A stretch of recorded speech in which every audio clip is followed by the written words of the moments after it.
Welcome, everybody, to the Theist Helpline. Oh, you just opened the stage. Oh, yes. Thank you, everybody, The event for is joining broke us. now. Sorry? You just broke the event. What did I do? You opened the stage. I didn't change anything. It's been open for a little while, but Someone opened the stage. Fuck. Okay, so we are live on YouTube right now. Thank you, everybody, for joining us.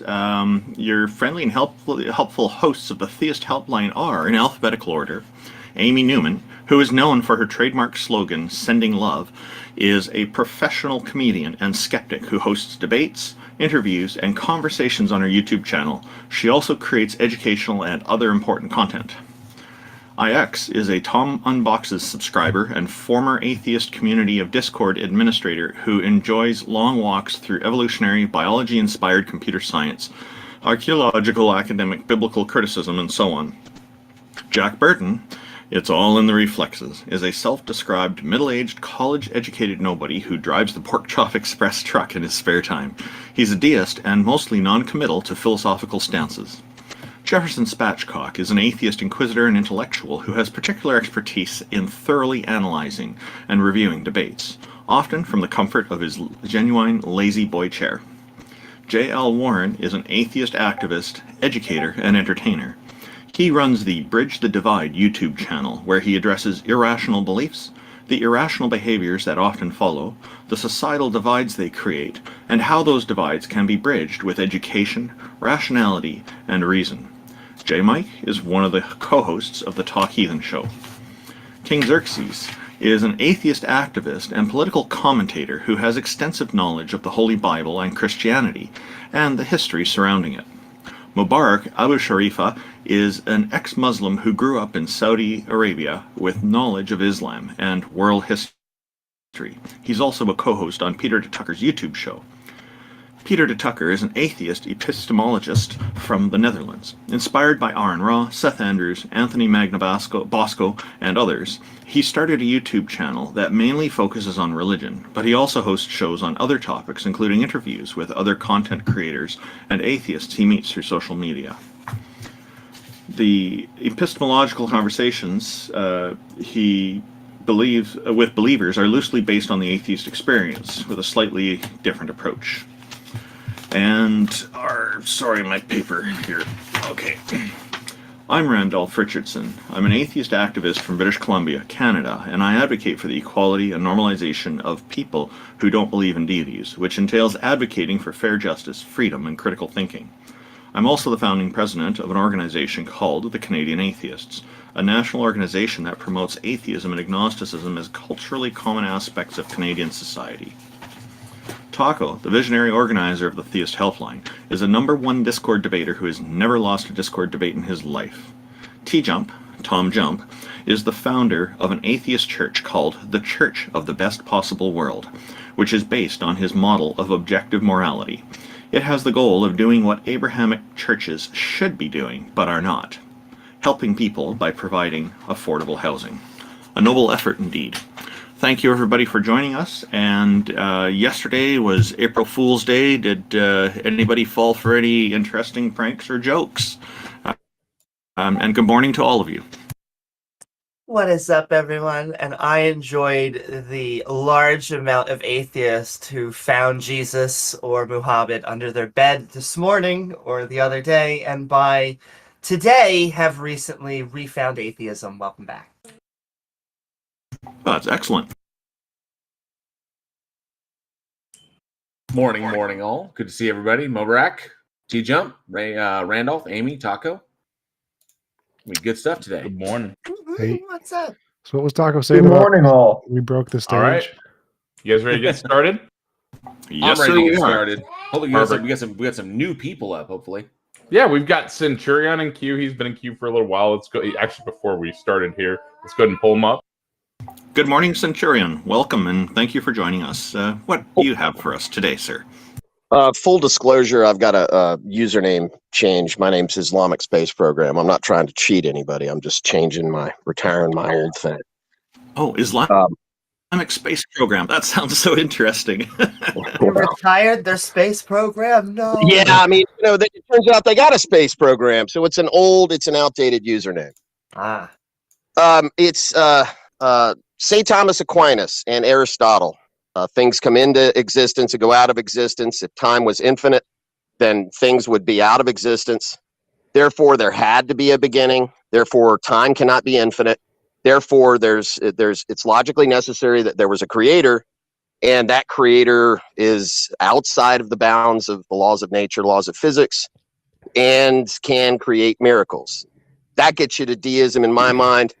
Deism is, there are a bunch of people that claim special revelation, that this necessary creator of the universe. Don't ask the question, does God exist? Ask, is God necessary for existence?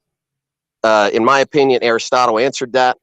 And the special revelation claims, we can put that off to the side if you want. Those are two different things. This is the path that I became a Christian 5.5 months ago. So the first started thing you with said, Aristotle, St. Thomas Aquinas, and then I dealt with the special revelation claims, particularly in Christianity. so you said things come into existence, things go out of existence. Yeah. By that, are you talking about quantum mechanics and virtual particles? No, I'm coming from 500 BC or whenever Aristotle observed it, and it's sort of like a basic logic heat death prediction. Right. So we know that virtual particles do pop into existence in empty space. So we talking about philosophy, or are we talking about science? Physics, are you gonna claim your knowledge of science is what is the topic of this discussion? Is it physics? Or does God exist? Can you answer that question for me? Well, hold up. So I'm an expert in this field, so I'm trying to walk you down the path slowly. So you're an expert in something that's not the topic of discussion. No, great. I'm an expert in. Love to hear what you have to say about. So shush. Tell us about quarks. Centurion, easy, dude, easy. So it's okay. We start with this topic, but we venture into other aspects of it, which what we're trying to do here is to have a conversation with you on these topics that you're raising because they're interesting. So I want to just go for the first thing you said. It is true that things come into existence and go out of existence. That is true, but it doesn't stop. That process continues eternally. There's no reason to think there's a beginning to an end. So Aristotle thought there must be a first mover. Which is wrong. There's no reason to think that. And the fact that things do come into existence and go out of existence all the time in virtual particles, which we've proved in the lab, shows that we can have infinitely many things coming in and out of existence at infinitely many points in time with no problem. And so I don't understand what you think your argument is showing here, because if things do come in and out into existence and out of existence through virtual particles, then there's no reason time couldn't be infinite. I think you're full of shit. I disagree. You just assumed that it wasn't derived through rationality. What? A bird is born and it dies and rots. No, Centurion. Are born and they die and blow up. No, Centurion. What do you do about that? Centurion, the point is that there are things about the universe that Aristotle was unaware of, obviously, given the time period. There are conclusions that he drew based upon his empirical observations of reality. So he was just taking what he could observe and what he could measure to what he determined would be the logical conclusion on that. But we're quite a bit removed from Aristotle. We know things that Aristotle never could have possibly even imagined about the universe, and things that we've confirmed in the lab. So you confirmed that the universe is infinite and time is infinite. No, we confirmed virtual particles. So what is your problem with virtual particles existing and they continually come on? I'm not talking about physics, because I didn't come to talk about physics. I came to talk about God. Can I ask time you is physics. You said time can't be infinite. That's a physics question. He did. And there is no logical The necessary contradiction. creator of existence. There's no logical contradiction in an infinite regress of time. And besides, when you're talking about like time, you have to make the statement, if there was time and then there was no time, that means that there was a point. Then how can there be a before that there was no time? Well, that's actually a thing in physics. We do have that, but that's. But Centurion, can I actually ask you, do you believe we're talking about things that come into existence, not just things that exist? Things that come into existence, not things that exist. Because look, we've got two choices here. Either time is infinite and the universe has always existed, or time is not infinite, and there was a beginning to the universe. Well, That's no. and one is not unreasonable, and the other prove it. Well, But that's that also sounds that's like- also kind of Wait. So I want to jump in here. So that's not the only two options. Time can have a beginning and be caused by a different natural thing that isn't time, and still have a natural universe. So Then tell me how. Get in your time machine, buddy, and tell me how that works out. you don't need a time Because machine. the creator, the necessary creator of existence, creates this firm point, this ultimate benchmark for everything else. Well, that's called And making shit then up. we have to talk about the utilitarian value of No. theology. I don't care. If culture is to man what an elephant trunk is to an elephant, what don't care about are you going to do? You just say, "Nah, time's infinite. You no, don't I mean don't- anything. no, no, no, no, no, The no, brain stop, is a stop, machine, stop. and consciousness is just electrical signals. You're bringing Go up a bunch of maximize your gibberish. You're bringing dopamine. up a Fuck a bunch of child." gibberish. Is that what you're going to tell me? What? Idiot? That's illegal. They should go to prison. So there's no evidence of a sky daddy or a creator whatsoever. It's all just gibberish garbage. The best explanation is a quantum field created the beginning. Aristotle is not Stop talking, gibberish stop garbage. talking. It is gibberish garbage. And everyone Well, in physics agrees that's that. a claim. Yeah, which is accepted by every academic. Well, Which is thank why God no you one came uses it. along. You're welcome. So we know Do gibberish. you have anything Stop better than talking, stop gibberish talking, garbage? Stop talking. So we know Aristotle is You gibberish fucking garbage. guys Stop do this talking. once a Stop week. talking, or I'm going to mute you. So we know Aristotle is gibberish garbage because he had no knowledge of physics. He had no knowledge of modern philosophy. He was essentially a sheep herder in terms of philosophy today. He didn't know enough information about the universe to have accurate information to be able to deduce anything. We know for a fact that virtual particles do pop in and out of existence, so time being eternal is perfectly fine. No one really thinks that's an issue. In fact, it's one of the top views in physics. Sky Daddy isn't in there. It's not in the top 30 views in physics. It's not a thing in physics. Nobody takes it seriously because it makes no predictions, explains nothing in physics, and it's not even a potential candidate explanation. Time And having a since beginning then- is perfectly fine. That's another one of the top views in physics, and it was created by quantum fields, which is perfectly consistent with the physical data. Why do you think Sky Daddy is a better explanation than quantum fields or past eternal time? Well, Sky Daddy and necessary creator of existence. That's just deism. I mean, it could be a clockwork creator to where it's hands off, or it could be something that's actually conscious and created man in his own likeness and other special revelation claims. Well, I'm thinking But any of can I- those. Any of those. Why would I just want to, so you insist, and this is an interesting thing. I mean, time is infinite and the universe has always existed. That's it. So is that a presupposition for atheism? No. Listen to what I said. That's one of the possibilities, which is possible in physics. And another possibility is time had a beginning and was created by quantum fields, not God. Well, if I asked you, if I was Genghis Khan on a horse with an arrow pointed towards your breastbone and said, make a decision, what would you say? No Sky Daddy. Would you say I can't make a decision and that's against the law, Centurion, Mr. No. Khan? I just want to go after Oh. Aquinas so I can give it to you, TJump, because he's not going to answer unless we deal with this. Okay.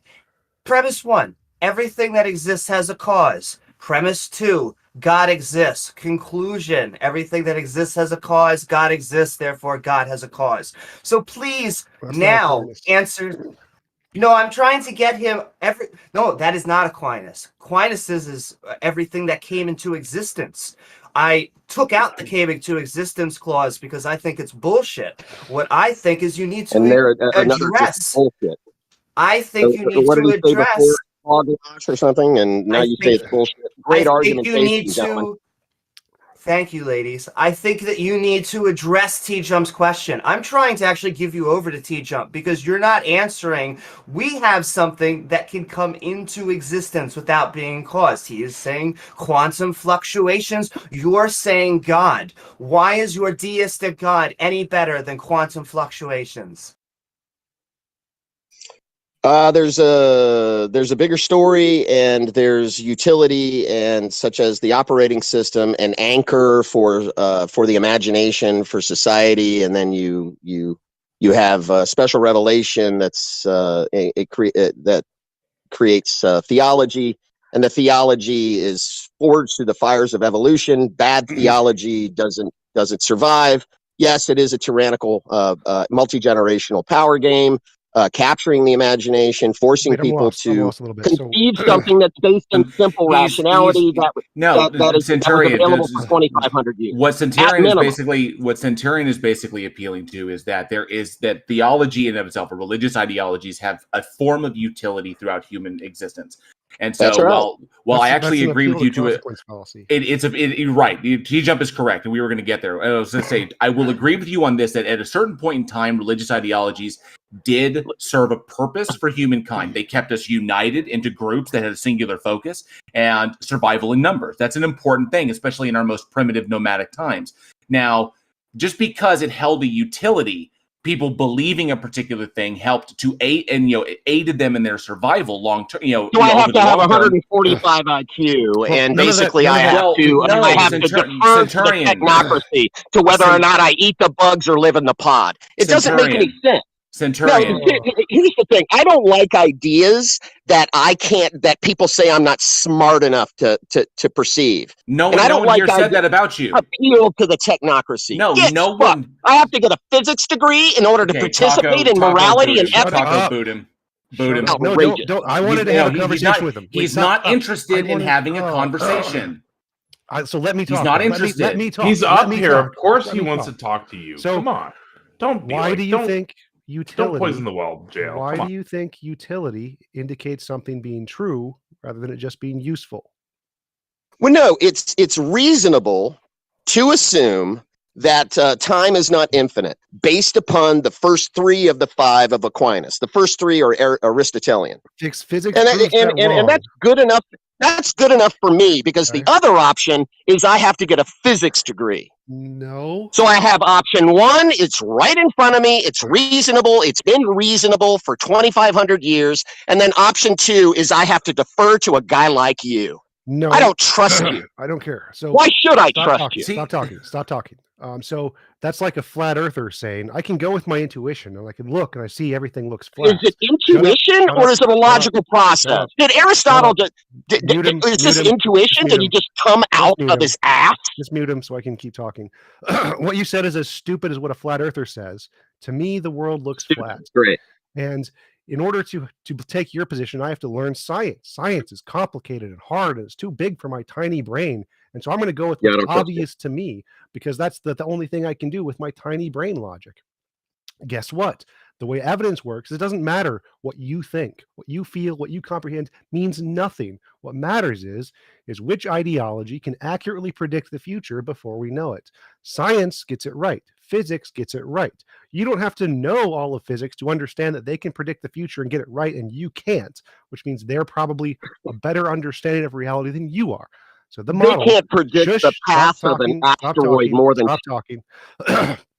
So physics can predict the future, makes thousands, hundreds of thousands of accurate testable predictions every year, which no one else can predict. You can't predict. Bible can't predict, which means they're most likely right. You're most likely wrong. So that's all I need. I don't need to know anything about physics. All I need to know is they can predict the future before we know it.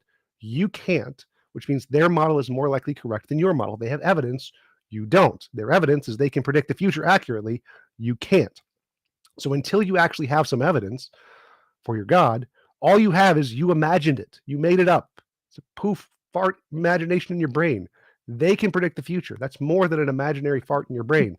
So they have the more evidence. You don't. So until you can provide evidence, all you have is this is what makes sense to me, which is the exact same thing a flat earther uses, not evidence.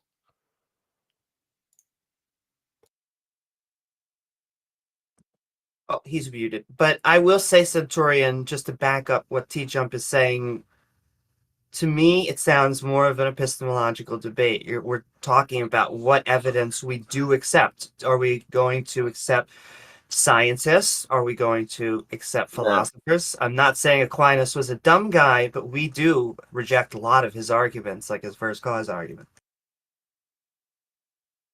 We simply know more about reality at this point. We know more than these individuals did thousands of years ago.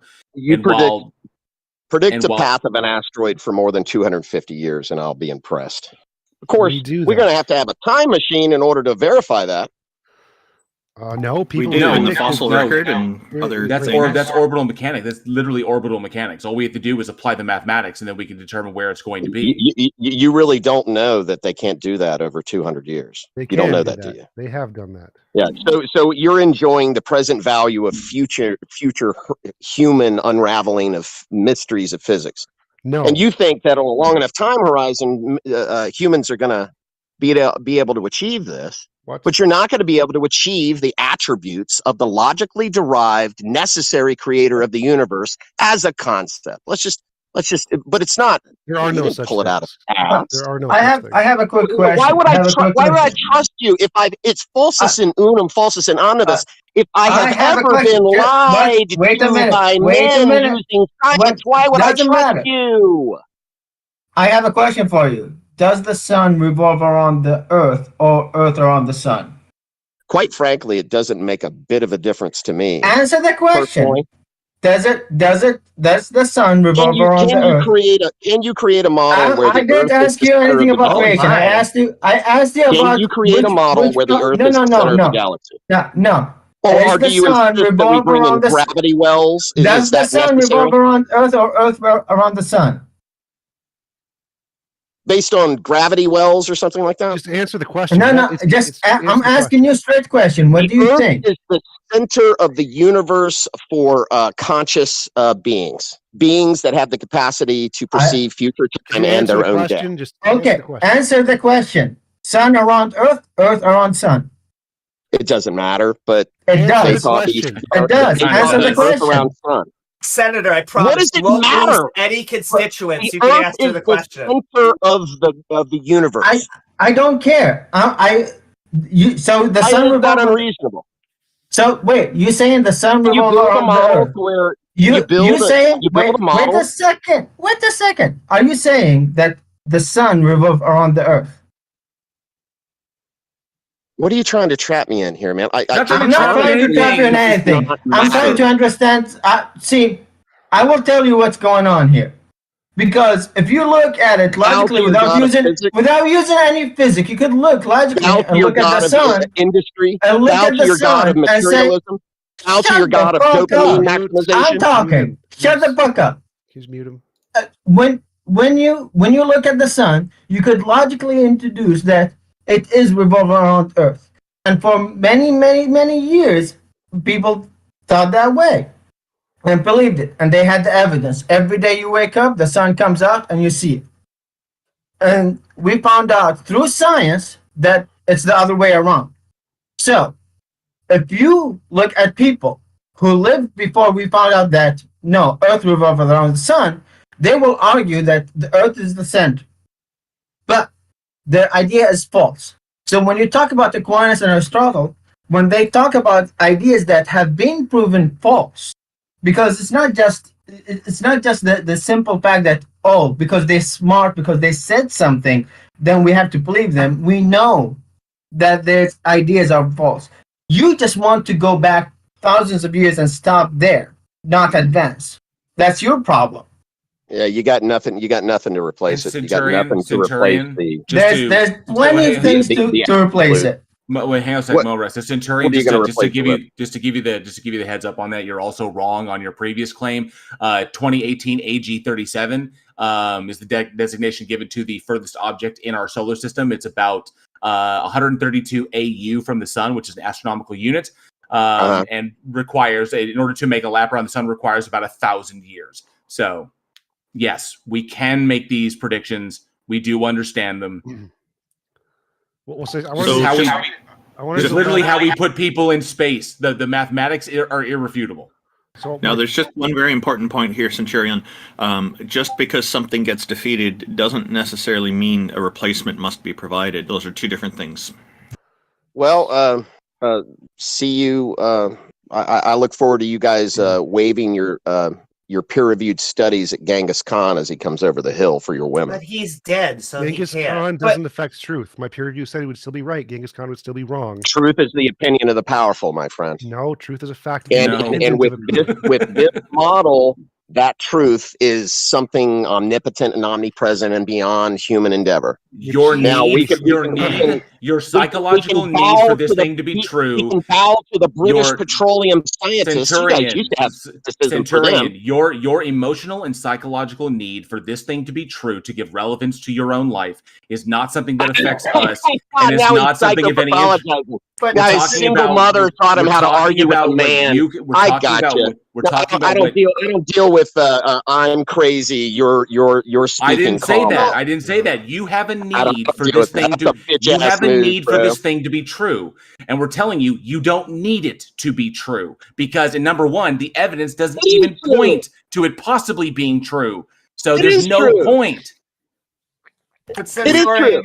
What are you gonna do about it? Demonstrate it. True. That is your You're gonna claim. That is your. you're gonna put me in prison next? No, Because Centurion. That's That coming. is your I will cause- not bow to the technocracy. There's I will not defer to the physicists. technocracy. Can you mute him, please? I'll just bring up a comment from Beamsy in the YouTube audience. He wrote, "We have had over 300 years of Halley's Comet. Does that count?" And then he clarifies in the Discord chat a few minutes later, "My point, once again, is not that those ancient people told literal stories, and we are now smart enough to take them symbolically, but that they told them symbolically, and we are now dumb enough to take them literally." And that quote is attributed to John Dominic Crossan. And another huge thing is this weird concept that Centurion you seem to have, that we have predicated being atheists on science, onto science alone, and which is not the case at all. So science is what's utilized to defeat argumentations that are like made from the Bible. Like if the Bible makes a claim, and so then we can see the evidence doesn't indicate that it's the truth, or we can completely defeat how we can demonstrate how these claims are impossible, and they reduce your claims to literally appeals to magic. Like you have to appeal to God magic for these things to be true. Well, in order to appeal to God magic, you have to assume that this God exists. You haven't demonstrated one iota. There is no reason to believe in it other than personal psychological utility or your emotional needs. Wait, that's not true. It. That's not true. He said so. I was trying to get to a point where and he said that there's arguments that are rationally deduced for the necessary being. And so now I want to, if I could continue my conversation that leads to arguments, how do you rationally deduce these properties of a God that indicates that this exists and the quantum field is wrong?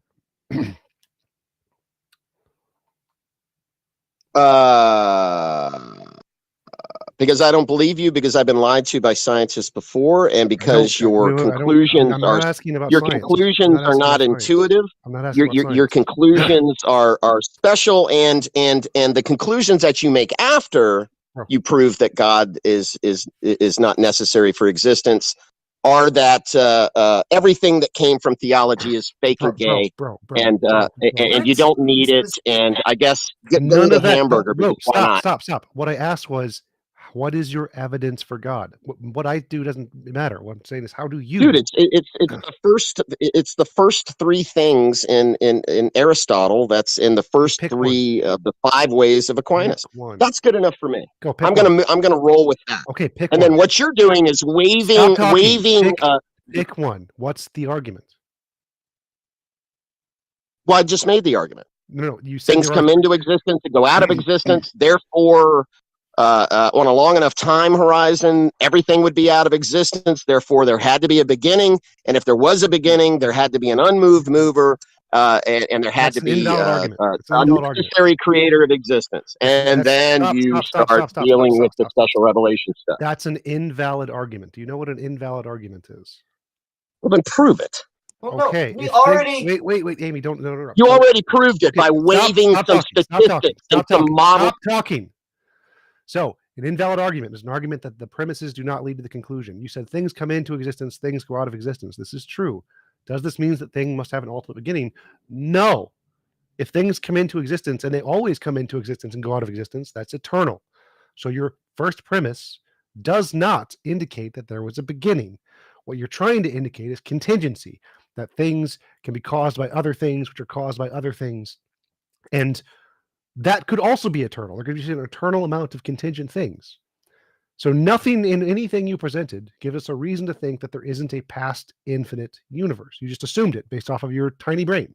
So If you have an argument that actually indicates that there can't be an infinite universe, can you present the arguments? Because all you said, none of what you said actually indicates there is such a thing.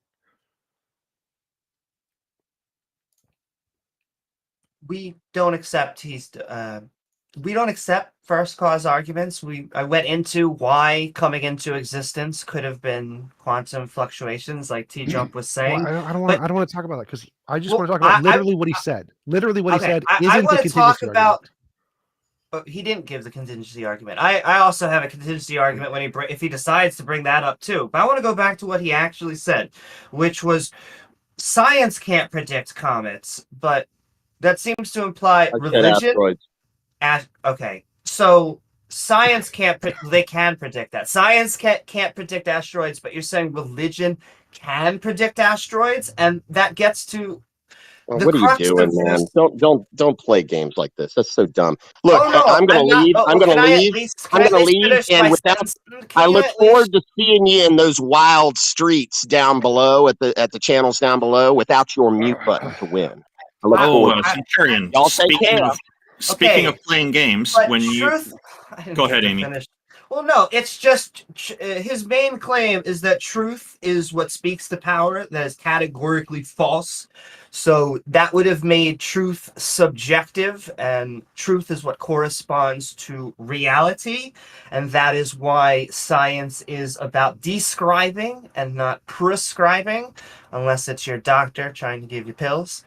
And so I wish he would have actually given us some evidence for God. But, besides the first cause, he did give the first cause, that we blew that away.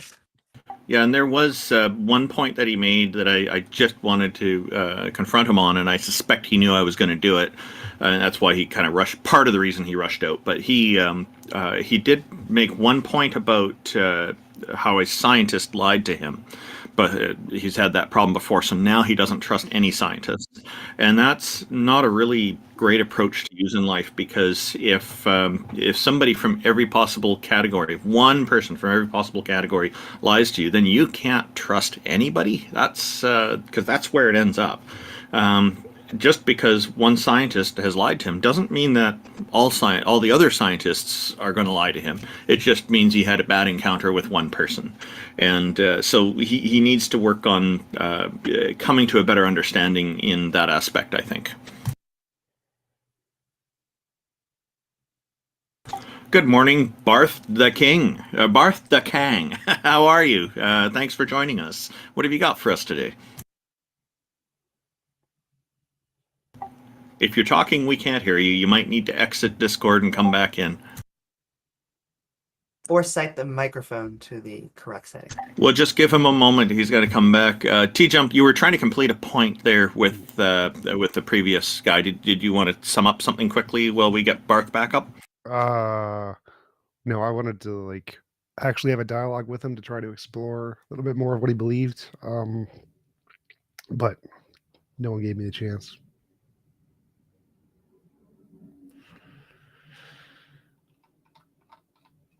Well, it's understood. I mean, pretty much what he was arguing from was just, the personal, like you said, the appeal to emotion. It's literally just, this thing seems to solve this problem, and I don't need to go any further because it works the best from a psychological and emotional perspective for me. And then, it seems to be a thing that's constant throughout humankind. And, while the evidence also indicates why that's wrong, and explains why these phenomenon exist and why they persist throughout, throughout human history. Hello? Yes. Hey, Bart. Yeah, Yeah, just a moment, Barth. Can you just let JL Warren Yeah, finish? sure. So ultimately, that's where he was just going with it. That's why it was digging the idea of digging out. It's just why do you feel it is a necessary thing? Because he's ingrained this thing, or he's incorporated the thing into his identity. It's who he is. And so when you're taking that away from him, it's important to be so why is this a part of your identity? Why have you taken this to this certain stance? I think the better way to approach those conversations is to ask why he thinks that's evidence, what he thinks evidence is. And that's the part I wanted to learn about. I know the argument he's trying to make better than he does, but what I want to learn is how did he come to the conclusion those are rational arguments? That's the part that I was interested in learning about. Likely he was taught that way, obviously, taught incorrectly, but the influence of the people around him, definitely. I think we can All agree right. on that. What's up, Barth? So why when he started talking about a philosophical thought about the existence of gods, you guys went to quantum physics? Like, why did you guys do that when you He guys said- know that there's several reasons why we don't have direct evidence of quantum gravity, which is a theological framework That doesn't matter. that attempts to unify the principles of Doesn't quantum matter. mechanics and Doesn't matter. general relativity. That doesn't matter. So why would you bring up science when he's talking about the existence of God? He Wait, invoked wait, science. wait, That's why wait, wait, TJump brought it up. So he said that time can't be infinite. That's a physics question. Time can be infinite in physics. There's no problem with How is that a that. physics Wait, question? Stop. How do we test that with Time is time? literally physics. It's literally a thing. So in physics. time. So we Wait, test time Barth, with time. Stop. So first, I wanted to say, you mentioning quantum gravity is irrelevant. It's not relevant to anything I said. But or why anything is it I said. irrelevant when you guys can't? There's no Because Barth, quantum let him gravity, fit. quantum Barth. gravity has nothing to do with virtual particles or particles popping in and out of existence. None of that has anything to do. Oh, they with, don't? No, Because that's just a model. That's just a theory. No, That's not that has, actually that being has tested. nothing to do. Just the theory. I nothing love that that has sentence. nothing to do with quantum Well, gravity. think about it. Think about it. Oh my At the God! quantum Shut up! level, Shut right? up! Holy shit! That has nothing to do with quantum gravity. That is, and it's been demonstrated in the Casimir effect. We've demonstrated virtual particles empirically do happen. Has nothing to do with quantum gravity.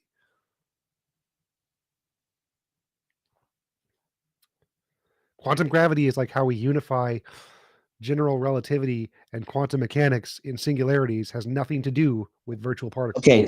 So basically, what you're saying is all conclusions in science provisional? I literally never said that. No. I'm asking you, are they? Everything is provisional. All facts are provisional. Okay, so in are all science declarations provisional and subject to revision? And all facts from any worldview are provisional. All of them. He literally just said that, Barth. Yes. Yeah, they are. In the advent, with Okay. the But advent you of could be new, wrong. with the advent of new evidence and So you better could be and new wrong. information. Why is it when I answer one guy, another guy jumps in right when I'm Yeah, gonna yeah. talk? That was, he probably should have done that. So Barth, all propositions are provisional. All God propositions are provisional. All propositions are provisional because they could Are all they? be wrong. Yes, except for like Well, when you use induction, right?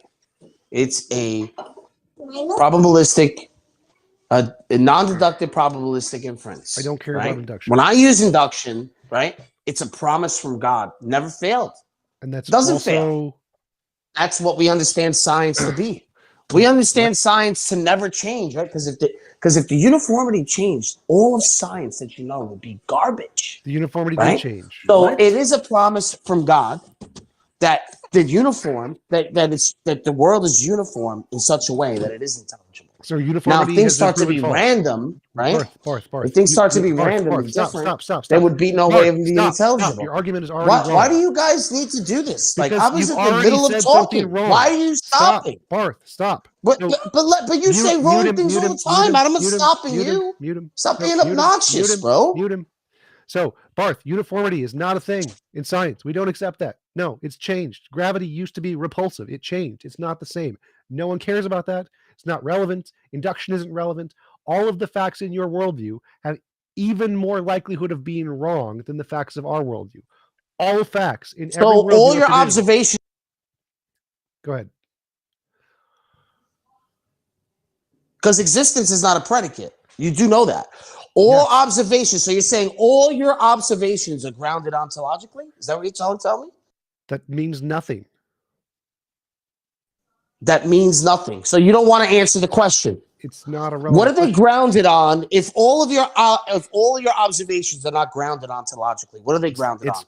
It is grounded ontologically in reality. In what? No. Reality of what? Reality Do you is know? all Do you know what the that reality is? all things that Okay, exist. so I'll explain to you what reality is because you use this No, I term just a gave you lot. the answer. No. I told No, you what it no. is. You didn't I give just me an tell you answer. What I mean by the word. So when I say reality, I mean all existing things. That's what reality means. No, reality is the sum or the aggregate of all that is real or existing within a system, as opposed to something which I is don't care only about your imagined. definition, Barth. I'm going to tell you what my No, definition. what do you mean about my definition? So what No. definition are you using? Reality? When you Real say reality, what are you definition of saying? reality? I'll say it again. So that Reality can't is happen. all existing things. That's the Okay, definition. so it is the aggregate and the sum of all that is real within a system, correct? No, all existing things. Only use my definition. No. not your definition. It has to Barth, be Barth, within I a don't- system I in don't order for you care- to understand I don't it. care about your definition. My definition is reality is all existing things. That's it. No other So words. the term is also used to refer to ontological I don't status care. of things, I don't care. indicating their existence. Barth, use my So definition. what do you mean you don't care? Why Barth, would you invite Barth, me up if here you ask if I'm me a explaining question, to you what reality Barth, is, and now you're Barth, telling me you Barth, don't shut care? up. If you ask You have me a 5 other question, people Barth, up here to shut help up. you out. Shut up. I'm Barth. up here by Barth, myself. Shut up. If you ask me a question, what is reality? And I tell you what I mean by reality, you don't get to change the definition. I get to tell you, and you only have one definition you can use, which is the one I'm using, because you asked me a question. What do So then you I win. mean by reality? So I get to tell So you. you win. You'll win every time then. No. Just tell me what words mean, and I'm telling you that I'm wrong. Well, I have to point out, before this goes on, I have to point out, Barth, so there's something a little dishonest that you just said there, because you said reality is the sum or aggregate of all that is real or existent within a system, but you're quoting that definition literally from Google, and you're missing a part of that because that's only half of what that definition I didn't get is. to finish. You told me to shut up. No, you said told reality me to is the sum shut or up, and aggregate now of you're gonna all that cut is me real off, or which existent is within a a term- system, which is a comma, term to as refer to the opposed, ontological Barth, status of Barth, things, Oh my God. as indicating opposed their to that which existence. is only The physical imaginary, term is non-existent, that or reality non-actual. is the total of the system known and unknown.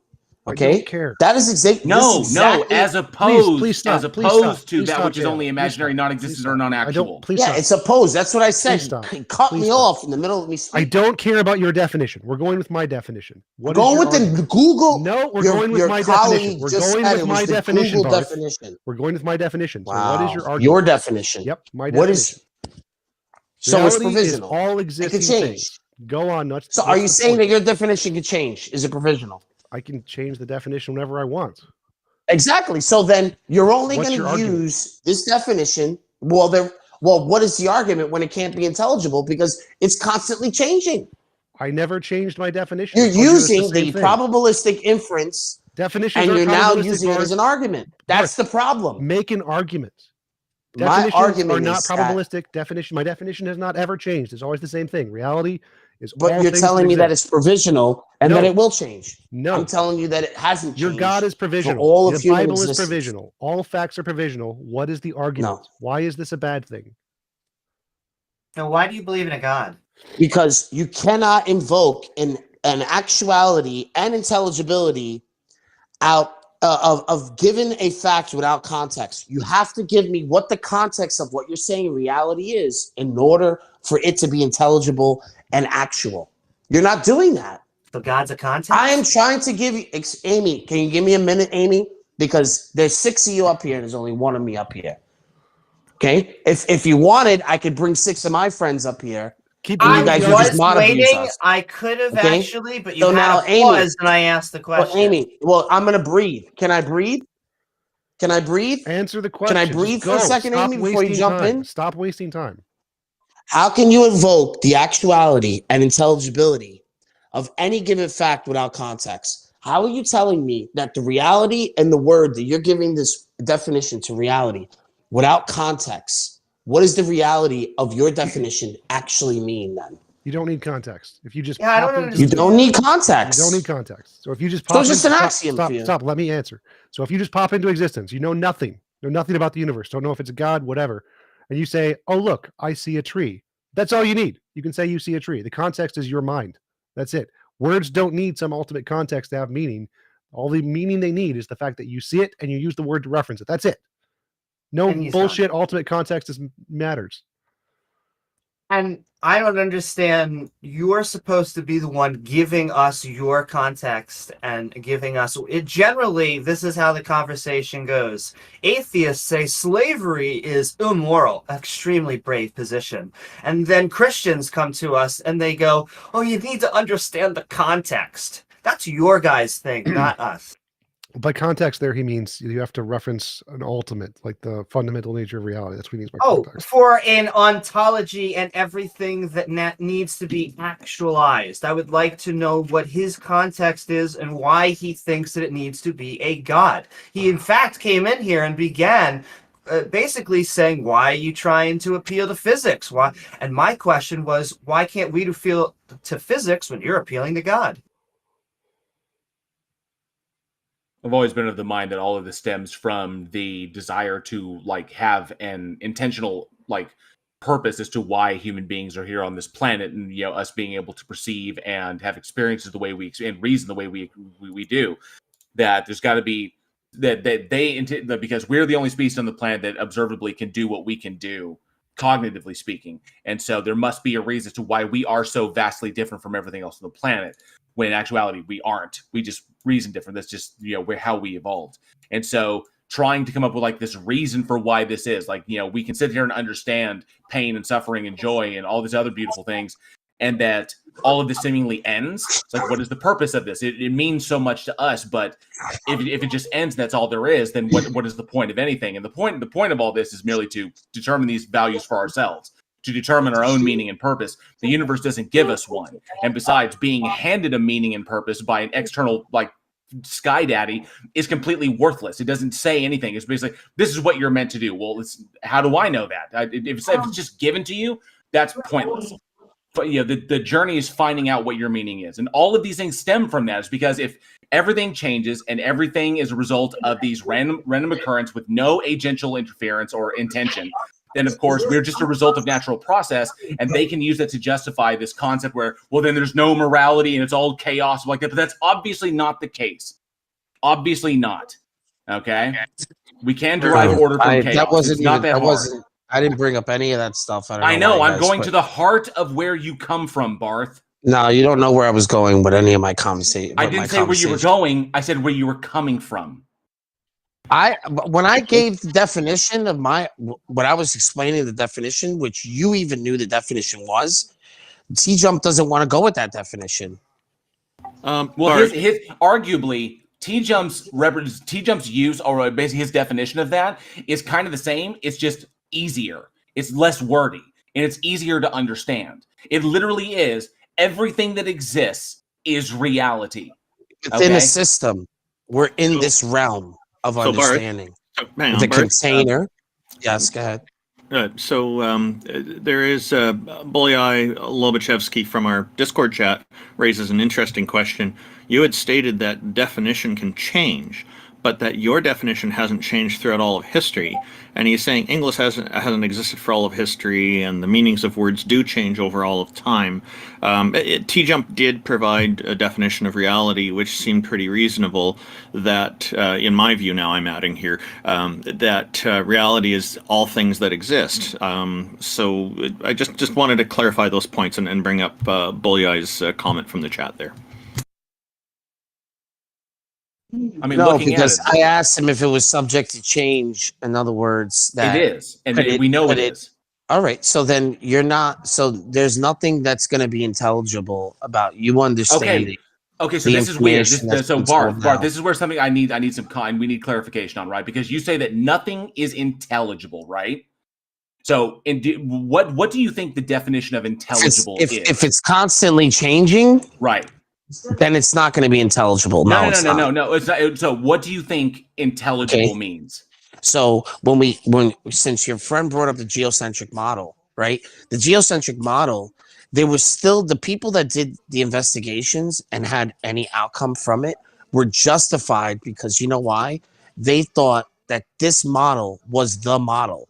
So all the information that we got from it is intelligible because they were following a certain framework. Barth. Can you please tell me what you think? I just gave you an example. Please stop. Can you please answer the question? Gave you an example. Barth, can you now you want me to give you another example? Barth, can you answer the question that I asked you? I didn't. No, you didn't. What do you think intelligible means? Okay, so if the future doesn't resemble the past and it's constantly changing, that's chaos. That's unintelligible. No, it's not. It is not. Barth, will you please tell me what you think intelligible means? I just gave you two examples, and you're still not happy with it. No, you didn't. You gave me what you gave me. Go fuck yourself. That's no, Barth. What you gave me were two Barth. What you gave me were two consequences of your very weird definition of intelligible. Yeah, I just gave you two examples. The geocentric model, that intelligence was still justified by what the ultimate was, which is that the Earth was the center of the universe. So all that information, it was still intelligible, even though the information was wrong. Those people are still justified. I explained to you that if we're in chaos and random things happen, there'd be no way to be That is intelligible. Or incorrect. nothing. That is demonstrably That's incorrect, Barth. That is demonstrably incorrect. Demonstrably. Explain to me what intelligence is then. If it's just no, fucking not random. intelligence, intelligibility. If a thing is Oh, intelligible, now you're changing it. No, I'm not. I'm you. You said Barth, intelligibility. Will you please mute him, Taco? First you said intelligence. Now you're saying Okay, so intelligibility is not that difficult of a word. So if I wanted to go by the strictest definition of the term, the state or quality of being intelligible, or basically being understandable, the ability to understand a thing. All right. So that's what intelligible means. What you're basically stating is that if everything is a result of random events, and that states are constantly in a form of flux or change, and that the end will not look like the beginning because it's constantly changing between the two, then nothing can be understood, is ostensibly what you are saying. And then it requires God, the existence of this entity, to ground everything underneath it from the bottom in order to ensure that we can continue to understand things the way they are. But that is demonstrably not true. Okay? We understand that things change. Our models make allowances for the fact that new information can come along. The Ptolemaic model was justifiable at the time because of the limited information that they were working with. As we got more information, we improved the model and made it more accurate. Okay? So to a certain degree, it still holds, but it makes far worse predictions about things in space than the heliocentric model does. So science improves. It gets more and more accurate. We don't go backwards. We continuously get better. All right? Now, yes, things do change, and the time scales in which they change are extremely vast. So to us, it would appear that they are uniform, but they are kind of locally uniform. But in the grand scale of the cosmos, these things are constantly moving from point A to point B. All right? Now, just because things change states, whether matter changes states or energy changes states or whatever, does not mean that we cannot understand the process by which they change states or the states themselves. We just know that they'll change because everything is energy. Everything is simply a derivational state of energy in and of itself. We understand what energy can do, and energy is consistent. That's it. If you want to talk about anything that is like eternal or lasts forever, it would technically be energy. Okay, so in that case, it doesn't change. Energy doesn't change. It just alters states. All right, but the nature in and of itself, this uniformity of nature argument has been debunked time and time again. TJump himself debunked it. There is no point in going forward with that. Just because things change doesn't mean we can't understand things. Okay, are you done with that long diatribe? Because intelligence is generally understood to refer to the ability to learn, reason, problem solving, and the adapt to new situations and environments. I don't know what the hell you was just talking about. Because you weren't talking about intelligence, you were talking about intelligibility. You literally stated, Barth, at the very beginning that if everything is, if uniformity doesn't exist, nothing Why do you still do this? Barth, you don't learn. You just want to say my name over and over and over again. You stated from the beginning. You stated from the start. You stated at the start. Say it again. Say it again.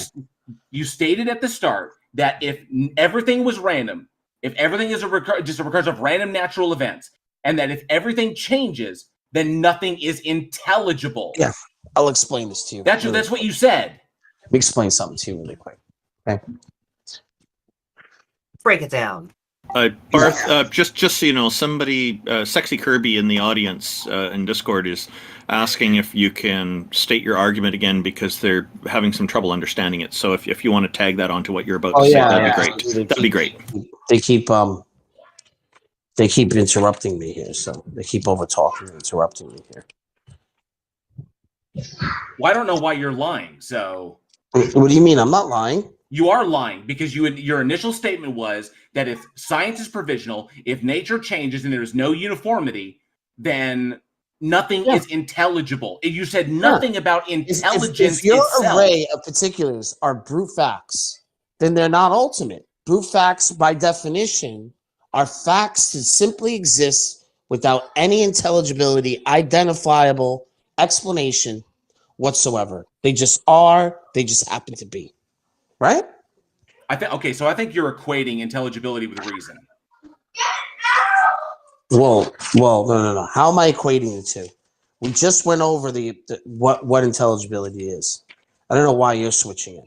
Intelligibility is the ability to understand things, that things can be understood. Okay, I'm gonna use reason so for that. in essence, if like this pen in my hand is intelligible, it can be understood. Now, Wow. it depends upon the person if they have the capacity Do I have to to understand it. Warren here? Do I have to speak to this guy? Because Yes, you're speaking to me right now, Barth, or you can being get off this. pedantic. You're speaking to me right now, or you can go. Just want to tire me out until until Barth, I quit you're because you're a speaking to fucking me right mod. now, or you can get off the stage.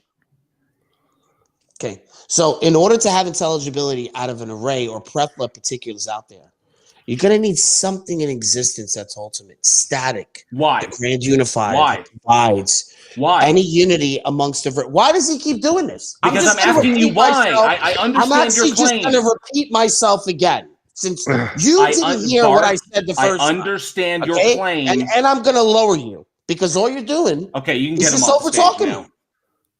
Well, then why don't you mod him? Why don't you mute him then? He asked a valid question. You made a claim that there's No, he didn't let me finish what I was saying. It's fine. It's 2 fine. seconds into what I was We saying, he's didn't over need talking to me. hear it. So why It do you? takes I don't care. 7 of you. I don't care, Barth. Barth, answer the question. He asked, "Why do you think you need something ultimate to have intelligibility?" That's the question. Thank you, TJump. Because without accepting that is the case, that nature operates in some sort of uniform ways, then it wouldn't be intelligible to invoke any concrete object. Wait. So things can act in uniform ways without an ultimate. Why do you need an ultimate? No. I just explained to you that if there isn't an ultimate, then they couldn't be concrete. Wait, things can be concrete without an ultimate. Why do you need an ultimate? Because then how do you make sense of anything? You can make sense What of framework are you using? Let me ask you a really simple framework- question, Barth. Can you What do a framework crossword puzzle? are you using if you're not going to refer to something that is ultimate, static, that doesn't change? And how would you make sense of anything? The answer is you can solve a crossword puzzle despite the fact that there's no foundational ultimate. What? You can solve a crossword puzzle with a combination of inference, You just don't want to which admit is the it. guesses, You're and right. deductive elimination, which So is you're the part just where going to there's overtalk. You're going to ask me a question a and then you just conflict between two or more conclusions, then one of them has to be eliminated. So that's how we actually solve problems and do epistemology in real life. We do crossword puzzles, Barth. There is no ultimate. Okay. So Barth, let's say I pop into existence, no ultimate, and I see a tree. Say, "Oh, look, a tree." How do you pop into existence? When has that ever happened? Magic. Virtual particles. It's magic. How? It's magic. I don't Explain that. care. I don't care, Barth. It's magic. No. Demonstrate that. Barth, I don't care. Let's say magically. So you don't care. So then opt out of the conversation. You're not addressing the question. Address the question. Say magically we pop into existence. I asked 4 questions. You guys haven't answered any of my questions. So let's say we pop into existence and I see a tree. I say there's a tree. Why do I need an ultimate to exist in that universe for this to happen?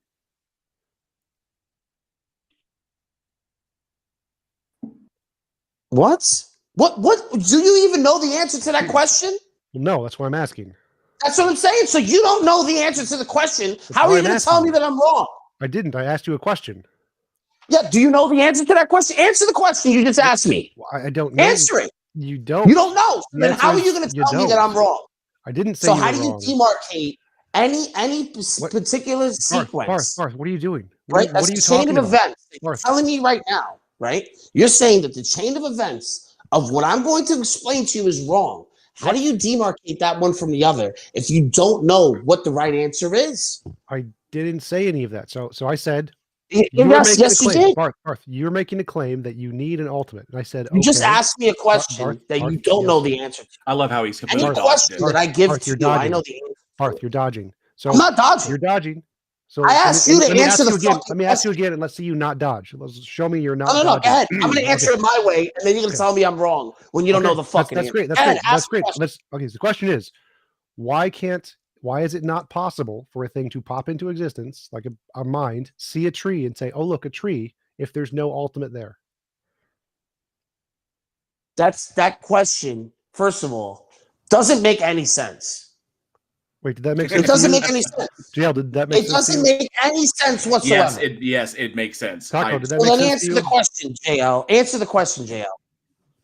It's not for me to answer, Barth. It's That's for what I'm you. saying, because you can't answer the question because you know it doesn't make any sense. Barth. The whole point is to put a showcase on how you are not justified in making You're the claim that asking a loaded you're question making.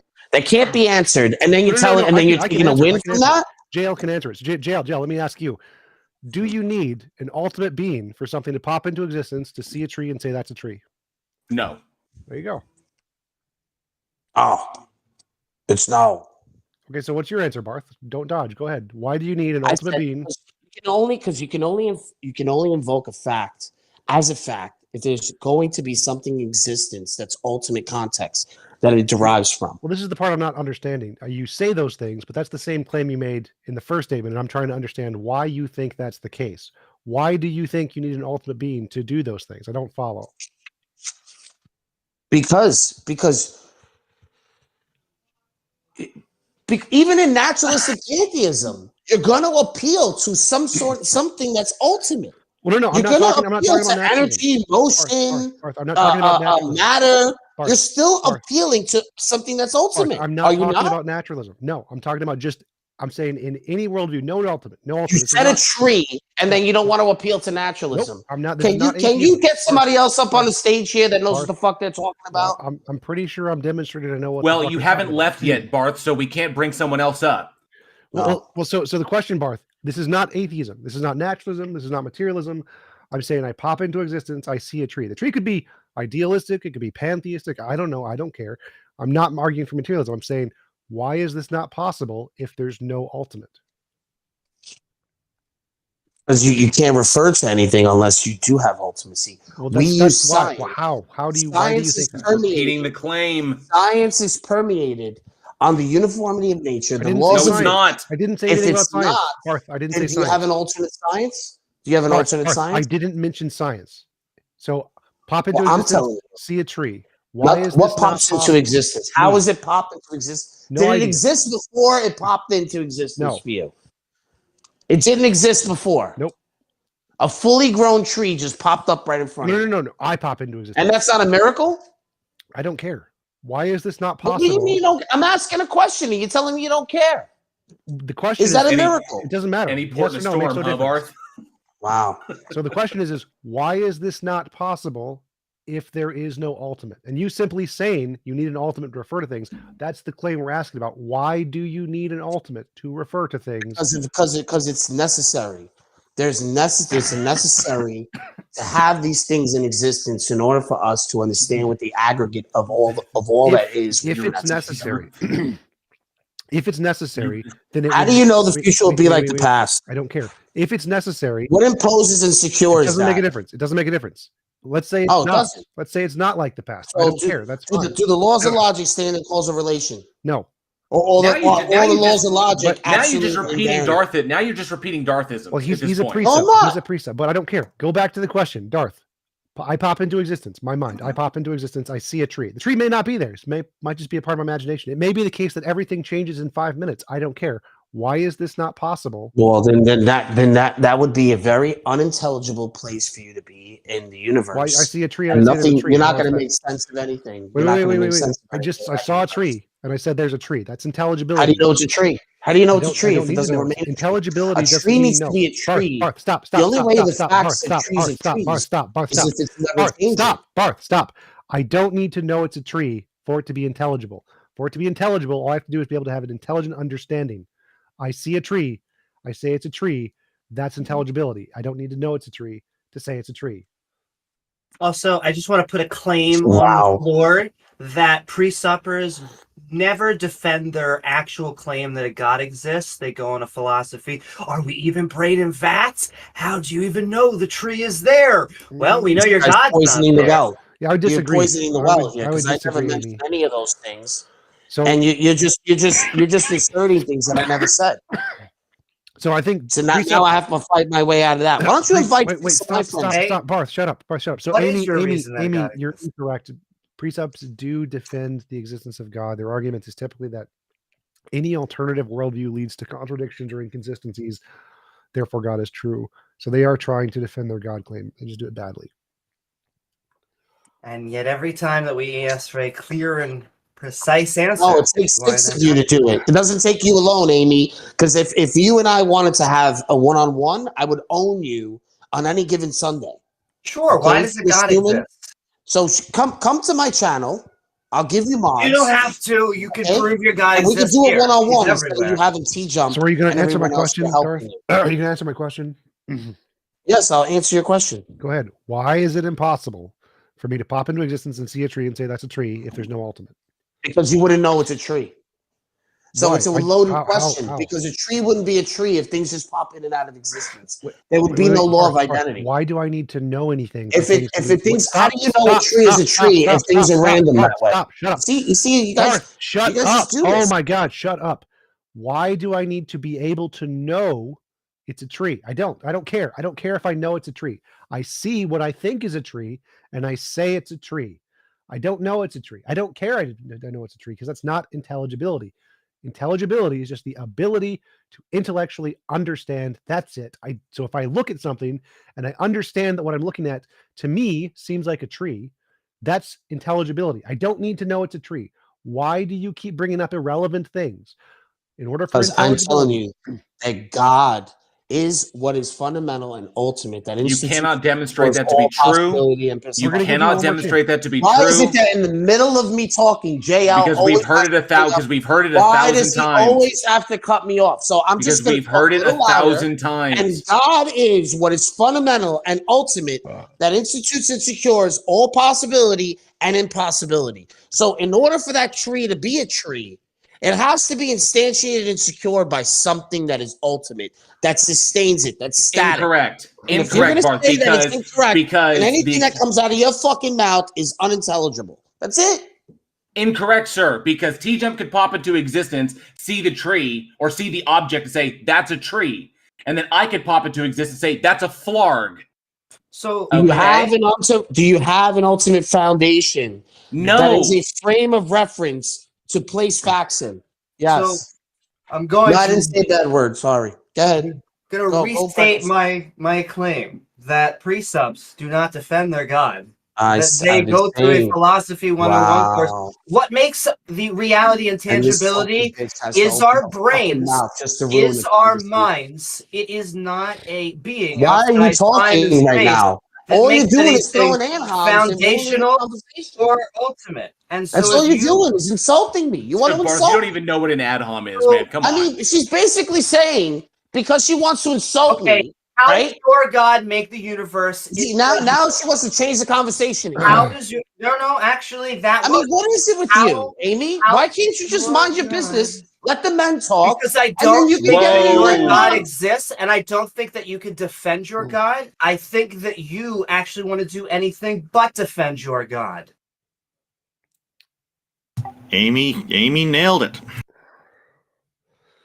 Well, so Barth, I'm done here. This is just you still haven't answered my question. You guys just want to abuse. He just keeps dodging. I'm sending you love 4 times already. I literally answered the question for you many times. Did not. Every single time I've said it, you guys didn't like the answer. You have a claim. This is why you guys don't even know what evidence is. Shush. You had a claim. You had a claim that you need a necessary being to have intelligibility and instantiate facts. And I gave you a question. I said, here's a universe, no necessary being. I pop into existence. I see a tree. I say it's a tree. And I asked, why can this not happen without a necessary being? I'm going to play lacrosse with my kids. Then you simply repeated your claim. Go fuck yourself. Because you got nothing, Barth. You got nothing. Okay. I guess that's a concession that he loses. Yeah, just want to wish Barth a great time with his kids. Family value is very important. Thanks for joining us, Barth. Try not to screw them up too.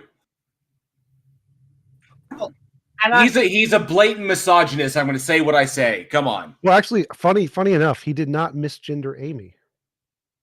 He did misgender Amy. No, he didn't, because he said, let the men talk, which means he was referring to Amy as a woman. But still being sexist. It's like, he is getting better at this. I will say, although it gets spicy, Barth, and I do still think that is the presuppositional tactic. I'm sending you love, and I still feel like I'm attacking beliefs and not you personally, so sending you love. Hey, I just want to say welcome to Invalid Drop Table. I'm very curious before we start. How many bots have you been able to interfere with that interesting SQL injection attack attempt? Zero, a total of zero, unfortunately. Your avatar says it all. Okay, well, welcome and thank you for joining us. How are you today? Good, good. I hope you guys are as well. I won't have near the amount of time as the previous people, so, but I probably won't be nearly as combative. So Makes me I don't sad. have access to the chat. So you'll see that in the Heathen Hangout, I had actually posted some of the stuff that I'm going to talk about. But like I'm a theist, and I need theism Okay. because I like to create worldviews, models, position, whatever you want to call it. And I like to use logic to do so. So like I use the worldview to make decisions, both moral and whatever. So like I posted all of this already, so just so that you know where I'm coming from. I know that my model's wrong, and I'm always looking for a better position, which I think you guys are too, because that's Holy cow! that's part of what you You're guys you're do. like the perfect kind of person we want to speak with. So please Yeah. go ahead and present your ideas. Thank you. I wanted to so like I'm defining God as an object that is outside of space and time. Something that's outside of the natural world. So you're not going to find it with science, unfortunately. That's just a necessity of things. And this is important. I guess the models of science do have some holes in there, and I guess this is where I kind of like I fill in things. So I think TJump had already mentioned that there are some people who do this, where you're saying that you have a worldview and it has some holes, and you try and explain these holes, and you say, well, then you put in God, and you're like, no, no, no, don't do that. So I'm trying to like understand where it is that you guys come from, but I want you to know that I came in with like you guys say Theist Helpline.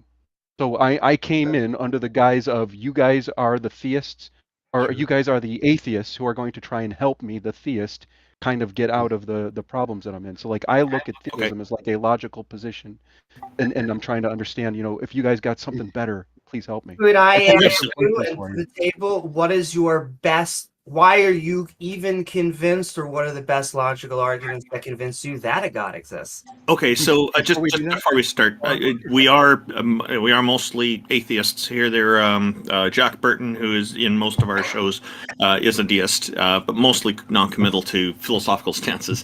I guess you had made one reference to something being outside of space and time. When you say it's outside of time, that right off the bat, from a logical perspective, seems to completely invalidate it as being part of reality, because we don't seem to be able to get away from time completely. okay, and I can accept that. I can, even if that's the worldview that you think is better, then I'm totally, down to hear that. I do have some questions for you guys, I guess, before we even get into things too deeply. If I could, can I ask these Sure. questions? There are four You know what? questions. They're very simple. Sure, I'll just quickly clarify something. I'm personally not trying to deconvert anybody, but I do welcome the conversation very much. And I think most people here, I'm going to guess, are probably not trying to deconvert, but will definitely try to focus on the ideas that you bring forward. So yes, please go ahead with your questions. Yeah, for the record, my conversion is simply about logic and reason. You guys, I think we'll all be on the same page, and I don't think we'll have that much animosity. But I'm trying to understand, like, based on I haven't talked or I haven't listened to the show at all before, to be honest with you. I've maybe heard a couple people, and that's it. And then there were the two people that are just ahead of me that I was able to hear. Centurion actually seemed like he had a good argument, I thought. So, like, I guess one of the questions I have is, can one be a theist and also completely believe in science? Is this a possibility? Sure. Yes. Yes. Okay, all right. And is it possible that God exists? Sure. Some of them. Okay. I would say that I'm not able to completely rule that out. There are certain gods that their definitions are problematic, such I as agree. such as the Christian God. There's a paradox that is a big problem. But go ahead. Yeah, I don't know about the Christian God, but I agree with you that there are certain definitions of God that definitely are incompatible with Yeah. other things that we know, and that's fair.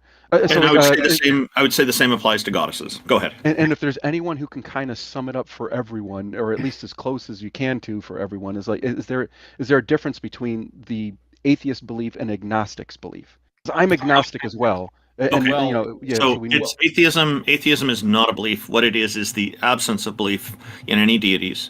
Agnosticism is not having knowledge in it. Although a lot of agnostics will say that it means that it's not possible to determine whether a deity exists. So the difference is that atheism focuses on non-belief in deities, and the agnosticism is about not knowing. I go with this Right. classical philosophical definition. So I say atheism is the position God does not exist. So there are multiple definitions, but I don't think it matters. Man, okay. So this is a very, I guess, germane next question. Then, what does it mean to have a logical worldview? Well, logic is just a system of a formal system of language that doesn't have any inconsistencies relative to its own systematic model. So there are like lots of different kinds of logics. There's standard logics and non-standard logics and paraconsistent logics and many-valued logics and fuzzy logics. So I imagine you're probably going to go with a standard logic. And so a standard logic would be like A equals A does not equal not A, law of identity, law of non-contradiction, law of excluded middle. And so as long as it doesn't violate any of those three, it'll typically be considered a logical worldview. But I think that is insufficient. I think that you need a logical worldview that is based on evidence, like scientific evidence, empirical evidence, predictions. And so if you make any claims that are of things existing beyond what is indicated by the empirical evidence that can make successful future predictions, then to me, it would be an illogical assumption that you're making. And I think that a worldview that can accomplish the same logical structure as a God can, but without making any of those assumptions, is a more logical, rational worldview. And so I would adopt the materialist worldview because it makes novel, successful predictions about the future and doesn't have any excess entailments of ontologies that have not been demonstrated to exist independent of our imagination, whereas God claims do. Specifically, I don't know what your position is, but typically a God is a non-physical mind of some kind, and there's no evidence minds can exist non-physically. The best evidence we have is that there are quantum fields which are outside of space-time. So I disagree with Randolph on that one. Space-time is a specific field in physics. There are other fields, and so we can have things outside of space-time that are physical fields, like quantum fields, and those can create space-time, but they don't have a mind. And I think this worldview is significantly more logical and reasonable than saying there's a God of any kind. Okay, so what's important for me whenever we're talking, like, you said a lot, and I listened to all of it. I don't know, like, whether or not it's answering the question that I was going to ask or what I had asked. And what I'm going to do is I'm just going to rephrase the question and just verify that I understand, or summed up your answer well. So, like, I guess what I asked, like, what does it mean to have a logical worldview? It sounds like your real argument or your real suggestion is that it's just devoid of contradiction. Well, that's the basic definition, and I said that is insufficient. You should have that plus a correspondence with empirical evidence that doesn't go beyond the evidence. Those two things. Okay. It sounds like you're saying, TJump, that a logical worldview must be materialistic. No, it must. Okay, not yeah. go, So help me understand. no, so it must not go beyond the evidence. So, like, we could have evidence of supernatural things if it made novel, testable predictions, in which case it would be logical to believe in supernatural things. This has not happened. It happens to be the case that materialism is the only thing that has evidence to this point. And so the only logical, rational conclusion is materialism, which is why the vast majority of philosophers and physicists and scientists are materialists. So the logical conclusion is the one that doesn't go beyond the evidence. It has claims that are proportional to the evidence, in addition to not having logical contradictions, which entails that since the only evidence we have is materialism, the only logical position is materialism. Okay, I'm sorry. It seems as though, and maybe I'm misunderstanding, and please, I'm relying on you guys to tell me because I won't know. I understand the devoid of contradiction. So, like, if I'm looking for a logical worldview, it has to be devoid of contradiction. Check. We both agree. Sure. It sounds as though you're also saying, additionally, TJump, that the worldview must also be materialistic. I'm trying to understand whether or not you're saying So that. it must Okay. follow the evidence. Does evidence require materialistic? No, Materialism. no. So maybe I misunderstood because, like, evidence. When you say evidence, are we talking about evidence in the material world? In the Evidence is anything that can increase the probability of a proposition being true. The best kind of evidence is the ability to predict the future. Has nothing to do with materialism. So, like, if we're in a non-material world, okay. you can still predict the future, and if you get it right, that's evidence. Okay, so I want to make sure that when we're saying it must predict the future, is that it? Like, if, imagine that I'm writing it down because I am, Sure. and I'm trying to understand whether or not is prediction the thing that you are saying is necessary for you to create to have a logical worldview. Can I have a logical worldview that doesn't predict? If there is a worldview that does predict and gets it right, and you have a different worldview that doesn't do that, it is illogical to hold the second worldview. Could you say that one more time? I get the idea that, like, for instance, if I have a worldview that is less complete, but has predictions, and then I have the exact same worldview, but has an additional component that doesn't necessarily make predictions. Are you saying that the one because it seems as though both of them are exactly identical, with the exception of one of them that makes additional claims? Sort of. So it makes predictions that have been confirmed. Like, just making predictions doesn't matter. You have to make predictions that What do you have mean been confirmed?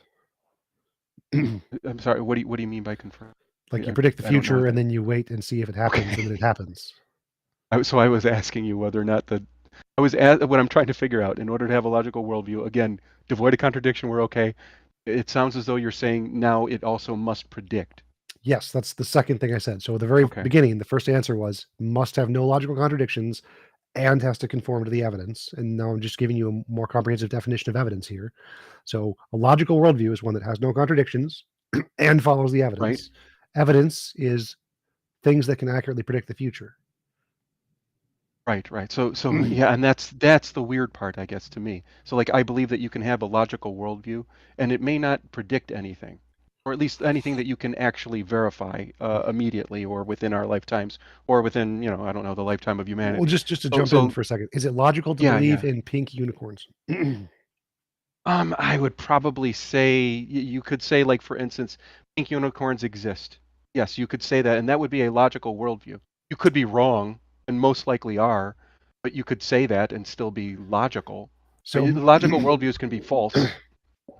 Well, no. So I'd Or say am I misunderstanding something? Since we have pretty good evidence that unicorns do not exist, it would be illogical to believe they do exist because it goes against the evidence, right? That's what I'm saying. I wouldn't say that it's necessarily illogical if you're saying, for instance, that unicorns exist in a place we have not looked. So, Can I for ask you a quick instance, question? Sure. Okay, And I'm Val, just talking about, keep in mind, I'm not even making a position. I'm just trying to no, understand. that's okay. I just wanted to ask a question that might be helpful. So it Yeah, sounds like you think the word logical is an important characteristic for a worldview, but I'm not sure from hearing you talk about logic and limitations what the word means. If you are familiar with the subject of epistemology, in which logic is just a part of what's called soundness. Do you know what I'm talking about? I understand what it means for like a syllogism to not be sound. Is Okay. that what you're talking So the question is, why would we be interested in a merely logical worldview when we could have a sound worldview, a worldview that has not only a lack of internal inconsistencies, but also the ability to refer to facts and predict facts about the world that are true as the basis for all of its premises, following to conclusions that are therefore justified as being believable? Yeah, I'm concerned right now that I'm coming to the Theist hotline or helpline, and I'm trying to, like, convince you guys to be theists as opposed to understanding how the non-theism will help me. So, like, I get what it is that you're saying. Like, hey, how come you're why should we believe you? And I'm not even making a Well, statement. no, I'm no. trying to Just- understand what it means Wait, to have a let me logical jump in. So Ix was Yeah, saying yeah, we help can me. have a worldview that's just valid, premises lead to the Right. conclusion, or we can have a worldview that's valid and sound. So the premises lead to the conclusion and it's true. Like, would you prefer one that's valid or one that's valid and sound? Oh, I definitely want the sound one. And I'm Right. saying that there are multiple sound ones. In other words, Oh, go Can ahead. I just I'm sorry. interject for a second, Drop Table? When you say coming to the Theist helpline, are you generally the topic is to convince us that a God exists? It sounded like you were trying to preface that, like, oh my, I'm just some helpless theist. Can't you please prove that there is no God? Can I just ask, are you coming in because you actually are skeptical and you're doubting your theism and you're looking for atheists that are looking to help you get over that line? Or are you just a theist who is strongly convinced that there is a God, and you're trying to shrug the burden of proof back onto us by trying to make us prove there is no God? Okay. So Amy, it sounds as though you guys have probably had a lot of assholes. I'm going to say it in no other way. You had some assholes on here. I'm not one of them. I'm telling you with all honesty, and this is not bullshit. I know my model is wrong. I'm always looking for a better model. Always looking for a better model. This Okay. is 100% genuine. If Okay, anyone good. questions this, I'm I've asking you. actually got it. I'm asking you. Oh, wait a second. Wait a second. There No, is this- one thing that can I finish? Yeah, go ahead. Go ahead. What Amy brought up, I think, is important to address because I want to be clear. I came to the atheist helpline. Imagine instead of atheist, it was like suicide hotline, right? And like, I'm not trying to convince you that I should commit suicide. I'm instead asking to not be told that I'm committing suicide, that I Okay. should commit suicide. So like, you guys are basically saying, hey, you're a theist. We're trying to help you here, and I am asking you guys for what it is that would do better than the current theistic worldview that I Okay. So, have. so And that's you're. what that's what I'm looking for. Sorry. Hang on. You have an expectation. You have an expectation that you need a better model to replace the existing one.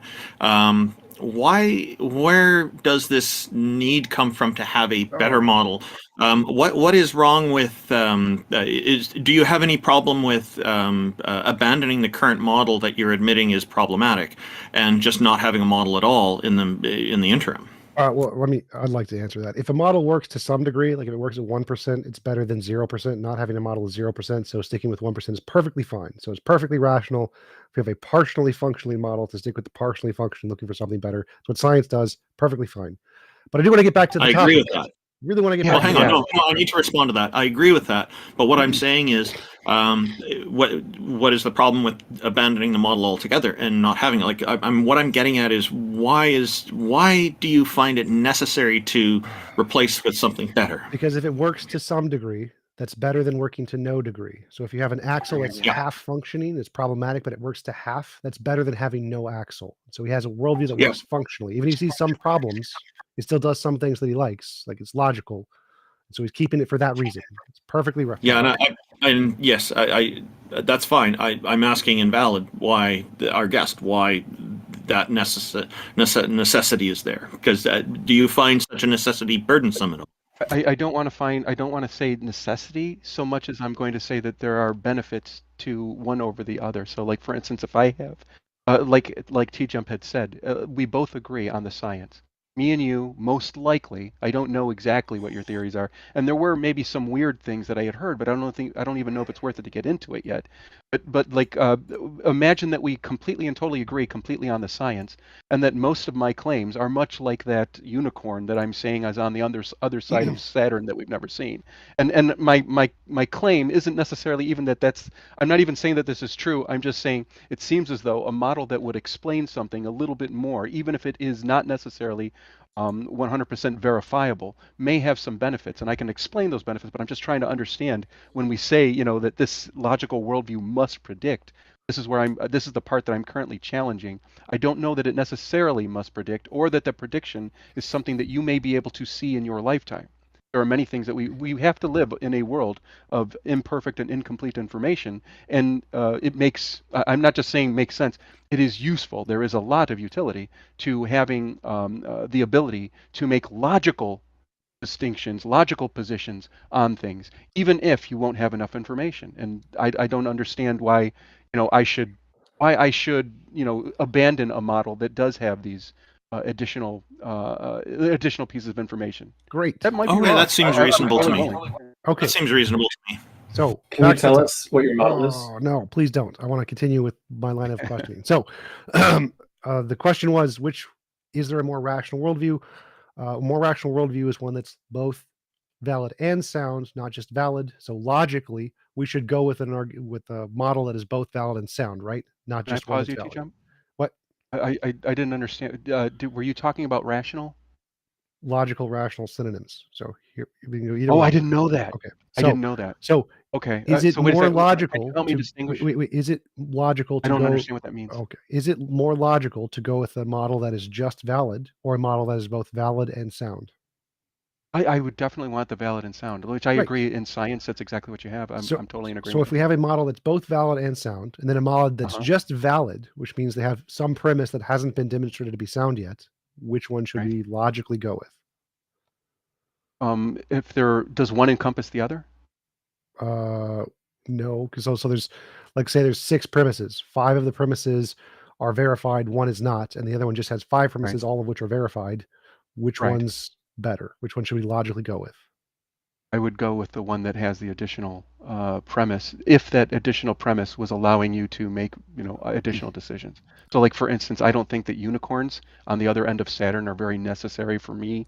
So, like, I don't really care. But if it turned out that I had to do something, like I don't know, if I were making a satellite to try and see that other side of Saturn to see if there's a unicorn, I'd probably say, you know what, it's probably not worth spending that much money. So There so let's probably say isn't one there. let's say the 6th So premise like, yeah, is there's a magical leprechaun and he tells me that I should do certain things, like don't step on gold or whatever. And so he helps me to make decisions. And this is the 6th premise. mhm. Does the fact that the 6th premise give me commands and tell me to do things make it rational that I should believe this 6th premise is true?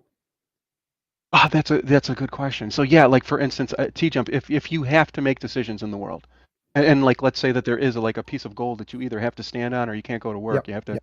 you have to do something. So like, and the thing is I think at that point you need to start making a decision that either that damn leprechaun exists or he doesn't, and he's either telling you the truth or he's not telling you the truth. Well, that I think And is if you decide illogical. that he's That I think is illogical because I okay, think if we're trying to make a decision, should we step on the gold or not, and we have no evidence of the leprechaun, then right? making the decision based on what this leprechaun may say is no more probably true than the inverse of an anti-leprechaun. So if say the leprechaun says step on the gold, you can imagine that there's hypothetically an anti-leprechaun that says don't step on the gold.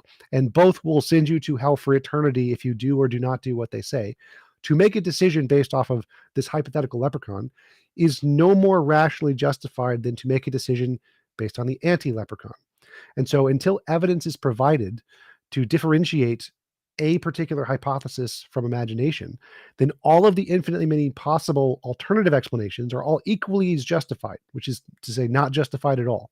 And so to believe this 6th premise, whatever it is irrational because there's infinitely many alternative premises that have equally as much support as that one. Zero. Okay, so when you're saying this, I agree with you. If you were talking only about a singular decision, I would argue though that if you have multiple questions, Well, like for let's instance, let's expand it. Let's oh, say go all ahead. decisions. Let's say there's I'm a sorry. leprechaun that gives literally all decisions you should ever make in all of space time. How does that change the situation? Because there's also Okay, going to be so infinitely yeah, many alternatives. good. So yeah, so now we have multiple questions, and the thing is I would argue, and this is my only argument here, is that you should either decide that the leprechaun exists and make all your decisions in line with that, so that there are no contradictions, or you should decide that the leprechaun does not exist and then make all of your decisions based on that truth. But wait, And this is my claim that in order to have a logical worldview, you have to select one of those two. If you ever think that at one time he doesn't exist and the other time he does exist, and you make decisions based on those two contradictory things, then you have a worldview that's already kind of messed up. It's already doomed. but that seems It's already a doomed illogical. structure. That seems I illogical don't because you understand. have I don't eliminated Leprechaun 2, 3, 4, and infinity and said this one leprechaun, you either decide it exists or it doesn't exist. What about the anti-leprechaun? What about the one that tells you to do the exact opposite I of am everything saying this one that. does? Jump. I thought I explained that. So like, let's imagine it's just one for now, if it helps. And we're saying that there's either the leprechaun or the anti-leprechaun, Yeah. and that you have to decide one of the two. Well, So no, I'm I saying think in order to have a logical worldview, you have to choose either A or not A, right? So we're making a choice, and we stick with that choice throughout all of our decision making until we have evidence that suggests we were wrong, and then we switch completely to the other side. So in order to have a logical worldview, we have to choose either that does exist or does not no. exist. I don't Let think me you're. interject No, one more please time because I have to please leave. don't, I'll please give it okay. back to you forever, T-Jump. I'll give it back to you forever. I just want to say that invalid. Although I do think that sometimes the burden is shrugged off, it sounds like you are coming into this with an open thought process. What I would say, just why I think T-Jump's point is so crucial and why prediction is one of the most important things we could talk about when coming to a worldview, is that you see this both in religion when it comes with prophecy. Probably one of the number one things for why they say that they are convinced for it being true. And you see this with, it doesn't have to be a materialist. You can see this with theological viewpoints as well. But you need to be able to predict the future. You need to be able to discern fact from fiction. I think science, a materialist worldview, does that the best. But I do think it is one of the most crucial aspects to building a worldview. And so, right back over to you, TJump. And thank you all. Don't forget to like, follow, and subscribe on all our respective channels. So I guess to kind of address what I'm hearing from Amy is I get this a couple of times already, and I don't know if I'm misrepresenting what it is that I'm trying to do here. So I'm not suggesting that prediction is bad, and I'm not suggesting that I don't want prediction in my model. I'm suggesting that I have the same amount of prediction that you do because I follow the same scientific principles that you do. So there's nothing different between our worldviews. Well, My you're worldview adding has something, additional. right? You're adding something. You're right. My worldview has additional components that are not a part of the science at all. And what I'm suggesting is that, like we were talking about before, when we're talking about a logical worldview, I myself say that I have to come down as either the leprechaun or the anti-leprechaun must be true. All right, so This is a logical. In order to be logical, this is the claim. And what I'm hearing from you, logical. So there's Right, infinitely and that's many what I didn't leprechauns. understand. There's infinitely. It's not just leprechaun or not leprechaun. There's infinitely many leprechauns. For each Okay. possible action you could do, let's say there's 10 actions. There's one leprechaun for each possible variation. So 10 to the power of 10, whatever that is. Right. There's that many leprechauns, variations of Okay. possible things. So it's not just leprechaun or no leprechaun. Each leprechaun commands you to do a different set of actions. Now, is it rational to pick any one of those leprechauns and believe in them over the others? I would argue yes. I mean, you want to choose one of them. What, Or for why? that matter, maybe it's a leprechaun. Maybe even the correct answer is a leprechaun that, doesn't even, it's not even on the table yet. So like, and again, I tried to explain why, and I'm sorry that it's not coming across right. So TJump, what I'm trying to explain, or at least, and again, I'm not trying to convince you of anything here. I'm just saying when it comes to worldviews, when it comes to worldviews, I'm simply saying that if you have a worldview, it is only logical to choose a worldview in which either X exists or X does not exist. In order to be logical, that's what you're necessarily going to have to do. And this is the issue that I currently have, because right now you're telling me, so like, and with your example, the question that you would ask, which you had asked very eloquently, I want to make sure I address it correctly. Choose the first one. I don't care which one. Choose any one of your leprechauns and decide whether or not it either exists or does not exist. And your worldview should match that as far as every decision you've made. Then you have a logical worldview without any contradiction. If you somehow choose one of those leprechauns and decide half of your actions are going to act as though it is true and half of your actions are going to act as if it isn't true, I would argue that is not a logical position. Sure, but you can say that is a contradiction. You can say I don't know, and that's still logical. It's logical. I agree with you. I agree with you. So like, and that's why I was asking you about your agnosticism. But I want to. I don't agree on agnosticism. But here's the point: is it's more rational to say all of them don't exist until evidence is provided than to pick one and to believe it exists based on no evidence. Actually, I would argue that that's necessarily not true. So like, for instance, if you have you said that you have like an infinite number of leprechauns. So if you have one leprechaun who believes X in all, let's just say, the entire, I don't want to say the entire alphabet because we want to use the not X, but basically we have a leprechaun that has a recipe of variables. And then you have another leprechaun who has the exact opposite, right? So his premises are exactly the opposite. Now you have actually right there basically a truth apt statement, right? You basically have to choose either it is true or it is not true. I think that what I'm saying here, TJump, I really don't know why you have any. This doesn't even seem controversial what I'm saying. In order to have a logical position, you have to either believe that X is true or that X is not true. Well, no, you can. And I don't know why is there a fight back on that? You can have a logical position that doesn't say either. That's perfectly fine. That's an interesting claim.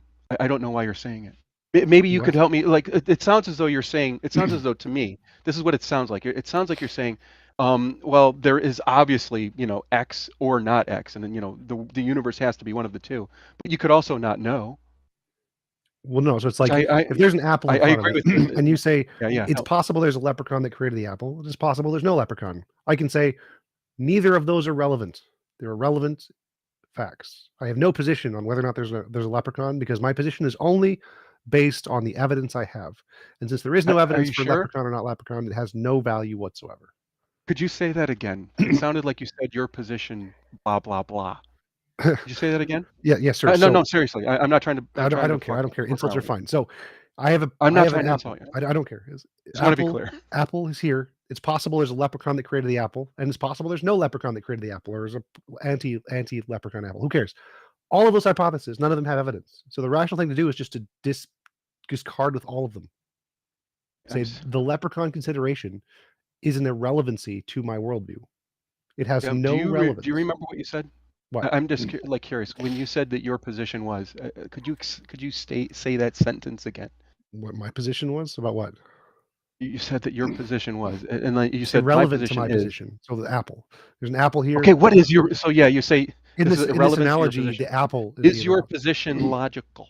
Do you have Yes. a logical position? Yes. So I logically have an apple, and I'd say I have evidence of this apple. It's logical for me to believe this apple, and then you can come along and say there's a leprechaun, an anti-leprechaun, and no leprechaun, and all these possibilities, and I can say those have no consideration in my worldview, and that's logical. Yes.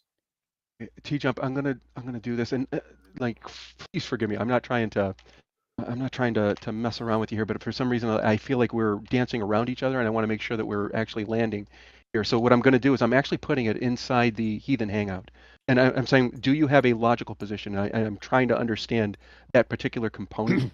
And I even put in quotation marks. Do you have a logical position? Because I'm concerned that right now you don't, and that you're acting as though you do, or that you're claiming that you do. And So logic. Don't remember, say my that you have a definition position. has two things. Is there a logical inconsistency, and does it follow the evidence? So I see an apple. My worldview is that there is an apple. That's the extent of my worldview in this analogy.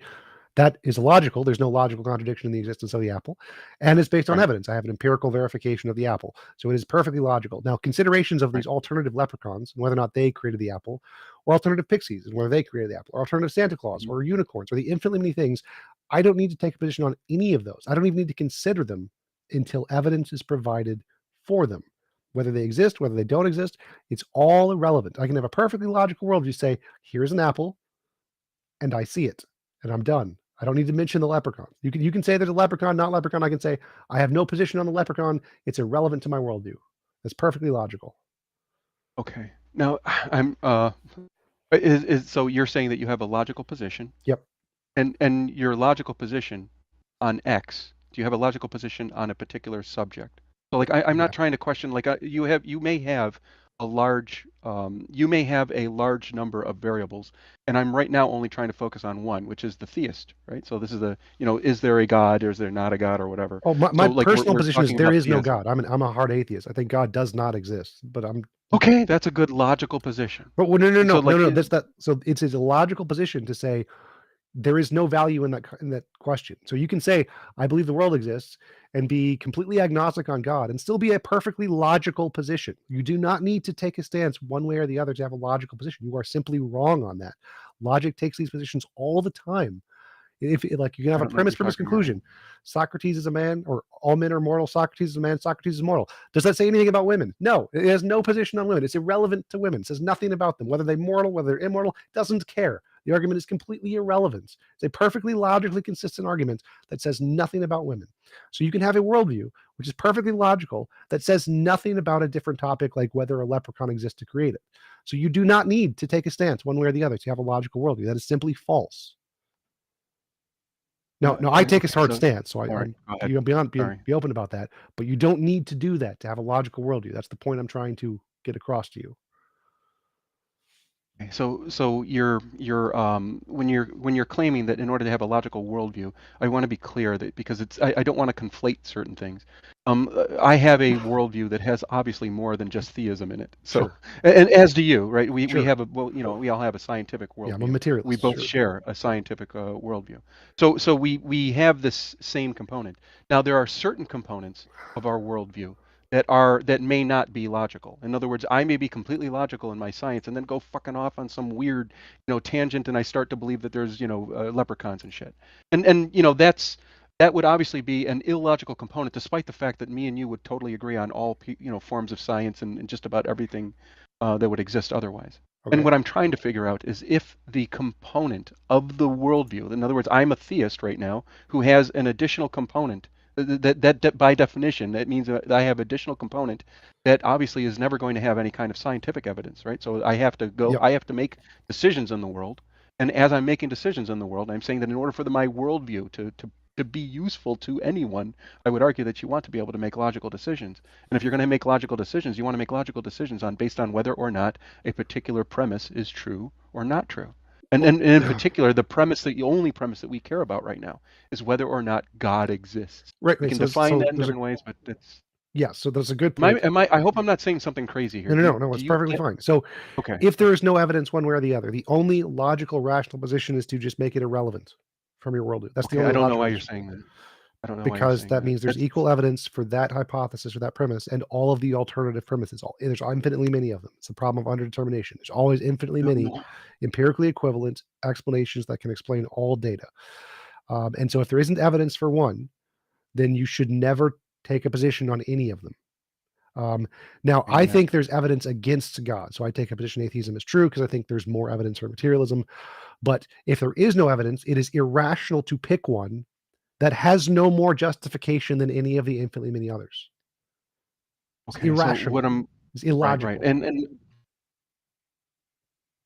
I don't know if you're okay. So what I'm trying to focus on is you keep on wanting to say that there's a whole bunch of these different things, and I'm only saying a broad, very, very broad category that is very truth apt, I hope. So like, in other words, if I'm defining God as just something that is outside of space and time, right? So this is my claim that there's, and again, I understand if you're gonna tell me, hey, there's no science behind it, I totally agree with you. That's not the point though. That I'm making decisions. That if I'm going to make decisions in the world, and I'm going to, by necessity, because I live in an imperfect and incomplete information world, I'm going to have to make decisions and do things in this world. I'm going to have to make decisions on basically premises that I will have insufficient information on. And I think that if you're going to have a logical worldview on that subject, not an entire logical worldview, but a logical worldview on that particular subject, it's extremely necessary to either choose truth or false. And I don't understand why you're saying that isn't necessary. This is it's necessary to not do that. So I'm not saying it's not necessary. I'm saying it's necessary to not do that. So let's say, like, there is evidence for things outside of space-time, but let's suppose there was no evidence of anything outside of space-time. To believe that there was evidence outside of space-time would be irrational, necessarily. You could say it's, I don't know. What? I'm telling you right now, it's like these things, the explanations that I'm getting, I'm genuinely trying to understand here, but it seems as though, and I think that maybe we can get to the point where we're forget any other examples and we'll just talk about X. Sure. So because I really think that it'll help if we just focus in on that. And if I have a worldview, and I'm saying, there's obviously incomplete information, definitely imperfect information when it comes to whether or not X exists. Right? X is true. So like, if it turns out that X is true, I need to make decisions in this worldview. Well, no, you You're don't. telling me. Any decision you make, it is never rational to ever make a decision off of anything that has no evidence. You should only make decisions based off things that have evidence. If you have no evidence, then making a decision is no different than random chance. Literally no different. So if you just roll a dice, that is equally as rational as you believing in God and making a decision based off of the God. If there's no evidence, any decision you make is no different than random chance. That's why we need evidence. And so to make a decision of any kind based off of a God that has no evidence is illogical and irrational.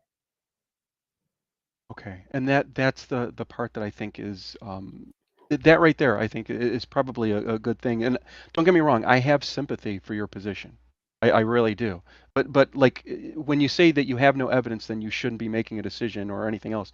I think that the world necessily presents things. No, just to clarify. I didn't say you shouldn't make a decision. So you can still make a decision. My misunderstanding. So I'm saying make a decision off of an imagined hypothesis that solves the problem. So let's say there's a problem. What's in the Really? box? And you want to say, I want to guess what's in the box. And I think God told me in my imagination it's a potato that's in the box. That is irrational. It is irrational to trust that information because it has no evidence. It would be more rational to say, I don't know what's in the box, or to say, I'm going to pick something at random. That would be rational because then you're rationally accepting that the probability of you being right is pretty low. But if you actually believe that this God is telling you that there is a potato in the box, you are being irrational because you are accepting some kind of information that has no objective evidence that makes it better than random chance. Just accepting you have random chance and just picking a random chance thing is rational. Thinking you have more than random chance when you don't is irrational. Okay. So forgive. I'm trying to again, if we can focus on just X or not X. Yeah. I think that really helps because a lot of times I think that we're kind of getting ourselves out of where it is that I would need to understand what it is that we're talking about. And so if I'm in a world in which I need to make a decision about X either being true or not true, Yeah. then you would agree that I need to be consistent about my Right. decision. Consistent and conform to the evidence. So if you have No, no yeah. information, Yes. you have to make a decision. The best thing you can Yes. do is guess. Make a random Okay. choice. There we go. That's the best Yep. thing you can do. Okay. That's the most logical thing you can do. It would be Thank you. Yeah. illogical for you to shake a lucky rabbit's foot or to drop some dice and to have it point in a direction and say, this is more likely to be true. That would be irrational.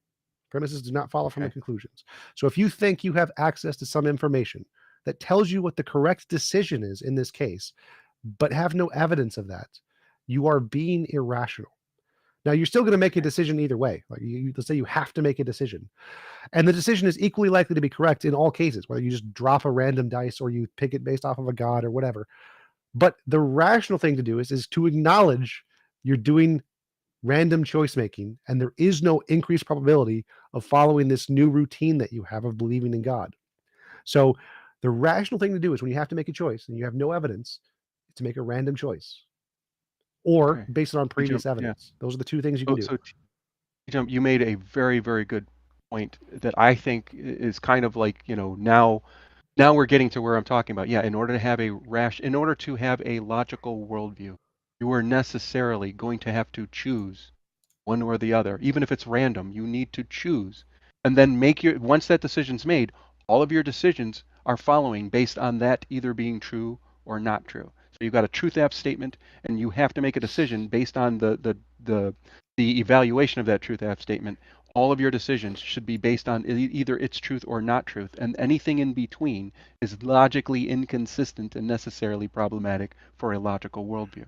And I agree with you now. This is now I think we're on the same page. Sure. If in I the think we case can where you actually have get to into make a decision, you don't have to make a decision on the belief in God. So that one is not such a case. But I say would like, disagree. wait, what? So we'll just to give an example of one that is like this. Either you have to run away from the lion or not run away from the lion, and that decision is going to have permanent consequences. You have to make a choice there. It's going to happen, right? God, not the case. God is not like that. God is like, do I want chocolate ice cream or vanilla? I don't know. I don't have an opinion on it. It's fine either way. So belief in God is not one of those decisions that you must make a choice on. Okay. If you say so, I don't like. To me, I'm thinking that I'm going to make, as I'm creating a worldview, it's definitely, a useful thing to either decide that this is true or not true. So I Why? guess at this point, Why do when you you say think? Why do why, you think it would be meaningful to answer that question in a logical worldview? oh, well, a lot of times if you're looking at, there are a whole bunch of things that are opened up if you have a theist worldview as opposed to an atheist world. Well, that's So like I'm whenever not I'm sure what you making any mean by decisions, opened up. yeah, when I'm making any decisions, I myself just happen to go with, and I think that there is sufficient evidence. Like for instance, I think that the person before me, Centurion, I think he had decent evidence. It's enough. It's enough to push it. If I were evaluating and say 50-50, to me, it's enough to start saying, all right, maybe 51-49. I Well, don't yeah, know. that's a Like it different pushes topic. me in one So direction. I It pushes would me in one agree. I would direction. agree if you have evidence, it's rational to follow the evidence. But right now we're talking about something different. Right now, the argument you're bringing up is, can you have a logical worldview that doesn't make a decision on God, whether it's existing? And I'm saying yes. You're saying no.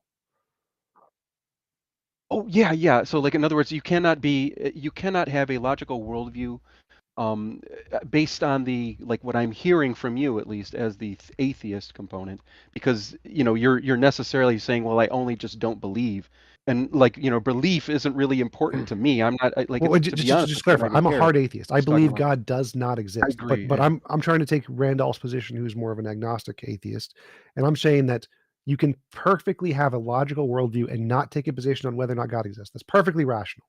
And you're saying it's irrational for some reason, and that doesn't make any sense. Why would it be irrational to live your I thought I entire explained that. life Thought without you ever agreed to claiming that. God exists or not? My bad. I'm sorry. I honestly thought that we were saying the same thing.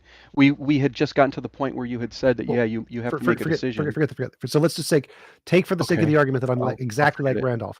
Why is it Okay. irrational to say to live my entire life without ever taking a position on God exists? How is that an irrational worldview? Because I can take any other worldview. I can take materialism, or let's say I don't even take a metaphysical position. I just take a instrumental position. I'm an instrumentalist about science. Why is instrumentalism an illogical position? Okay, for the record, I'm gonna have to go in about 5 minutes. It was fun, and I think that we've gotten somewhere. But to be honest with you, I feel like there is more that has to be done, and maybe we could do this at another time. But to answer your question, I guess with Randolph, again, I'm not necessarily saying rational. I'm saying logical. Just Again, because I myself worldview. happen to So say that they're not interchangeable. And when I'm saying logical, I'm basically saying that there is no third position, right? There is no middle position. So I believe in I definitely believe that there's the excluded middle is extremely important for me. So whenever you're making a decision about a subject, for instance, whether or not there is God, or it doesn't really matter what the hell it is, whether or not there is X, in order for your worldview to be logical about X, you must necessarily believe that X exists, or that X is true, or that X is not true. And that only those two positions are the actual logical positions that will allow you to be, have a useful or utility in your worldview. So that's why, and I hope that that's clear. And if it's not, I guess I don't know what I can do in the next 5 minutes. But well, it's clear, but it's we- wrong. this is a necessity for It's us. Yeah, clear, but it's can we wrong. move on to another question, because he hasn't understood what you're trying to say, TJump, and I think we would be amiss if we didn't actually hear Invalid's beliefs. I'm curious. Can you elucidate, or like obviously Okay, TJump makes sense to you? I'm trying to understand. I would Can like I? to Oh yeah, go ahead. table it, because I don't think I you're getting understand. it, and that's okay. Okay, so I think that it Was it would explained be. well? Out of curiosity, just I don't want to like I don't know if characterize I'm it. missing something. I Okay. understood what All right. TJump was Fine. saying. Fine. That's not the problem, and I don't think TJump did anything wrong in explaining it. The point is, we've gone a long time Yes. sort of pushing aside the issue of what is it that you believe, and every time you say that your decisions are informed or shaped, consequentially you think it matters whether you are acting in accord with your belief that God exists or not.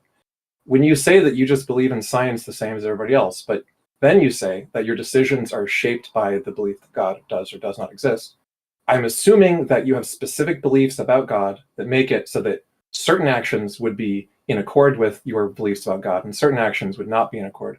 So just rather than getting into meta, let's just put all the meta aside. Tell us what your beliefs are and why you think it is justified to act in accord with that particular view of what you think God existing means.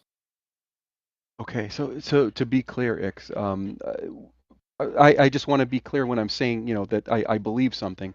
All I'm really saying, and I'm sure you've heard this before, X is more likely than not X. That's all I'm saying.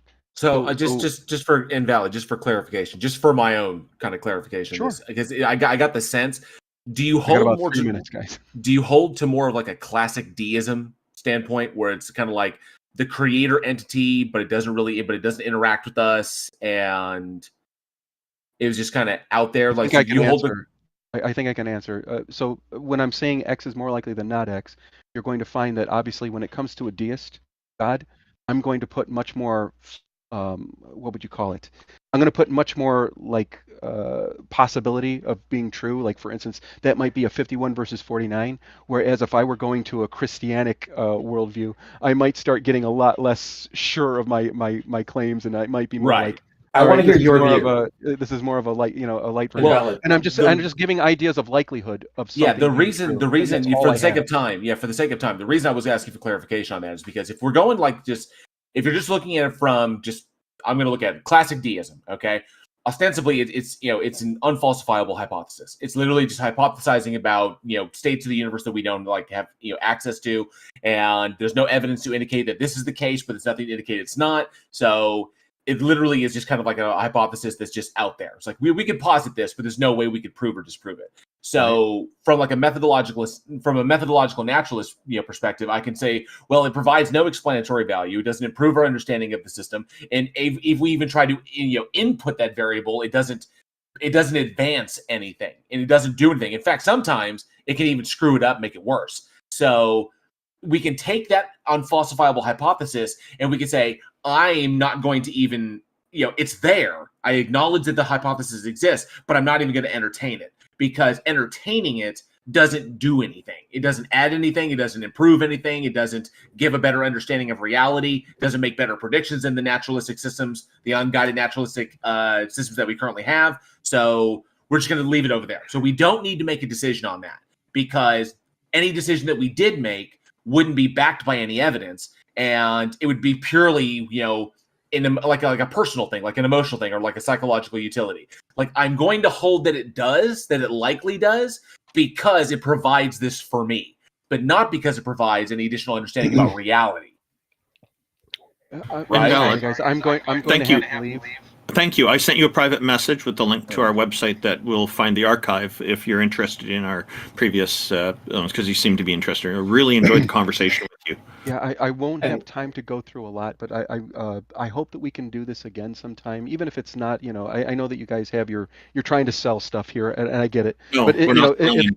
I am. But what I mean is, you are selling, and that you're selling, to stuff to put online, and I don't know if you guys make money from it or not, but I know that you want to archive it too. I think that that's important, but I really would like Before to you talk go, to you guys, even if it's not We're- online.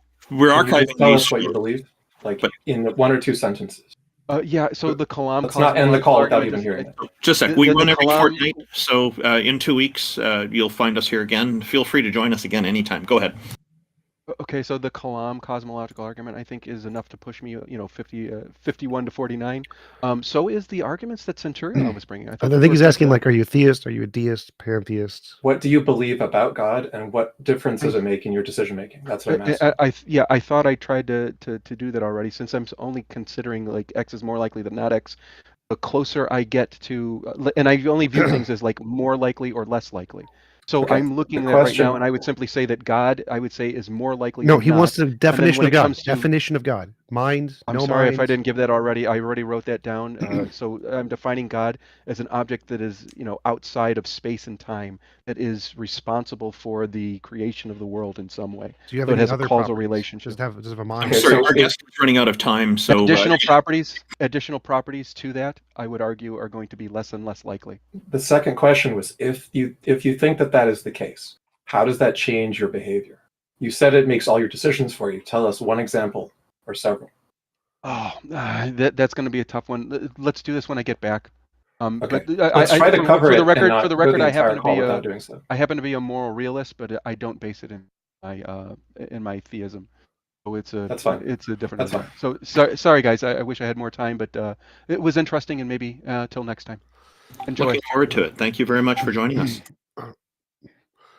I did want to say that his worldview seems to entail that the position that I don't know if something exists, but I'm going to act as if it doesn't, would be irrational, which it's not. And the position that something is not even wrong, like the Pauli position, would also be irrational, which it's also not. And so his position seems to make certain very logical positions illogical by his definition, because they don't take a hard stance on the existence or non-existence of a certain object. That was a very interesting conversation. And just in case the audience is wondering, like TJump pointed out, he doesn't agree with me on certain things. You will find that on this panel there are different viewpoints from each of us, which is where a lot of the value in the conversation comes from. At least that's the intention here. I don't have a problem with people disagreeing with me, and the show is about our guests and the issues that they raise and the ideas that they bring to us. And so so that's why you normally won't hear the hosts getting into heated discussions with each other, or even arguing with each other that much. It's mostly we really want to delve into the ideas that people bring to us. So who's next, Taco? Fantastic. Welcome, Brenda Debates. Thank you for joining us. How are you today? You have your microphone turned off. There we go. Hey, Brenda. We can't hear you. Yeah, there might be something off with your mic. Maybe a hardware mute switch. Oh, we can hear Brenda Debates now. We heard you. Oh, we for heard a a little. second. Yeah. Oh, it's push to talk. I forget which devices I'm push to talk on. Welcome, Brenda Debates. Thank you for joining us. How are you today? I'm fine. I'm fine. What you got I for us was today? well. I was actually kind of hoping to talk to Amy. Oh yeah, Amy had. Did Amy disappear? She had to get going early today, unfortunately. Did you want to put the idea forward to us? Because we can certainly try to address it, and you'd be welcome to come back in a future show. And raise I it wanted again. I wanted to propose something for modern day debates. And I'm not really good at this social app stuff, as far as you can see. I'm not terribly good at it. So I wanted to propose some idea for modern day debates, which is basically I would come on and then invite flat earthers to come in, and it could be like a rotating debate instead of like this formal debate stuff. Okay, so yeah, modern day debate I know is set up for specific debates. The platform that would probably be really good for that would be Amy's channel. She and I would suggest that you contact her privately to make those arrangements, because she'd probably be up for it. I did. So my question is Tom, are you loving the snow? No, it's fucking awful. This is freaking March, and it just snowed 6 inches. Yeah, Oh, you yeah. love all that snow? We got it's just everywhere. It's 6 fucking inches of snow. It's horrible. Well, better your snow than the wildfires I've got here. So, By the way, Brenda, I enjoyed your question last time about Sabine. The video you mentioned, I had watched also, and we could talk about that sometime if you'd like. What was that? What did I mention? So you called in, I think it was a week or two ago. Well, they're every 2 weeks, so it was 2 weeks or so ago, multiplied by something. And you asked about a video by Sabine, the physicist, when she asked, does GPT understand language? And you seem to agree with Sabine's position, which was that if what we mean by understand is like demonstrating competency at using it in a particular way, then we can say that it does that. And I wanted to say that I agree that in the literature, like cognitive scientists and AI people use the word understands constantly and a lot of other terms. But I want to say also that it depends on what we mean by understands. And we get into the danger of something kind of like teleonomy versus teleology. When we say, well, if what we mean by understands is just a level of competency, then yeah. But if what we mean is the kind of competency that we have, that kind of understanding, then I think it's fair to say that they don't. And there's a bunch of reasons why people say that, these models are not conscious because they're missing so many kinds of competencies. Yeah, but I think that as far as her usage, I think that that's what we mean by understanding, which is you're able to use a concept within a certain structure or context that indicates that you understand it's just what it means to be understand is to be able to use it appropriately within a certain context. And I think that they are able to do that within certain limited contexts. Sabine was limiting it to a very particular context, and I think I would agree with her. After talking to GPT, I think the model I have access to is 3.5 because 4 you have to pay for. Yeah. Is that right? Yeah. You can Yeah, I think. And I would Well- agree with what you said basically, which is that if what we mean by understands is just like some degree of competency in a limited domain, then yes. But one of the things that a lot of people sort of construe from the usage of a term like understands is like there's this guy who was working at Google a while back who thought that not GPT but Lambda, the Google model, he thought the Lambda was sentient and had rights, and he was convinced by it. Now the reason that this is dangerous, even though I'm not saying that Sabine is committing to that mistake or whatever, but I want to make sure people in the audience thinking about this take this into consideration, is that if we're going by like the original concept of the Turing test, the Turing test wasn't just, you know, a limited duration, limited domain question and answer session.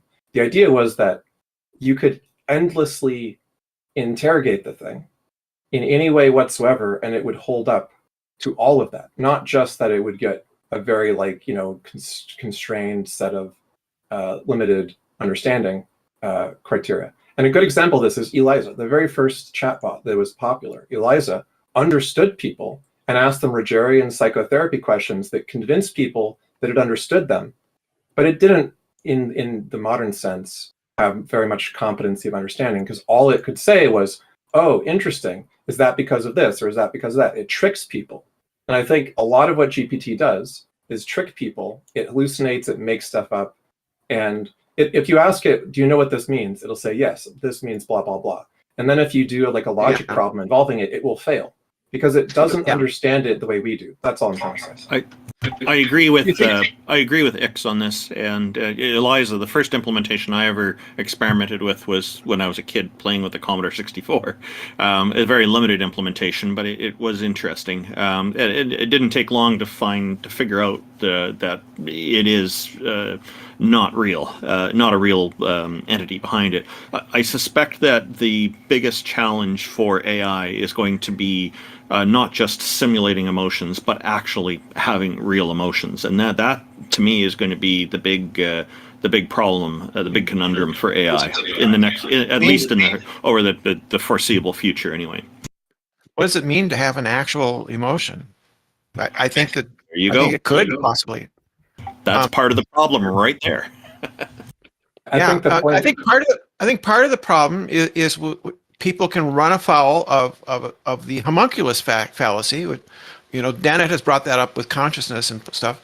You know, at some point, I mean, I believe that there's no ghost in our machine, right? We are composed. We have a neural network.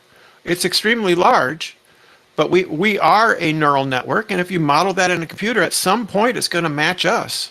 See, we agree on that. I'm not saying that I'm skeptical that GPT is a precursor to an important stage in the development of artificial consciousness. I think we're headed to artificial consciousness, to AGI, et cetera, and maybe even human-like brain emulation or behavioral emulation. So we agree that it's conceivable, that it's feasible, and that it's very likely coming sooner than we're ready for it, probably. But the question is, how do we speak about the stages before we get there? And I think it makes sense to talk about these types of things as like pseudo-understanding or semi-understanding. If we're talking to lay people, it's fine to say it understands if you're speaking like with teleology versus teleonomy amongst people who understand that it's not real, complete understanding in the human sense. But it is more like a spectrum, a degree in which we say it has this much competency across these many domains. Well, I think Brenda brings up a really good point that there's no hard line to distinguish when we will get to true intelligence. Like, we're not going to be able to know what that is. And so it's essentially going to look to us no different than it does now. It's just a bunch of switches that are determined to react in a certain way. They're just going to be better at it. So right now you can say it's like a toddler. A toddler is going to make mistakes when it tries to associate things. But would you say the toddler is not conscious? Well, no, of course you'd say the toddler is conscious. And so we don't know at what point the system of switches will actually become conscious. And the question is could it be now? And I think probably the answer is no, but it's a valid question to ask because we don't know at what is the property that is required in that system in order to really achieve consciousness. Yeah, and I'm not claiming that there's a single monolithic property either.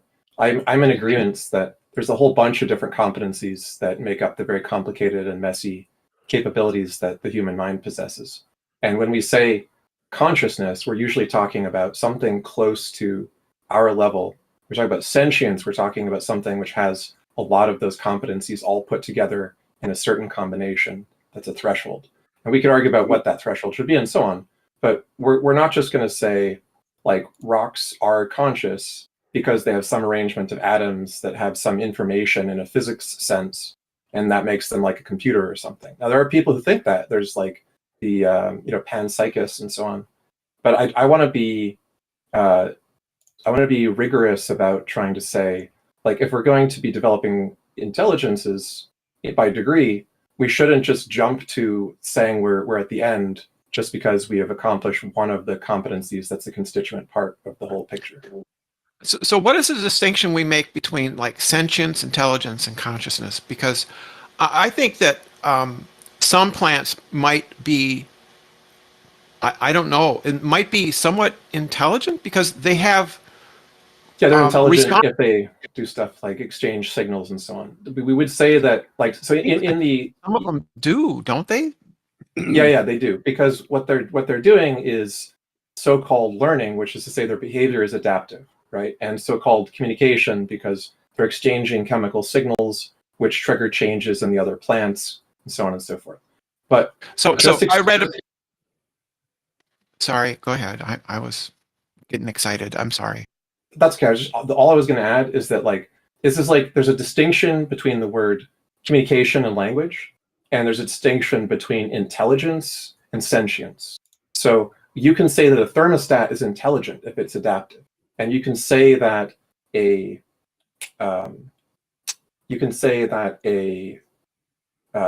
thing has one but not the other, and that's where I think we stand with plants and all kinds of other things that are probably not sentient or conscious, but certainly have a degree of adaptation in response and communication between one another in some form. Yeah. I wanted to give an example because I read this just recently that there was news in a science news thing that trees give off a particular sound when they are under stress. This sound attracts insects that are looking for to chomp on their leaves, but it also signals the surrounding trees and they increase their defenses, their chemical defenses, in response to a tree near it that is in distress, like due to dehydration or something like that. It doesn't have enough water, and that is amazing. Yeah, it certainly is, but it's far short of what we would call. It's not sentience, though. It is amazing. Yeah, I probably wouldn't even call it intelligence. I don't think that was intelligent. We could construct a thermostat that we could refer to as intelligent in the sense that it's adaptive, it learns from past patterns and predicts future ones and so on. And we could do so with some degree of like stochastic gradient descent, like a neural network. And we could say, okay, as we get better and better, this thermostat is a better and better predictor and modeler of future temperatures and so on. But because it doesn't have all of the other things which we think of as sentience, like memory and a concept of the self. Like when we say that an animal recognizes itself in a mirror, we think there's an important distinction about the kind of consciousness that it has about itself and about its environment that's lacking in some other animals. And there's a whole bunch of criterion like that, which is just lacking in something which merely adapts to change and merely transmits signals to trigger change in each other. Friendly debates. Do you have like this is actually getting quite off topic for what we normally focus on here? Did you have a deity you wanted? No, it's okay. Did you have a deity you wanted to present, or are you an atheist? Or trees? I love ants. I like trees. Trees and ants. Yeah, I really enjoy the forests too. Not ants. Yeah. A-U-N-T-S? I'm on their side too, Brenda. Ents, E-N-T-S. Oh, Lord of the Rings reference. Okay. Yeah, I'm on their side too. Was there a deity you wanted to present to us? No. You can move me down. I got satisfaction here. Yeah, we didn't mean to. We're not trying to be rude and kick you out or anything. We just kind of trying to make sure the topic is where it needs to be. Yeah, it was good talking, Brenda. I always enjoy speaking to you. Yeah, thank you, Brenda. That was good.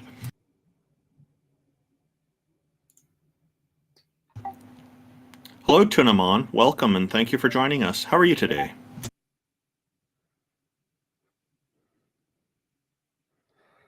Muted.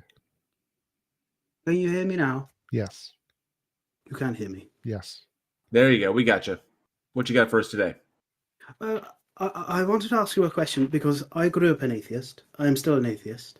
But I know that a lot of you were theists and you believed in a God. I'm just curious as to what kind of evidence are you looking for when it comes to God? Because for me, I don't believe there is any evidence. Novel, testable predictions would be great. So, like, I'll give you an example. The miracles in the Bible are claims that there were testable things. When Paul is asked in his letters, his epistles, why we should believe that Jesus resurrected, his response is, there are 500 witnesses over in Jerusalem who will attest to this, right? And that's, incidentally, that's the only place where that claim ever occurs, and he never backs it up, and there's no documentation of those 500 witnesses. But he makes the claim that something supernatural happened, people observed it, 500 of them, and that he can provide the evidence. So modern theists don't do that because they probably know that it's not going to work. But the classical and Christian theists often did make claims about things that they believed God did in the world, like miracles. if I die and go to heaven and see God, that's pretty good evidence. Well, unfortunately, I've died and I didn't go to heaven and I didn't see a God. It was just a discontinuation of time. I died as I was going into the operating theatre and I woke up in the hospital bed. I didn't see an all-powerful supreme deity. I didn't know I had died until someone had told me. We should totally use that, like atheist NDEs. Like this person had an NDE and you saw nothing. Clearly evidence of no God. That's the closest that I can kind of surmise it as well. Is that for me, it was all, there was no discontinuation of time. It was literally, I was in the operating room, and then there was no sensation of falling asleep, no sensation of like losing consciousness.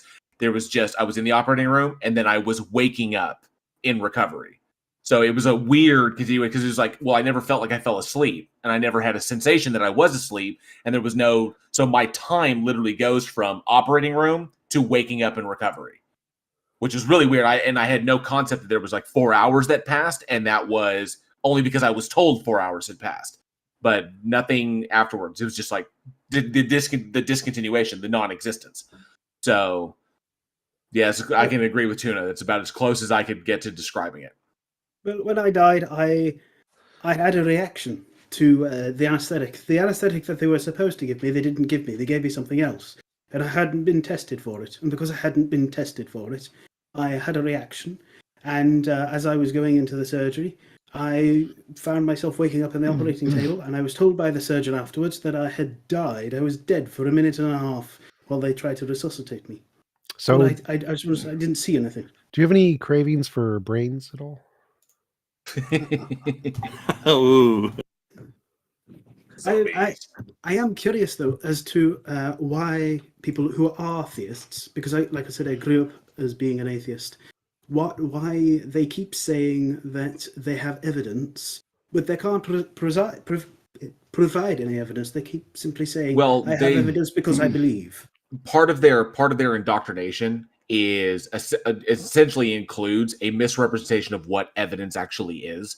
That they are told that things like that from the standards that we hold, that things like hearsay or personal experience or your feelings are as equal to or even more valid than things that are demonstrable and provide actual explanatory power of things, like things that we would consider legitimately evidence. So they work from a misrepresentation or a misdefinition of what these things are. They consider things to be like much more vague things to be evidence than we ever would. And because we recognize the problem in accepting them as evidence. If we all said that hearsay was evidence, what would that look like for any murder trial? Every murder trial would be a damn circus, So there are things that we exclude because we can't back them up. We can't verify them. They're prone to errors that TJump constantly cites. So we don't rely on them at all. We rely on evidence that we can back up, and that's typically the problem, is that they're basically given the position that their feelings are as equal to, or if not more valid than, demonstrable reality. Yeah, so they just use a definition of evidence that includes a lot of Right. things that are not evidence. And so they think they have evidence. But how can they be tricked into this? I mean, I don't like I said, I grew up as an atheist. I didn't really understand any of this stuff until I'm just shouting out. Until I started watching J.L. Warren, I didn't know this stuff was a thing. So, Well, I appreciate that.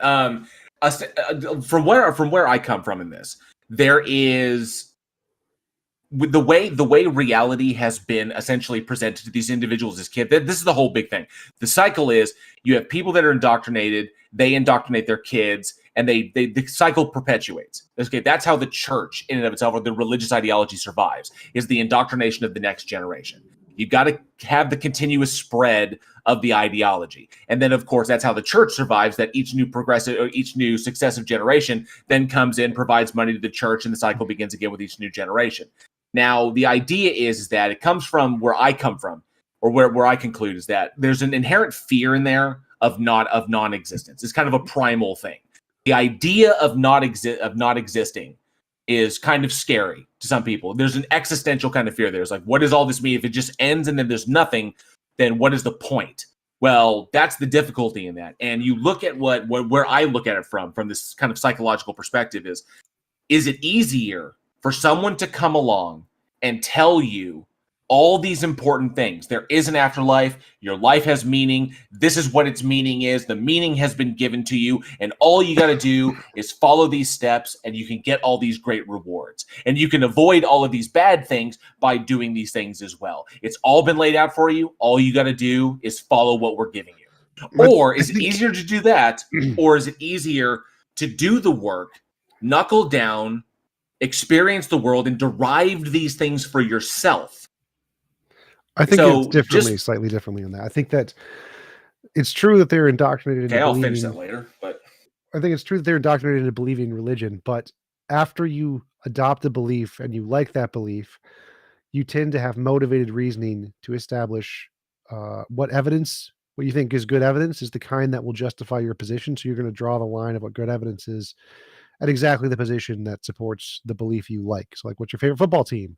Well, if whatever your favorite football team is, you're going to find whatever is evidence of a good football team is going to be the things that support your favorite football team. The same thing applies to religion. That's the reason. Yeah, and then within depending upon your ideology, there are certain things that have been built into the belief structure to reinforce beneath us. So you have certain like logical problems, or you have certain like, fallacious issues. Like, for example, one of my favorites to point out is literally the Morton's fork in Christianity. That the one thing that really keeps it going is Christians are told to go out and spread it. And if they convert somebody, or they win souls, or however you want to dictate it, they go out and they convince somebody, then they win. That validates their faith. It validates their position. They've convinced someone else that it's true. But if they're rejected, that's also a validation of their faith, because the book tells them, they're indoctrinated to believe that they will be rejected by those that are already condemned, or they've condemned themselves, or they simply refuse to believe, or blah, blah, blah, blah, blah. So essentially, everyone is wrong and you're right. And the way you validate that is like, the ones you convince, they validate you're right. The ones that are wrong, they also validate you're right. So, and Christianity is not just the only one. The entire Abrahamic monotheism is just rife with these little fail safes. And these have been generated over time, created over time, to ensure the system is self-contained and keeps perpetuating itself until you expose it to information that system doesn't want you to have. So you begin to ask questions. That's why, like, the idea of asking questions, of questioning your elders, of looking further, of actually getting education, that's why the systems of faith really don't like it when you do that. There's actually scripture that dictates not to do these things.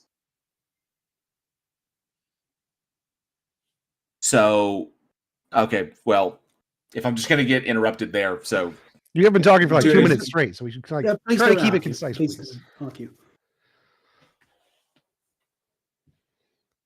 So, Tuna, did you have anything else from there? Yes, I do. Would it be fair to say that people who believe in a god, they're not actually believing in a god, they believe in a book? Because I the think book tells them that God is real. I think the book is presented as reinforcement of it. Yeah. I But it think you're contradicts itself. conflating belief there. So they epistemically believe in a book, but they ontologically believe in a God. So they trust the book is true, so they believe in the book, but they believe the God exists. And so there's two different kinds of belief there. All right, sorry, this is mind-boggling. I simply can't understand why a person would sort of give themselves to something that has no evidence Oh. whatsoever. It makes them feel well, good. you got to look at the start. Like, where does it start? It's not like these are like grown adults that are being presented this and they're just accepting it. No, this starts when people are young, very, very young, and when they're completely impressionable, completely subject to the influence of their parents and their little social groups that their parents create for them, the little echo chambers you have when you're a child. And so that is where it starts. If you have parents that beat into their kids' heads that this is the way it is, they're going to be carrying that forward. So, And in addition to that, for adults who end up joining religion for the first time in their lives, there's also very often a sales and marketing component or a peer pressure component. I don't think those are actually complete answers there. So I think evolution is selected for us to believe in religious beliefs, and the reason for that is because, like, have you ever had your wife, your girlfriend, ask you, "Do I look fat in these jeans?" Yes, of course. I've And got and many typically, slaps from that. even if she does, your best answer is to say no. No is probably the best answer there, because the white lies we tell give people more confidence, more self-assurance, more ability to function and move forward in life more effectively than if you tell them something that'll make them more stressed. And religion is just the king of that. So, like, if your loved one dies and your religion says you will see your loved one again after you die, it gives you a little bit of solace and helps you to recover a little bit faster. There's several studies on this that theists can actually recover from grief a little faster because of those beliefs. And there's also the fact that people who believe in a God will be a little more charitable if their God tells them to be charitable. It'll be a little more compassionate if their God tells them to be compassionate. They'll devote a little more time to charity if God tells them to. And these factors make religious belief more evolutionarily advantageous for society. And so the reason people go over to these beliefs is because there are fallacies built into the human mind to accept certain beliefs if those beliefs will be conducive to a better society for evolution. And that's why our brains have been preconditioned to accept very wrong thinking if it makes us feel good. There's also like a historical progression in a lot of these ideas where they increase the degree to which they're comforting and satisfying to people's desires and wishful thinking. So in the example of the afterlife, if we just look at Abrahamic beliefs about the afterlife, we see multiple points in history where it changed. And it didn't change in the direction of being scarier and less reassuring. It changed in the direction of being more and more comforting and more of a big reward in the sky, a big party where the salvation of the anointed is guaranteed for more and more people on less and less criteria required of them. So if you look at early Jews, they use the word Sheol, and it just is translated in the Greek versions of the Hebrew Bible as Hades. In other words, just like a place of darkness or unknown where we don't really know what happens to the souls, but they go there. And even the word soul didn't exist in the Greek conceptual vocabulary in a translated form until later, and it was because of the Greek influence and so on. But then over time, when they encountered the Greeks, when they encountered the Zoroastrians and so on, they adopted cooler sounding afterlives. They changed it so that in the later books of the Bible, in the later authored sections, the newer authors wrote a different version of the afterlife that sounded more appealing and more comforting. And eventually they did the mother of all upgrades. They said everyone can go there, not just Jews, everyone. And they changed it to Christianity, right? So we see this probable historical explanation of why do we keep upgrading our afterlife claims to more and more appealing ones in the evolutionary pressures of the primordial past. So our brains got this way tens of thousands of years ago. But as a result of our brains being predisposed to constantly desire better and better white lies to comfort ourselves more and more, we have historically been on a trend of going from simpler, less specific afterlives to more specific, more rewardy, what we call paradise afterlives. Afterlives keep getting upgraded because the part of our brain that wants them to be evolved a long time before.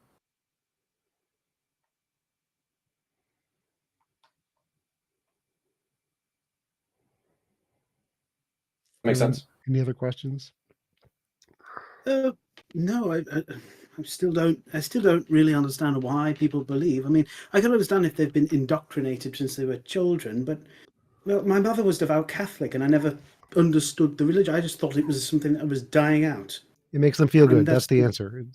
It just makes them part of it. It's part of it. I mean, the other part is that for a person who prides themselves on being rational and so on, and wants to be able to defend their belief on more than just the "it's my faith" argument, they will convince themselves of the evidentiary arguments as well.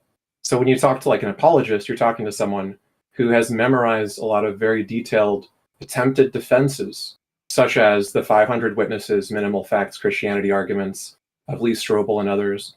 And those are the things they fall back on when they're challenged. They just say, well, I think there's historical evidence for it, right? They say these witnesses are reliable, these mentions of Jesus are reliable, and so it must have happened. And that's what they fall back on if they're trying to educate themselves to justify what they already want to believe in. Okay. Well, I only have one more question. You say it makes them feel good to believe in this stuff. Then why are they so hateful towards anyone who is not themselves? Why would being hateful be different? Like, you can feel good and be hateful at the same time. Those aren't contradictions. Well, I would disagree. I don't understand why someone can be mean for no reason. I mean, why? I mean, it's like if you Because it spend makes your them entire feel life good. hating. Have you never heard of I know, but bullies? They get a self-validation out of it because they're expressing their position, and part of that position is the inability to accept or the refusal to accept anybody who does not believe what they believe or hold to their same tenets. So it's just an expression of their tribalism is what it is. Our tribe believes this. Our tribe is right. Your tribe is incorrect. So if you don't believe it, then you need to get the hell out of here or something or whatever. So even going back 50,000 years, 75,000 years, tribal conflicts where two tribes have come into contact with one another, they don't believe the same thing. One would annihilate the other one, whether it's for whatever reason. This is just a contemporary expression of that, and then because by being hateful, they validate themselves. That's how they defend their belief. Being hateful can make you feel good. Bullying can make people feel good. It releases endorphins, releases dopamine. Being mean can make you feel good too. But it's very short, though. I mean, wouldn't it be better just all work together? I have autism. I don't really understand people. It's not specific to religion. I think, to be fair, when we're talking about primordial reasons for modern behavior, which can explain some things, tribalism seems to be an almost universal by degree tendency. And so tribalism in religious groups manifests as the behavior you're talking about. Tribalism in political groups, has manifested as, millions of dead people. So we're not going to say religion has a monopoly on tribalism, but we have to, I think, provide like a measured critique about the kinds of tribalism that it encourages, or the kinds of irrationality it encourages, while not making the claim that it's the only irrational or tribalistic. So people aren't rational. Even if it makes you feel good now, like cocaine, people are going to take cocaine even though it would be more rational to not take cocaine. People are going to eat a cheeseburger even though it would be more rational to go for a jog. It doesn't matter if something be more rationally better. If it makes people feel good, they're going to do it. Religion makes people feel good. Yeah, it helps to look at religiosity in the broader spectrum of critical thinking and skepticism. So if you're seeing commonalities between, let's say, like political extremists and religious extremists, it may be that it's not just religion that you need to look at. It's a tendency that manifests in multiple kinds of extreme human behavior, one of which is religious. So it's really good to look at the sort of toolkits. One of the classic ones is Carl Sagan called it the baloney detection kit, which is basically just a few simple rules for establishing someone is trying to feed you a line. There's a really good wiki called Rational Wiki which has a very broad spectrum of skeptical articles on every subject you could care to think of. And the more you think about it as a general human behavioral problem and not just as the religion problem, the more likely you are to be able to spot examples of it in yourself in other areas. Because you could be completely convinced that religion is bad and religious people are guilty of some abuses, when you could be committing some of those same kinds of cognitive biases and mistakes in some other area of your life if you don't see the generality of it. I only have one more question. This is for everyone on your board here. But why is it when you ask a question for them, they either dodge the question or they for example, when you were having that person on before, that Bartholomew was on before, the conversation went off the rails very quickly, and he wouldn't answer a question. He kept dodging it every turn. Why do they do that? Why can't they just answer it directly? Motivated. Cognitive dissonance is a very common thing, and people sometimes feel like they're being trapped because there is a lot of adversarial kind of attitude in a lot of these kinds of discussions, unfortunately. That's not our intention, but the expectation's certainly there. Also, the type of argument he's running, which is a precept argument, basically, in like a scrambled eggs kind of fashion, is specifically intended by those who crafted it to shut up atheists by just railroading and being disagreeable and refusing to concede any points and so on. Even though they're making arguments which are easily refuted, they never accept any attempt to refute them because they think that if they don't acknowledge any point that you make, that they can just keep reasserting their claims and try to make you give up by wearing you out, which is funny because he accused us of trying to wear him out. But that is exactly the intended purpose of the presuppositionalist transcendental argument. That's why Seitan Brugengate and others came up with it. They said on the record, this is an argument to shut up atheists. It's just a way to make them mad and rage quit. So Van Til and Boston, I think, are the ones to shut the mouths of the unbelievers is what it was. Hilarious. But I think I would disagree there. I don't think that all Christians aren't like that. All religious people aren't like that. I think it's the people who are the least educated and the least qualified, and if you push them on something that makes them feel uncomfortable, they go into a psychological defensive mode where they react by trying to evade. It's very simple evolutionary fight or flight. But if you talk to an educated, qualified Christian, they won't do that, and you can have a meaningful conversation. So I don't think you should paint all Christians or religious people like that. Just the ones who are not as experienced in having those kinds of conversations.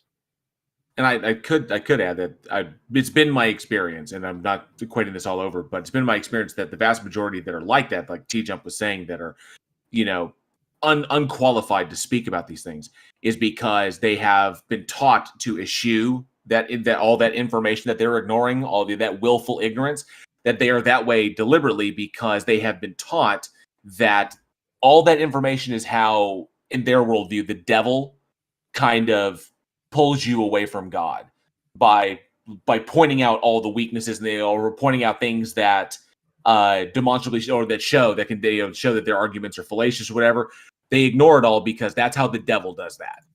And so that's why Barth would, individuals like Barth who are unqualified to speak about these things kind of like dodge and dip, whatever, because if they don't address it, then they don't have to worry about it.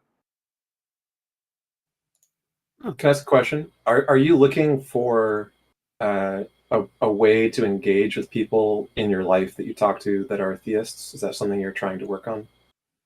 No, it's like I said, I found out about this by watching J.L. Warren because, well, no offense, but America is very big on religion, but it's less so where I live. Don't get me wrong. So it's not a problem where you are at, right? Where I live, I've seen more churches closed than open. I'm sorry to say.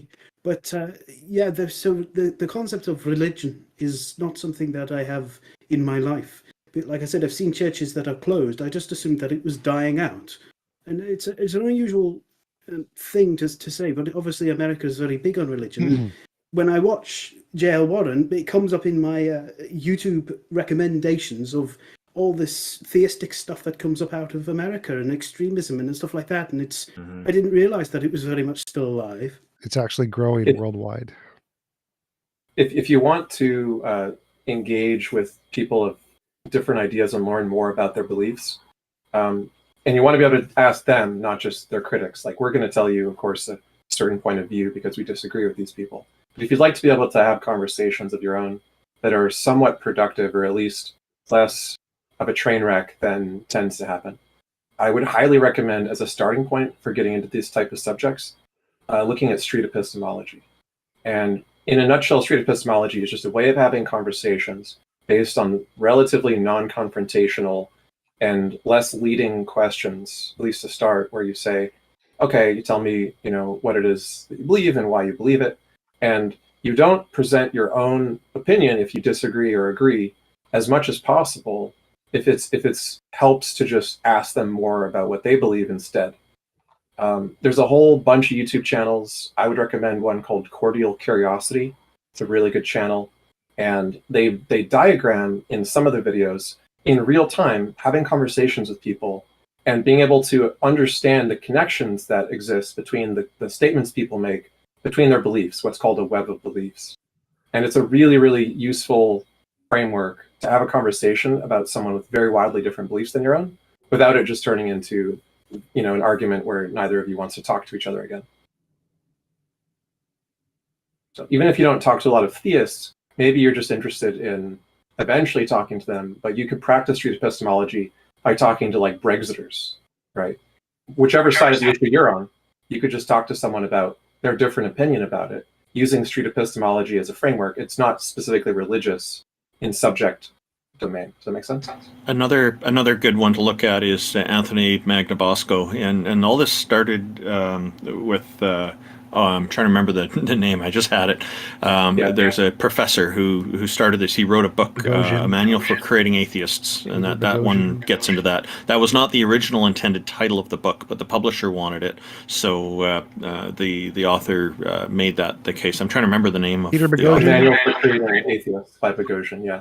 Yeah, It's honestly best not to read Boghossian at this point, because he's become kind of like a fanatic about all kinds of fringe stuff of his own. Oh. Are we talking like David Icke fringe? No. He's just like, he's really obsessed with culture war stuff, and like that's become his whole obsession. Yeah. Well, it doesn't affect his old books. His old books are still fine. Yeah, I'm just saying, like, you could just read Magnabosco. Like the Street Epistemology has a Discord server. Are you at all interested in learning about that? Because I can send you an invite to their server, and you can just chat with them. They all hang out there. Yes, of course. I'm always happy to take in new information. Cool. I'll send you an invite, and if anybody else wants it, just look for the Street Epistemology Discord. I think we're not allowed to post invites to other Discords on most servers because of policy, but it's... Yeah, it's okay in the Heathen Hangout channel. It's allowed here. Okay. But yeah, street epistemology is good for anyone of any belief. It's not specific to atheists. You can go in there with any belief or no beliefs and just want to talk to other people about their beliefs. What they do is they practice having congenial conversations where they try to learn more about themselves and what they believe in. Awesome. All right, who's next? Thank you, Tunamon, for joining us. Appreciate the conversation.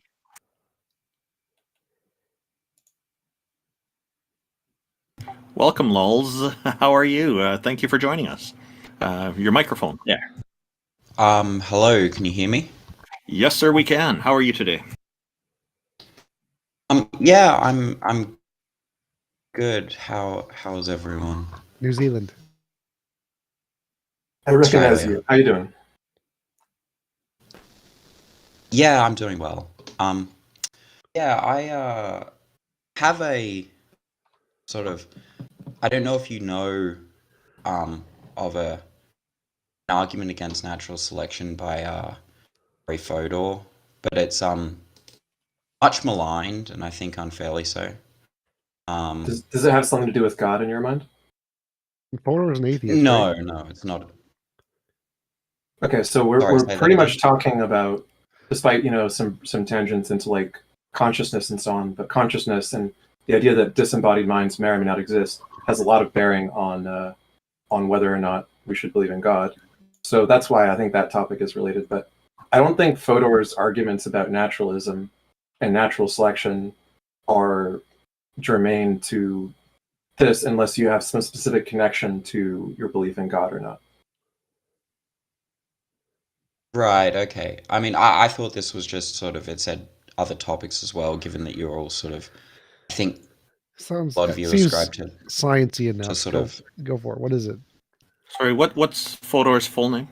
Well, what I'd like to establish, Lulz, is do you take a position on the existence of God before we get off on some other subject? Just because we have sometimes callers, or we never hear what it is they believe or why they believe it, and then they have to go. yeah, sure. I'm an agnostic. I don't take. So to answer Randolph's question, it's Jerry Fodor, and it's Fodor. He's Thank a philosopher, and he worked with a cognitive scientist named Massimo Piatelli Palmerini. And they did there was I guess, like, I don't want to say a book or like this, but it was called "What Darwin Got Wrong." It's come under some extremely heavy, criticism from academia. Ultimately, what Fodor does is he misrepresents what the problem is that Fodor misrepresents what natural selection is, and that's why his conclusions are wrong.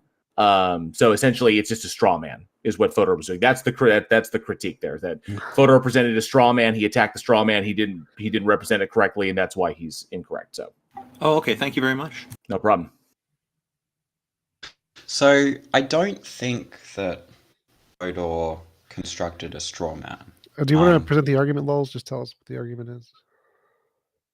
Well, yeah, sure. So basically, the idea is that natural selection is supposed to be explanatory, right? It's supposed to explain why certain creatures have the phenotypes that they do, or the traits that they do, right? So natural selection purports to answer the question via some sort of mechanism. Why do certain creatures have the phenotypic traits that they do? And they say they have the trait they do because of fitness, right? And fitness can be whatever, right? The ability to reproduce, whatever, it doesn't really matter. I think this is, I think that an answer to the question, like, why does a creature have trait A rather than trait B? An answer to that question, because trait A produces fitness and trait B does not, that is obviously false. But I don't think many proponents of natural selection are going to actually assent to that anyway. But I think that it goes further in the sense that natural selection is either going to turn out as to be false, like that is, or it's going to turn out to be trivial. And I can quote from Fodor when he says, "The theory of natural selection reduces to a banal truth. If a kind of creature flourishes in a kind of situation, then there must be something about such creatures, or about such situations, or about both, in virtue of which it does," right? And nobody seems to disagree with that. Like a creationist can accept that. Yeah, the point is that it's supposed to be explanatory, and natural selection doesn't do that. Right? It doesn't explain much of anything, and anytime it does explain, it does it as trivial. And there's a lot more to go into. There's intentional and extensional and coextensive traits and free riders, which I can explain. But that's the basic idea. Yeah, just another little point. Did you mind if I just respond to that really quick? Yeah, so sure. the part he got wrong is that it's not about fitness; it's about it didn't die. Who cares? It doesn't matter why it didn't die. So, like, if you like artificial selection, you can just kill all of certain kinds, and the one that lived was the one that lived. So, natural selection is just the one that didn't die. That's the trait that moves forward. And that's the only thing. The reason it didn't die doesn't matter. It doesn't. No one cares. Sure. No, I'm not saying I think that Fodor would agree with all of that. I don't think Fodor would disagree. I mean, that seems trivial, right? Like, Well, it's the not ones trivial. who don't die. Sorry? It's not trivial. It's ambiguous, but it's not trivial. Like, But there you're can saying be that in the many the cases ones very who don't specific. die. There's like several different cases. There's like artificial selection. So the ones that died, we picked them. There's natural selection, which can happen. The ones that died because they didn't have an immunity to a virus, or they could have died by random chance. There are lots of a variety of different reasons why the particular species may or may not have survived over time. Some of them are directly correlated. So sometimes if a virus comes and kills most of the species, the ones that survived were the ones that had an immunity to the virus. It's a direct correlation, is directly explanatory. Sometimes it's just random. Like there's a whole bunch of different traits, and some animals sexually select this one over the other one for no particular reason. It's just random mutations in their brain, and that happens to be why. And so Sure, the but this reason seems like natural this selection seems is trivial. so, it's not trivial. The reason it's so It's vague is tri- no, because it can be applied to all of these cases. It's not trivial. So But saying, look, but if I say something like, um, uh, creatures change over time, right? Well, that can explain evolution, right? I mean, it's true, right? And if it weren't true, that creatures didn't change over time, evolution would be false, right? So, I mean that explains everything. It's like there's an analogy by Ozymandias, right? On a YouTube channel, which I can send you. But basically, he says that imagine there's some kind of you're investing in the stock market, right? And some guy comes up to you and says, I have a principle. If you apply this principle, you'll win big in the stock market. Everyone who has won big in the stock market has used this principle. And you get really excited and you're like, oh, wow, what's the principle? And the person says, buy low, sell high. And you go, oh, okay, that's cool. Right? And it's not wrong, right? Like it is a principle you should have hold to, right? That doesn't really explain why certain people got rich in the stock market, right? You need so much more than just buy low, sell high. And I fear that that is what you're making natural selection out to be here, in the sense buy that low, it sell seems high like. isn't trivial. What? Buy low, sell high isn't trivial. It's extremely precise. It is an extremely accurate statement to say this is what you're supposed to do. And then you can go to specific examples and say Bill Gates or whatever. He bought low and sold high in Facebook, whatever. And so the general principle, buy low, sell high, is accurate. That is correct. It is a very particular, Yeah, but not it's trivial not really statement. explanatory. It's not No, really no, it is. explanatory. It is No, literally explanatory. It explains how you make money. If you buy low and sell high, you make money. That's literally it what it's doesn't. doing. So that is an incredibly specific, non-trivial principle. Like, what do you think trivial means? Trivial just means something that's kind of obvious. That's how I'm using it. It seems like Trivial usually means like of little value of importance.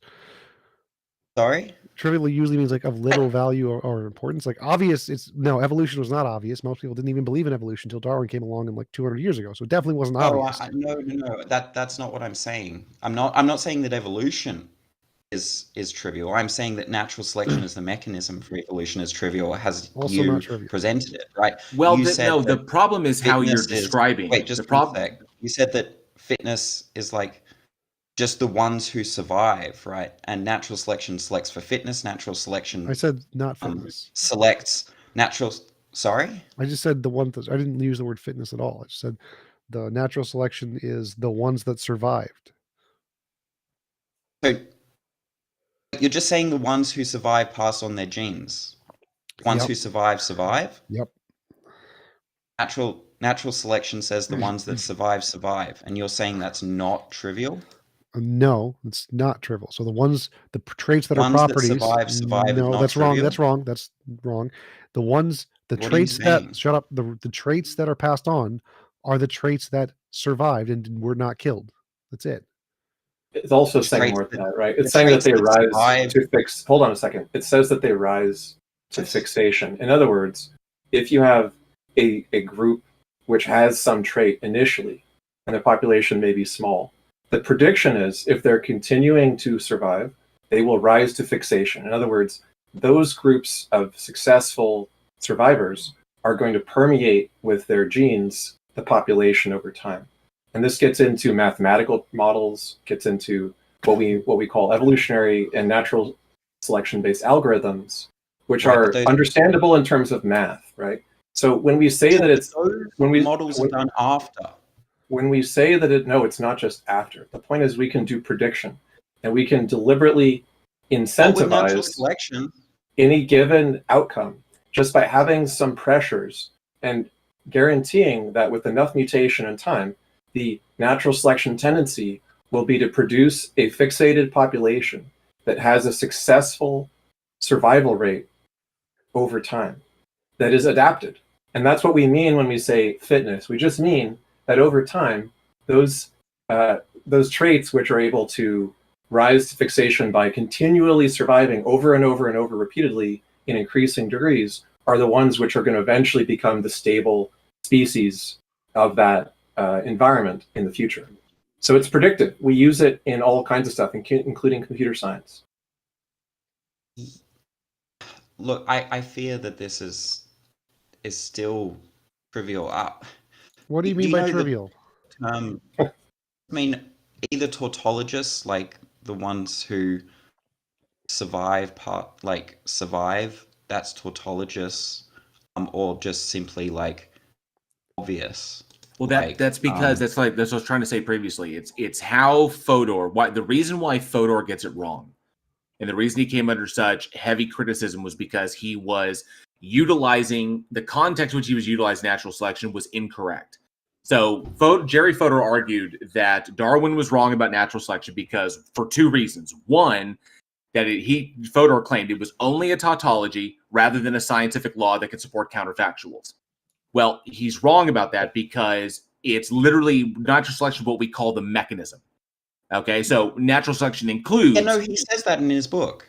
And natural selection includes positive selection and negative selection. Okay, it's not a controlled thing. It's not, and the second thing that Fodor says is that only minds can select. Those are the two arguments that were made in Fodor's work on why Darwin was wrong. So the reason is because nobody claims that minds are behind, that a mind is behind natural selection. We describe the phenomena. We describe the phenomena as natural selection, meaning as opposed to artificial selection where there are minds involved, like what we've done to dogs, instead of what nature did to, say, every other animal or the dinosaurs or something of that nature, the evolution of those species. So he's misrepresenting natural selection is the problem. He's misrepresented it, and he's claimed it that it does something that it doesn't do, or claim that Darwin was saying it does something that it doesn't do, like minds are behind or something. It's not. It's simply a description. It's as arbitrary, like the term natural selection is as arbitrary as like any word that we give to describe anything else. Like we call the phenomena gravity, okay, but that's arbitrary.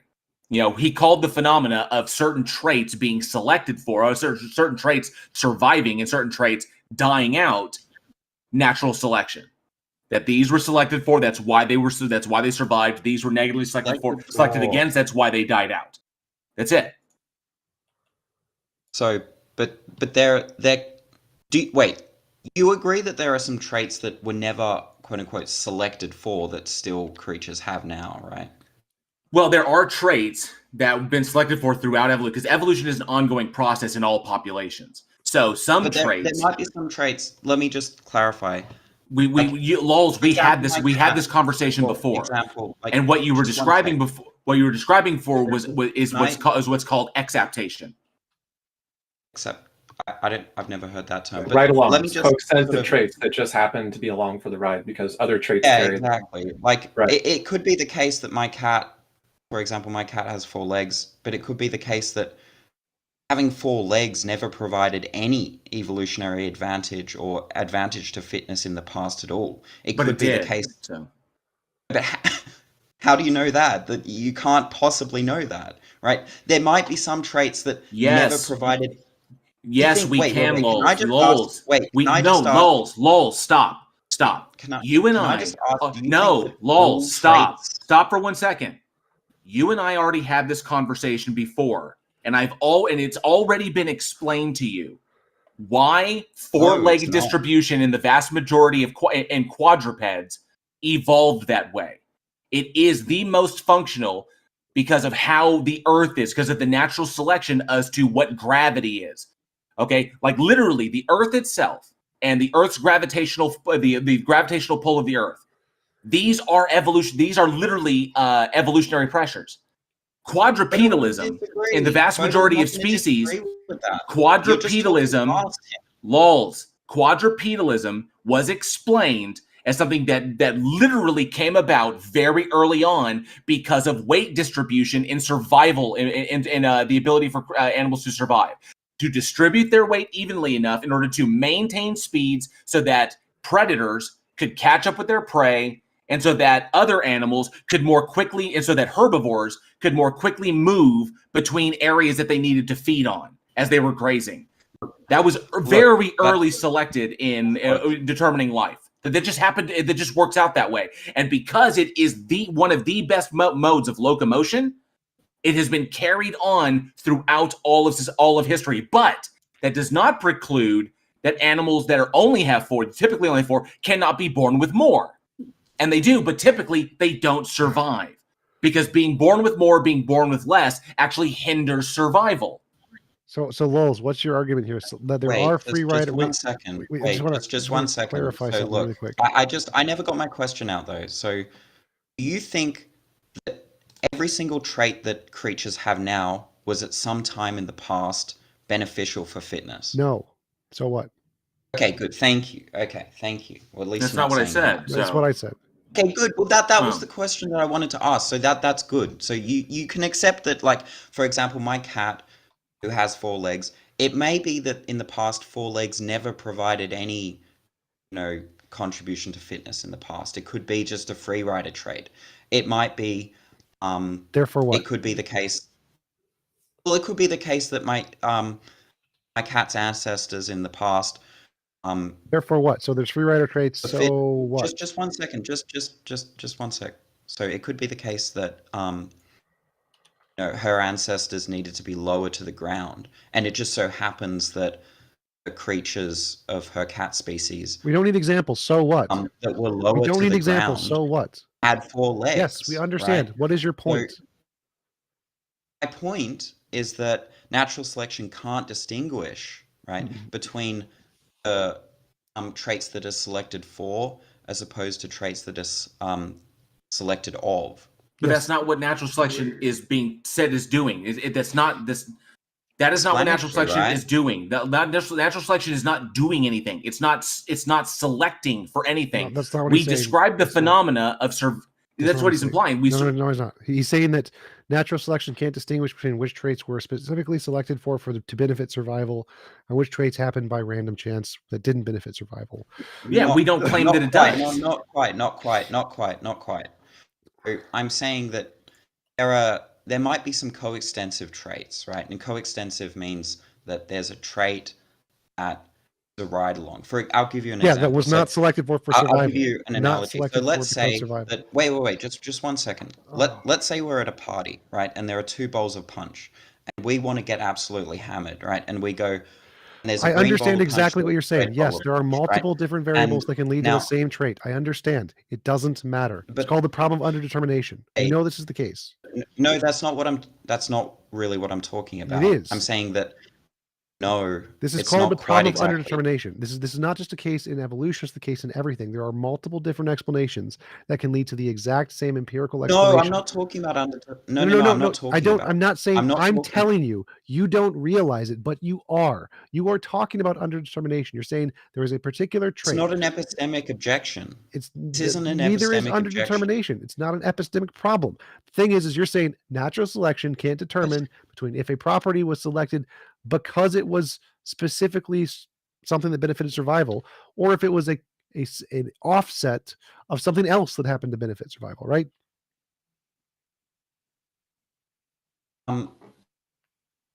Sort of.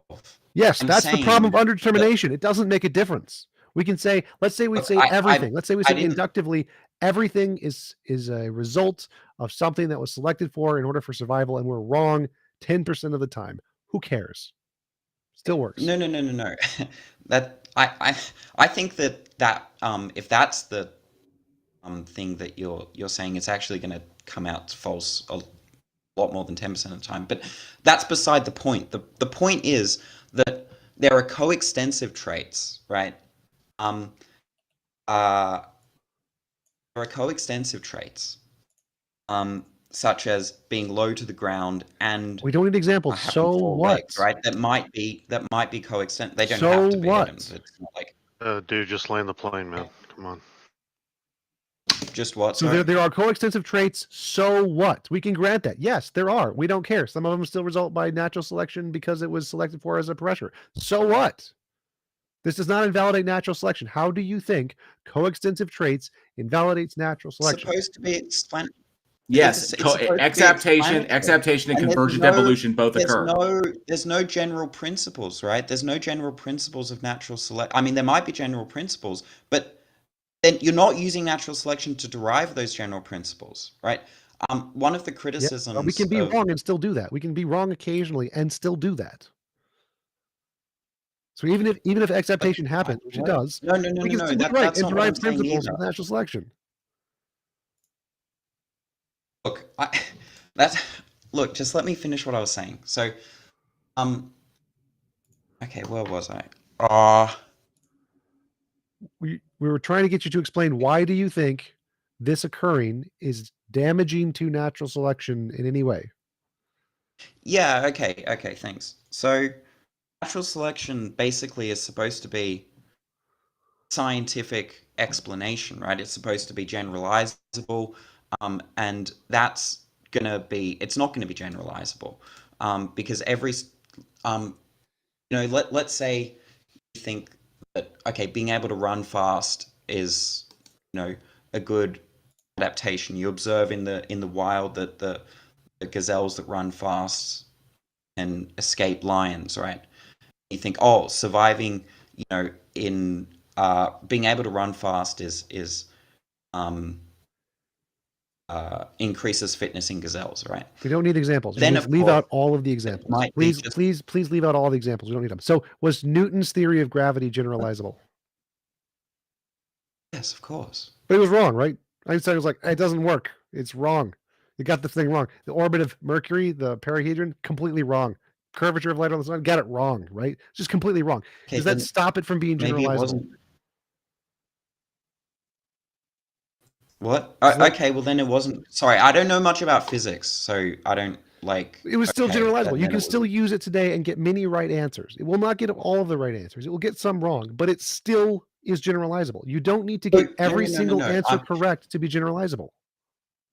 That's not what I'm saying. Look, I'm saying that you can get generalizable principles, but when you do, you're not using natural selection to do so. You're just using induction, right? Wait, what? I'll give you an example. Of Natural one of selection is the principle. Look, just one second. Wait, I didn't Look, understand what you said there. You said because natural selection is the principle that we're deriving. Are you like saying we're deriving principles from natural selection? I don't follow. I'm saying that natural selection, I mean, any generalizable principles of selection is not going to use natural selection to do so. What it's using is empirical observation and induction. I have no idea what you just said. And natural selection isn't really doing anything for the theory. I have no idea what you just said. So natural selection is a conclusion based on the evidence. Let me give you an example. So one of the criticisms of Fodor is by Massimo Pegalucci. I can't pronounce his last name. Pilagucci. Yes, I've had him on my channel. Yes. Yeah, so one of the criticisms of the argument is he says that no, we can make predictions using natural selection. He said that in the wild, we've seen creatures in cold environments have extra blubber on their bodies to protect from the cold. We've observed this many times, and so we hypothesize that in this other cold environment, which we haven't been to yet, we're going to find blubber on creatures to protect from the cold. And sure enough, we went out there and we found it.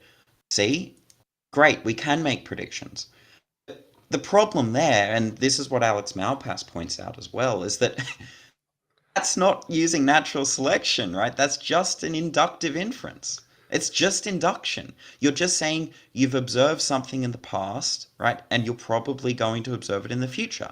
That's great. But somebody can do that, right? And know nothing about evolution or natural selection. That doesn't matter. That's just an inductive inference. It literally doesn't matter. So like if I have a hypothesis that there are magical leprechauns putting fat on things in the snow. And I think because my magical leprechaun hypothesis is true, if I predict we're going to look in the other location that we haven't been yet, and we're going to find more fat things with blubber, and you get it right, that's still a prediction. That is a prediction. If I predict the sun comes up tomorrow, that's still a prediction. Now, the basis you use to make that prediction can be whatever hypothesis you want. I don't care. But as long as it's a novel prediction that you don't know yet and you get it right, that's evidence of whatever hypothesis you're using to make the prediction. It doesn't matter if it's induction or what. Yeah, essentially, if like the two coldest areas of the planet, the Arctic and the Antarctic, right? So we explored the Arctic first, and then we saw animals there. Wait. And before we move on, hang on, Lols. Do you accept that natural selection doesn't make predictions? No, it does make predictions. What predictions? You can use the prediction that if natural selection is true, then animals in an environment will have traits that'll be better for that environment. Yes, that's where I was going with that. So if we if we explore lols, that's just if we explore an area, lols, stop. That's not obviously true. Trivial, right? That's not trivially That's like true. saying That's not trivially true. People who won in the stock market bought low and No, sold high. Wrong. Stop. Lol, stop. That is not obviously true. If God plopped animals on the planet, he could have plopped them in whatever location he wanted, regardless of any necessary connection between the environment and the survivability of the animal. It is not necessarily or obviously true that this is the case. That is false. This is only true if there is some determining factor that causes this to be true, like if the environment causes specific traits to be selected for, which is natural selection. Thank you. Yes. So like lols, if we go to a particular area, we go up north and we explore the north, and we see animals there that have a particular morphology that allows for the retention of body heat so they don't freeze to death. And then we say, well, what allowed them to develop these morphologies here in the north where they don't have them in the south? There must have been some mechanism there that selected for these particular genes. Okay, so that depending upon where they are, whether they're on the ice or where they live in the ocean. And then we say, well, okay, so if this mechanism is true, then if we go down to the south in the Antarctic and explore there, then we should find similar things indicating that the environment does play a role in what particular genes are selected for survivability and success in that particular environment. So then we go down south and then we explore there and we find the same thing. So yes. If the phenomena is true, that the environment itself puts pressure on particular genes, and that some are selected and then some die out because they were selected against, or they were naturally selected against, negatively selected against, and some survive, which are positively selected, meaning one survives, one dies. Then that phenomena is what we call natural selection. Meaning no minds are involved. It's simply an effect of the environment and the evolutionary pressures within the environment. Sure. I mean that. Sure. By environment, you mean the intentions of the creature, the intentions. No. The animals themselves the organisms themselves have no choice in this. There is no choice. There is no agency in natural selection. It is natural selection is the term we've given to the observable phenomena. Choice in evolution. No, to what? I mean, so like bacteria evolve. They have no choice. There's no intentions. No. I'm not saying it. I'm not saying it needs to be. I'm saying that I think it is, part of it, right? Well, yeah, sure. Like sexual selection, animals can choose whatever desires they want. Sure. I mean, if two dogs if dogs never want to fuck each other, then they're not gonna spread on their genes, right? Sure. So what? So. Well, I mean, I'm just saying that what J.L. Warren said was false when he said no, because you're introducing it. Lols. You're introducing the aspect of choice to it. So when we talk about things like, when we make fun of people like the Darwin Awards or people who select themselves out of procreation of the gene pool, when we make fun of these things, what we're describing is artificial selection. Okay, when an active choice is made to do a particular thing, and that is a determining factor on whether a person survives on to pass on their genes or not, that is artificial selection. Anytime a choice comes in, an active choice, not an instinctual reaction to things. If an animal gets sick and loses the will to procreate, and then it doesn't breed, that's still nature. It didn't choose not to. It's just a result of that. Or if an animal runs around, like a male runs around and finds no females willing to breed with it because of whatever reason, that's still nature. Okay? But if there is an active selective choice, like I make the choice to do this, that is what we determine to be artificial selection. Okay? Not natural selection. There is a difference between the two. The reason dogs are the way they are now is because of artificial selection induced by human beings. Okay. I mean, this seems... Maybe I'm mistaken in that, right? That seems like a semantic issue. It's not semantics. It's a very important distinction. Is that I animals may engage in behaviors that eliminate them from the gene pool, but that does not mean that they're choosing to evolve a certain trait or not. Okay, is that sometimes it doesn't work out that way, but but that's because evolution doesn't just occur in an individual. Evolution occurs in populations of millions, tens of millions of organisms that are constantly begetting generations, and then each those successive morphological changes is what results in speciation, and that's what we get. And those morphological changes are determined by evolutionary pressures. And the process, the whole mechanism is described as natural selection. Either traits are selected against or they're selected for. And that's it. There's no choice in it. The organism itself doesn't choose. But some traits come to fixation, but they're never quote unquote selected for, because selection for is an intentional notion. But some traits no, it's not. Yes, you keep saying that it is not. The traits that survive today. I mean intention with an S. What I mean by intention is sort of the necessary and sufficient conditions of something. But it doesn't require a choice be made. It only requires what has survived. The intention of a car. Just one sec. The intention of a car is the all-inclusive concept of a car, including foot-long cars and cars made of chocolate, right? There's a concept in mind of car, but an extensional notion is everything that is that concept in the world, a car, right? So you can have an intentional concept of car, which includes a chocolate car, but an extensional notion, if presumably there's no chocolate car in the world, the extensional doesn't include the chocolate car. An example might be like an extensional notion is Superman can fly, Clark Kent is Superman, therefore Clark Kent can fly, right? That's valid in an extensional notion, but intentional notion would be something like propositional attitude. So Lois Lane knows that Superman can fly, Clark Kent is Superman, therefore Lois Lane knows that Clark Kent can fly, right? That's invalid. Because there's two concepts in mind. There's an intentional notion and an extensional notion. And that's why that argument becomes invalid. Unfortunately,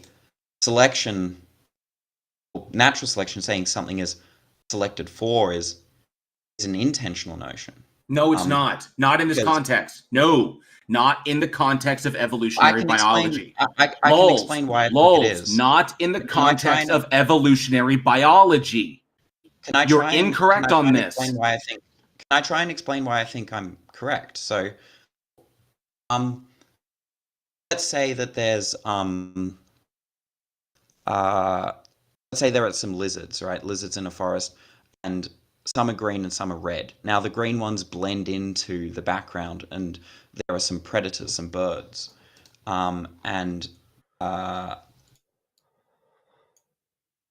there are some birds who are picking off these lizards, right? And obviously the red ones are standing out amongst the forest, so they get picked off, right? And the green ones are blending in, so they survive. Now, what's coextensional with the green color is them having little black dots on their underbelly.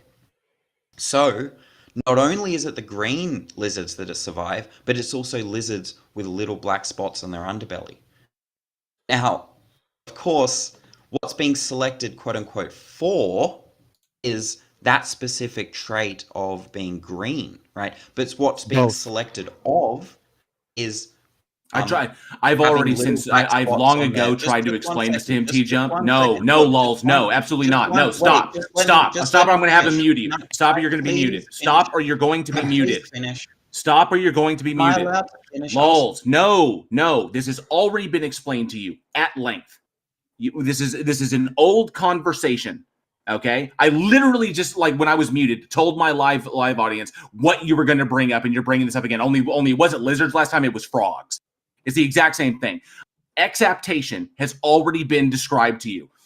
Convergent evolution has already been described to you. You are still attempting to imply that because the term selection is in the verbiage, because in the terminology, because we've chosen to use the word selection, that there is some implied agential intentionality there, and there is not. Which is why I said to you, in the context of evolutionary biology, selection does not mean anything is making a choice.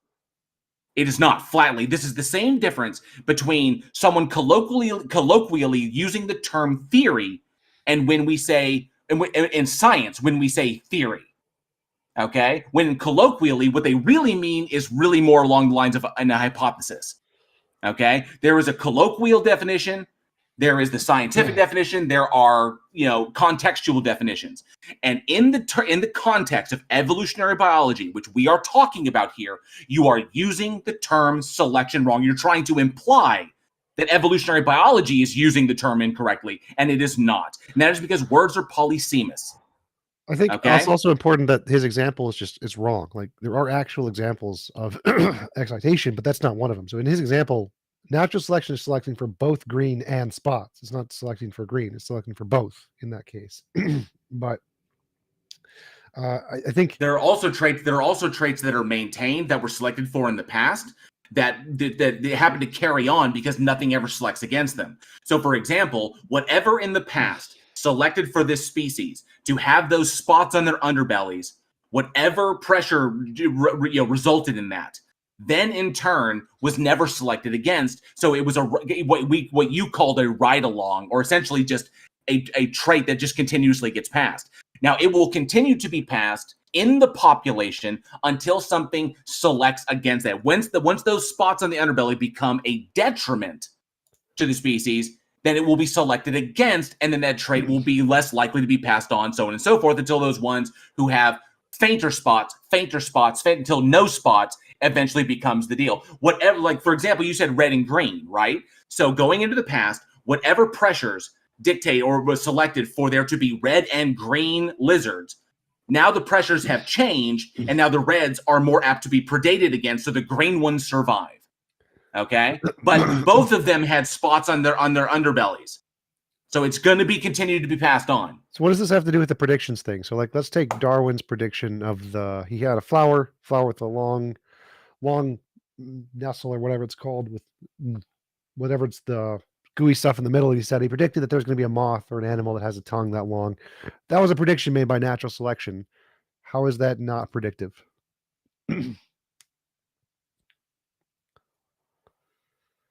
You can unmute him.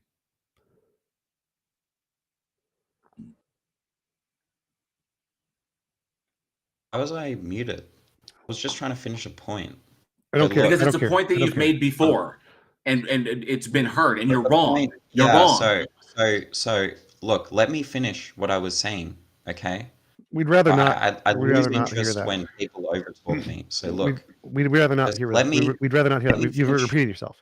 Why is evolution not predictive? No. I never finished my point. I'm going to explain to you why the concept of selection 4 is intentional, right? The point is that when you look at hearts, right, you're not going to say the heart was selected for pumping, for making thump noises, right? What it was selected for was pumping blood. But of course, selection, just selection of, includes both selecting for making the pump noise, for making the dub noises, and pumping blood, right? But when you say the heart was selected for pumping blood, that's an intentional notion because it doesn't include all of the extensions of what was selected. No, it doesn't. It doesn't have any intention whatsoever. It's the one that produces survivability. Know what I mean by intention? Intentionality? With an S. He's Intention talking with an about N. intention with an S, as in like denotation and meaning. Oh, gotcha. Look, Lils, we've Exactly. we've all argued with you about Fodor at one point or another. But It never seems to go anywhere because people point out to you how you strawman and Fodor strawmans the idea of selection against, as though Darwin was making the claim that he was predicting what is selected for in some like simple predictive natural quote unquote selection. Fodor Yeah. has responded to Rosenberg and all of those objections. wait, let's just make it simple. Yeah, How and does natural not selection to the satisfaction of his critics. Natural selection predicts, like Darwin made a prediction. He saw a flower, he saw it a long stem, saw there's nectar at the bottom, predicted there's going to be an animal that did that. He got it right. How is that not a prediction made by natural selection? That's just an inductive look. That's natural selection. If I Using say, natural selection, using induction to make a if prediction. I open up a drawer and I see a red ball, and then I open up another drawer and I see a red ball, and I say, oh, well, the next drawer. He never or I saw an open animal the with next- a long neck. Sorry, Wait. Sorry, just No, just stop. one- Stop at the sorry, induction. just Stop one at the second. induction. Just- Stop. How is it induction to predict something that we've never seen before? What you're saying that eventually we'll see an animal with a long neck? What? No. Because It's the moth. That's the long tongue thing. Sorry, So what did you say? There's a flower. Flower had nectar at the bottom, very long petal. Oh, right. Yeah. I saw in that picture. This moth had never been seen. There had never been seen an animal like this before. He predicted it would exist, having never seen such a thing. So it's not induction. It's natural selection. Well, there could there definitely could be an inductive inference. He could have drawn there. Yeah, he's using an inductive difference of natural selection, not of seeing other animals with long tongues. The point is that the mechanism. You definitely could make an inductive inference. You could say you could make an inductive inference here. You could say that creatures generally are very well suited to their environment.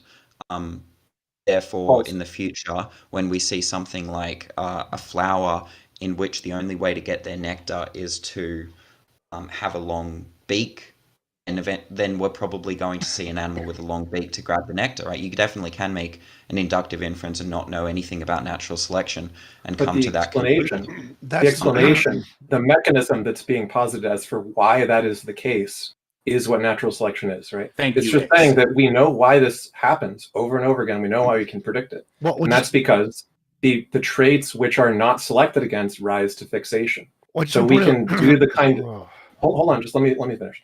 The kind of work that evolutionary biologists are doing, biologists in general, is reverse engineering the explanation, which of course requires more kinds of theories and investigation than just the natural selection model. But they're predicting it's going to fall within the natural selection model because that's the mechanism that's expected to be found. And over again, we find models like natural selection predict all the particulars which come into play that explain why that particular adaptation works the way that it does. Just saying, oh, it doesn't tell you which trait is selected for is a straw man. So I want to point out that's not exactly what I'm saying. I want to point out that example you listed of the fact that we could use induction in a different sense to come to the same conclusion. That's the problem of underdetermination that I told you were mentioning before.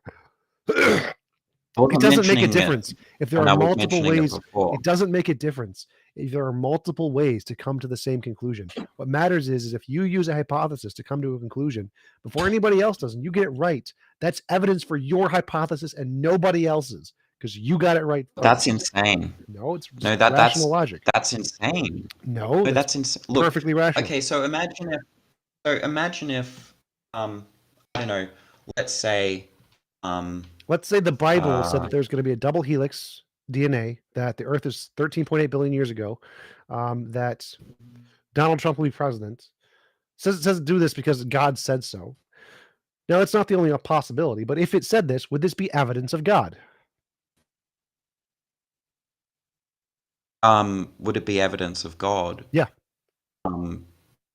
Maybe in some very small way. That would be huge evidence. It would be massive evidence. Everyone on the planet would believe in God if the Bible said that. This is massive evidence. If you don't understand that, you're insane. Well, I don't think so. But then you're delusional. Like literally, if the Bible said all of these scientific facts, everyone would believe the Bible. If you don't understand that, you understand nothing about epistemology.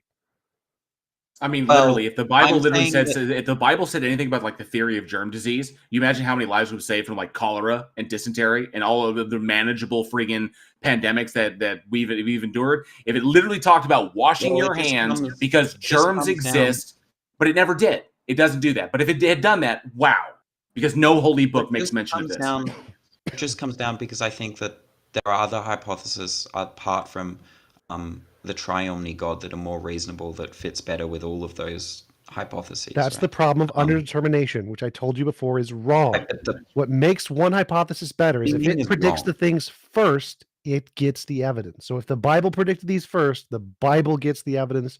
This is evidence of God. Doesn't matter if you can explain it with other things later. Post hoc rationalization, irrelevant. If it makes novel predictions and gets them right first, it has all the evidence. And so Darwin uses natural selection as a hypothesis to explain the data, and he gets it right every time. I don't care if you can post hoc rationalize it with other explanations. It's garbage. He wins. Okay, so you're saying that if a hypothesis predicts something prior to another hypothesis predicting the same thing, what wins out is the one that predicted it first? Yes, if a hypothesis makes a novel, successful prediction and That's confirms it first, that's evidence of that we open up to hypothesis. so many reductios. What? I mean, imagine if, like, let's say, Well, I can give imagine you an if you and I are actual in a... example. Wait, Newtonian just 1 sec. physics. Newtonian Just 1 physics. second. Well, Wait, I know just exactly what you're going to say. second. I know exactly what you're going to say. You're going to give an What am I going example to say? of a wrong What am I gonna say? hypothesis that accurately What made am a I going to prediction. say? What am I going to say? I'm literally answering. Shut the fuck up. You're going to give an example of a hypothesis that makes a prediction, but overall the hypothesis is wrong. Should we believe the hypothesis? Yes. Yes, we should. Just like we did with Newtonian physics. Newtonian physics made predictions which were correct, but then it was wrong about other things. Were we rationally believing Newtonian physics was correct? Yes, until a new theory came along and made more novel predictions like general relativity. So yes, a new theory that makes successful predictions and gets it right is the only rational theory to accept. It doesn't make a difference what your post hoc gibberish is after the fact until you make other novel predictions to make a different hypothesis more justified. So yes, even if a false hypothesis makes successful predictions and gets it right, that's the only one that's rational to believe based on the evidence. Okay. So let's just say we're both in a store, right? And we know that every time someone walks into the store that makes a ding noise, right? And we hear a ding noise and we look up and we go, oh, I wonder what made this ding noise, right? And someone says, I think it was an alien from Mars that made the ding noise. And I go, really? I think it was another human that made a ding noise, right? But because you said your hypothesis first, Oh my god. that means it's more likely for it to be an alien from Mars than a human. If a new hypothesis makes novel, testable predictions and gets them right first, so you have to make novel predictions of things we have never seen before and get it right. And if you do that, then that first one that can do that is evidence. So novel, testable predictions. So you Yes. have to predict something that's going to happen in the future, and then you observe that thing. That's we Not don't already post hoc. expect. You don't already I can predict. Yeah, it has to provide new information. I can predict the sun's going to rise Provide tomorrow. new That's not information. novel. Okay, right. So, let's say, okay, let's say that we're in the store and we hear the ding noise and we go, okay, we both say, I think that ding noise means that a person's going to walk through, right? And I say, well, I think, let's say I'm an idealist, right? I think all there is mind, and I have the hypothesis that I was created by God, and all that really exists is my mind, and God is making it appear to me that the world really is like the external world exists, right? I'm not going to see floating chairs or something. God really wants to make it seem as if the external world does exist, even though it doesn't. And on that hypothesis, if I hear a ding noise, and given that I've noticed sort of in the past that people walk through the door. I'm Then going it's to not a novel assume that prediction. someone's going to Well, walk that's through. not a novel prediction. So let me fix your example because that's a stupid It's example. If I'm an idealist and I think that God created my mind and it's just my mind, like a solipsist even, and I think that because I'm a solipsist and God is sending me information, 2,000 years ago, I write down a book. DNA is a double helix. The universe is 13.8 billion years old. Donald Trump will be president in year 2020. And I get those right. That's evidence of idealism. Yes. So it has to be sort of like new information. Yes, that's what novel means. Novel means new. If you predict the things we already expect, literally just said that. like predicting the things we already expect is just post hoc. Everybody can do that. Everybody can predict the sun's going to rise tomorrow. You just add in whatever you want. Magical leprechauns did it. It's irrelevant. You have to predict something we don't already expect. Predicting things we already know is easy. It's called post hoc rationalization. It's just like the plant, just like the plant predictions. Like if you're in one part of the hemisphere, you observe that insects or birds or whatever feed on plants, and that those plants have their nectar at the top, and that's how the plants pollinate because cross-pollination. And then you go somewhere else where the nectar is included like really, really far down the stem. Then you'd be like, well, if this plant continues to pollinate and all these plants are like this, there must be something that has a long tongue that's able to access the nectar in order to continuously cross-pollinate. And then you look and then you find it. That new information, that new animal, that discovery is new information. So you predicted that it existed, then you went and you found it. That's new information. So yes. So just like the discovery of Uranus because of perturbations in the orbit of Neptune.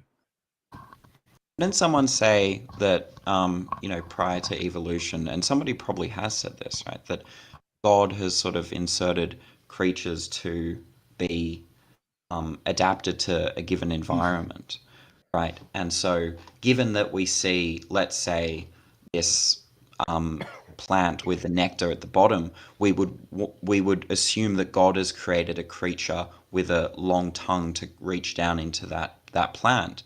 And that's now a novel prediction, and that's evidence of the creator God hypothesis. And then sort of if someone evolution did that, comes along, but that's after the fact, right? So yes, if someone did that, if someone used the God hypothesis to make successful predictions and got them right, that would be evidence of the God hypothesis. Yes.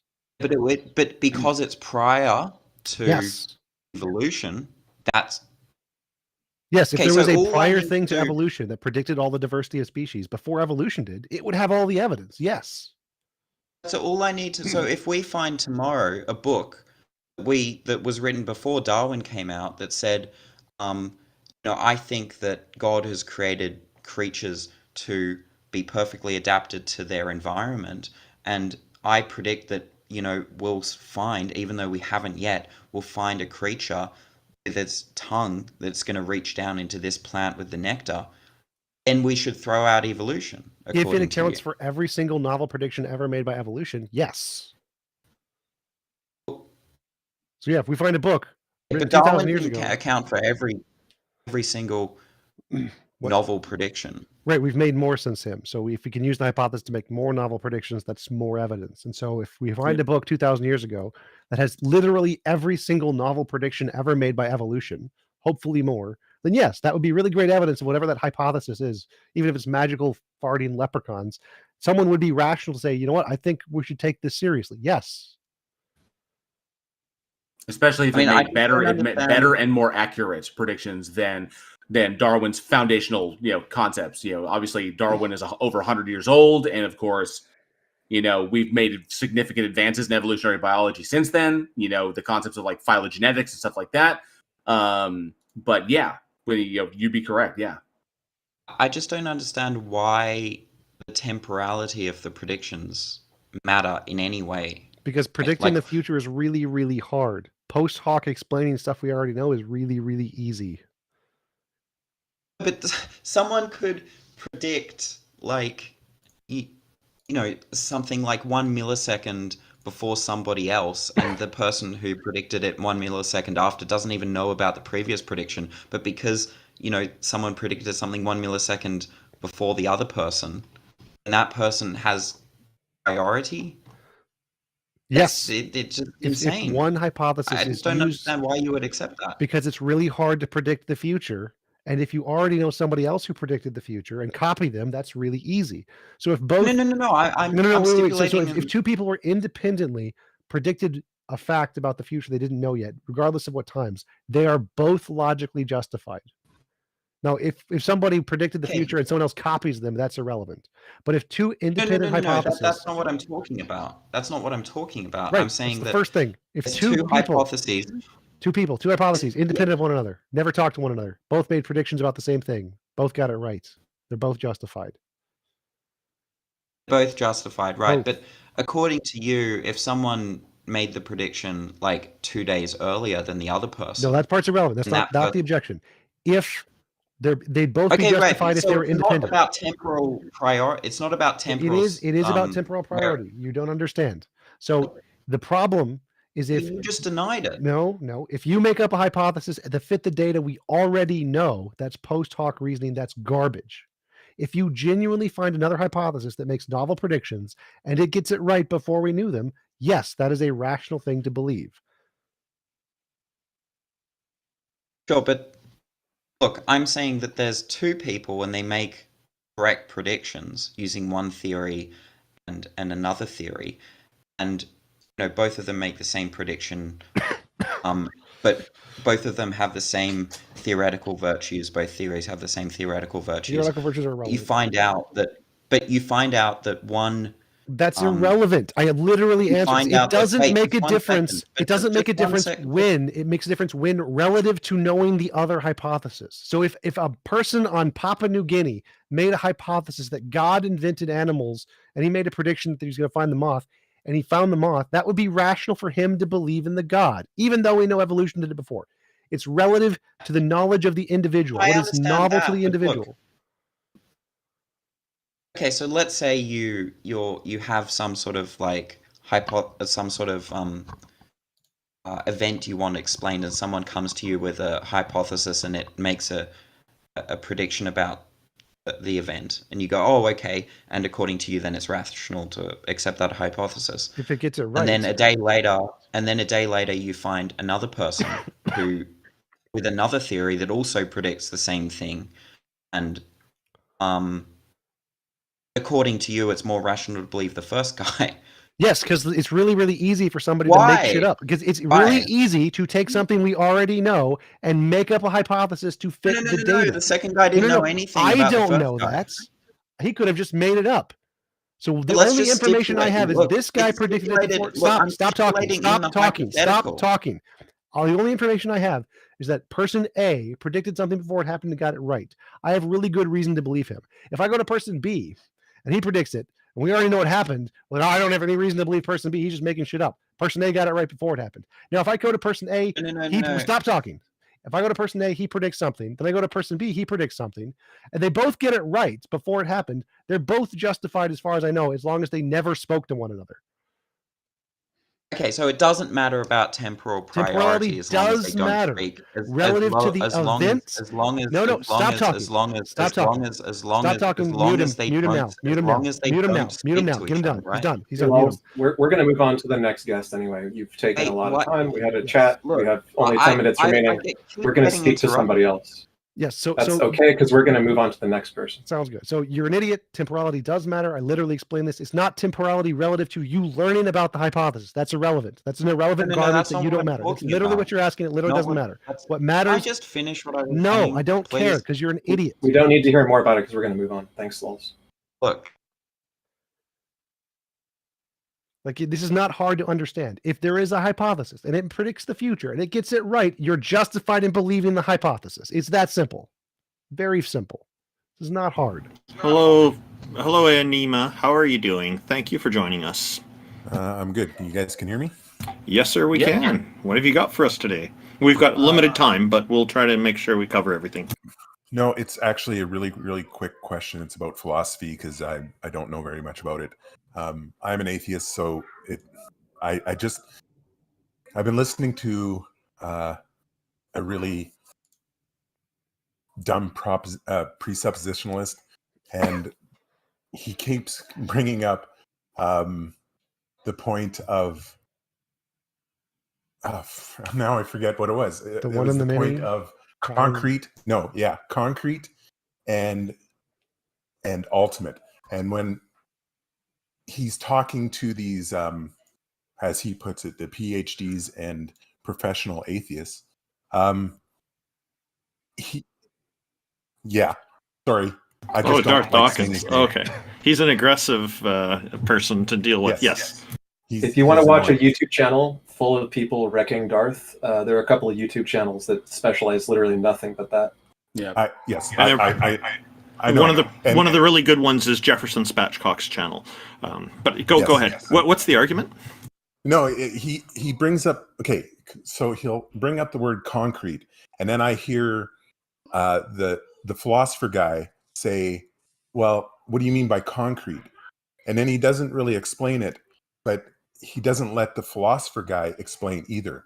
So what does philosophy mean when they say concrete, and what does philosophy mean when they say ultimate? Well, so presuppositionalists are not using the technical language of philosophy. They're using their own made-up language. So it's not That's what I philosophy figured. that you're asking about. You're asking about presup language, Van Til and Bonson. So when they mean concrete, they mean physical. That's it. Oh. And then when they mean ultimate, they mean the fundamental nature of reality, which they think can't be physical.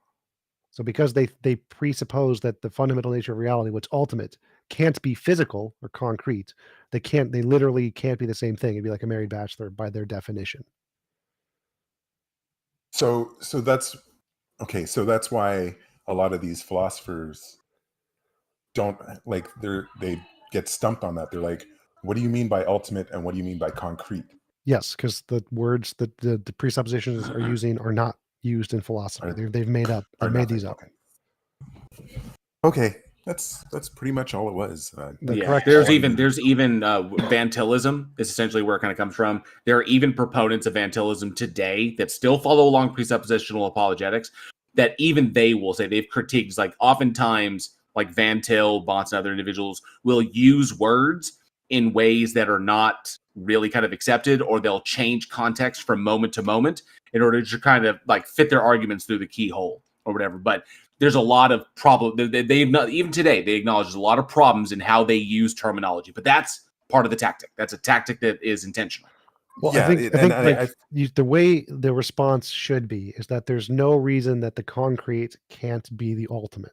They would have to provide an argument to justify their belief that concrete can't be ultimate, and the argument they're going to provide is something about the contingency argument and the one and the many in philosophy. So it's always going to fall back to some big problem in philosophy, and they're going to say, oh, well, you don't have a solution for this. And whenever they say that, you can just say, well, God doesn't solve that either, and that's the ultimate defeater for presup. So I was just speaking with Darth Dawkins less than a week ago, and on Clubhouse, and he was not interested in answering any of my questions. It seemed the easy ones he'll take, but when I asked him to support the how he's defining his God, he completely dodged that and moved on. There are certain things that he just won't get into, and if he did, I feel that he could actually have a really good conversation with people, and it's kind of a shame. He's a very difficult person to converse with because he wants to run an interrogation rather than a conversation, and I'm guessing you've probably noticed that about him as well. Yes. Well, no, yeah, I've known and talked to Darth since way back in the Pal Talk days. He is annoying. But I never hear what the philosophers have to say because he always shuts them down. And so what you were saying, TJump, is exactly how the creationists look at science. If they find a hole where science doesn't know the answer, then they sit there and dig in. And so it's God of the gaps in philosophy. That's kind of what you're saying? Yes, that's exactly right. But presuppers specifically use big problems in philosophy that haven't been solved. The biggest problems in philosophy, like Agrippa's trilemma, the problem of the one and the many, the problem of the universals, those kinds of things, the phenomena noumena. And because they haven't been solved in philosophy, they can say, my God does this, you can't, therefore mine's better. And that's the entire strategy of presuppositionalism. Yeah, okay. If you want a YouTube channel, like I said, that goes into many, many people schooling Darth, there's one called Atheist Discussions Game Over Lights Out. And you'll find many debates, including those with Darth. If he doesn't have the mute switch under his own control, then it doesn't work. I also have two conversations with him. Could you say that again? Could you say that that site again? Yeah, Sorry. it's a YouTube channel called Atheist Discussions Game Over Lights Out. It's pretty much all the old school pal talkers. It's all people you'll recognize if you go back those days. Yeah. It's, yeah. And I also have basically you could. Well, I usually stay away from the philosophy game because I'm like Aaron Ra that way. I'm not very good at the philosophy side. Yeah. The science side, I can hold my own, but when it gets into philosophy, I know what I know, and that's all I know. Like that's just it. So it's okay to just. I had 2 conversations with Darth Hawkins on my channel. You can check them out. They're 2 of my most viewed videos. Yes, actually, I've seen yours and your idea with like the grounding is reality, just reality. Yeah, that just makes sense to me. Reality, what is that? Yeah, pretty much. Sorry, is it a god or a not god world? don't forget to visit darthdawkins.com. Yeah. Okay. Oh yeah, that's a highly rated website. Very highly rated website. darthdawkins.com, and you can replicate all of Darth's arguments in the safety of your own home. Well, and I've almost heard every single person that he's had an argument with. Like you, Randolph, I've heard him. At you, I've heard TJump's. I've heard the little bit that you, JL, have had with him. Mm-hmm. And Jefferson Spatchcock, I listen to his stuff all the time, and it's just like I just try to get around these little things. Like I know he doesn't know what he's talking about half the time, because even me, who is not philosopho speak ease kind of guy, I'm sitting there going, that doesn't make sense. Like I don't understand where he's coming from with that, because that just doesn't make sense. So, but anyways. He's not speaking philosophy either, so don't feel bad. It's just he's misrepresenting it. And if you do, I would recommend just study a little bit of epistemology, a little bit of philosophy of science, because it is a part of science, and it is a part of theory selection. It's a part of how we think about knowledge and how we think about belief. So it's useful, even if you don't want to like sort of get into the mud of the more obscure stuff. Well, no, and I that's what I'm trying to do. I just recently became medically retired. I had to stop working, and so I'm trying to figure out what I want to do with my life. And I've been listening to philosophy stuff, and I've been thinking I might go and start studying and looking into philosophy. But like as of right now, I don't know very much. I listen to most of you guys talk about philosophy, and I'm just like picking up on little things, like just the major. The main point that I really connect with and I get is just the simple one, I think therefore I am. Like that just totally makes sense to me. Like I exist because I think. Like I'm there. I without existence I wouldn't think. So anyways, sorry to bug you guys. Thanks for answering my question. Hey, Anima, you're not bothering us. Thank you very much for joining us. I'm like you. I'm learning philosophy. I'm nowhere close to being an expert in it, but I find it very interesting as well. And feel free to join these discussions again in the future. I really enjoyed talking with you. All right. Thank you.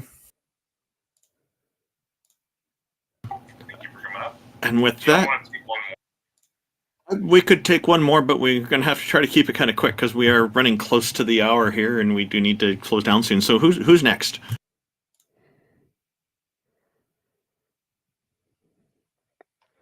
Octopus guy. Who's the bunch of atheists in a row? Let's take the theist. We should probably take a theist. Oh, he's. Is there anybody we haven't spoken to yet? Somebody brand new to the stage, or? Hello, children of Satan offender. Welcome. Thank you for joining us. How are you? Yeah, I'm doing well today.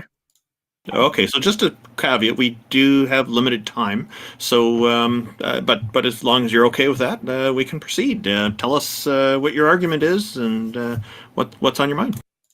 Yeah, well, I'd assume that from the atheistic perspective, you guys kind of depend on science for truth and knowledge of the world around you. Sure. Plays a role, sure. Does that mean you both presuppose 3 laws of logic and you presuppose the law of causality No, I that don't presuppose science is anything. contingent upon? I presuppose You don't wait, nothing. hold on, but science already presupposes these things. So for you to depend on them, No. you're also inadvertently presupposing these No. concepts. No. So physics has already moved on from causality to relata, right? No, The it idea is isn't. there's No, it relation hasn't. between It's things, not a just fundamental causes. principle of No, it's physics. not.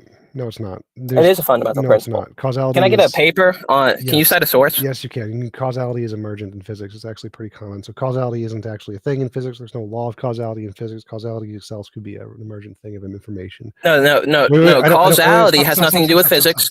That has to do with science. It's a fundamental principle of science. No, when it calls to the laws of logic, the 3 laws of logic, identity. Yeah, those have to do with physics. Those have to do with physics. So you don't know what you're talking about. Stop. My worldview makes 0 presuppositions. Not logic, not anything. Yeah, but for you to accept science, you would accept its presuppositional lines as well. No, I can get to So you science. you don't accept science as Stop. So if I make like an argument, Socrates is a man or whatever, that presupposes English. Does that mean English is some intrinsic feature of the argument that must be true? No, it's just how I express the argument. So science. Well, I mean, you presuppose things. They're not things that you can. Stop talking. Presupposition is just a thing that you assume is true before the argument begins. So I can say there is a dog. I'm presupposing English in this argument. I'm assuming English is true. Does that mean it's required for the truth conditions of the argument? No. Presuppose does not mean it's a requirement for the truth conditions of the argument. You can presuppose lots of things. Like I can presuppose the earth is round and then make an argument about shadows. Presupposition just means anything you assume is true before the beginning of the argument.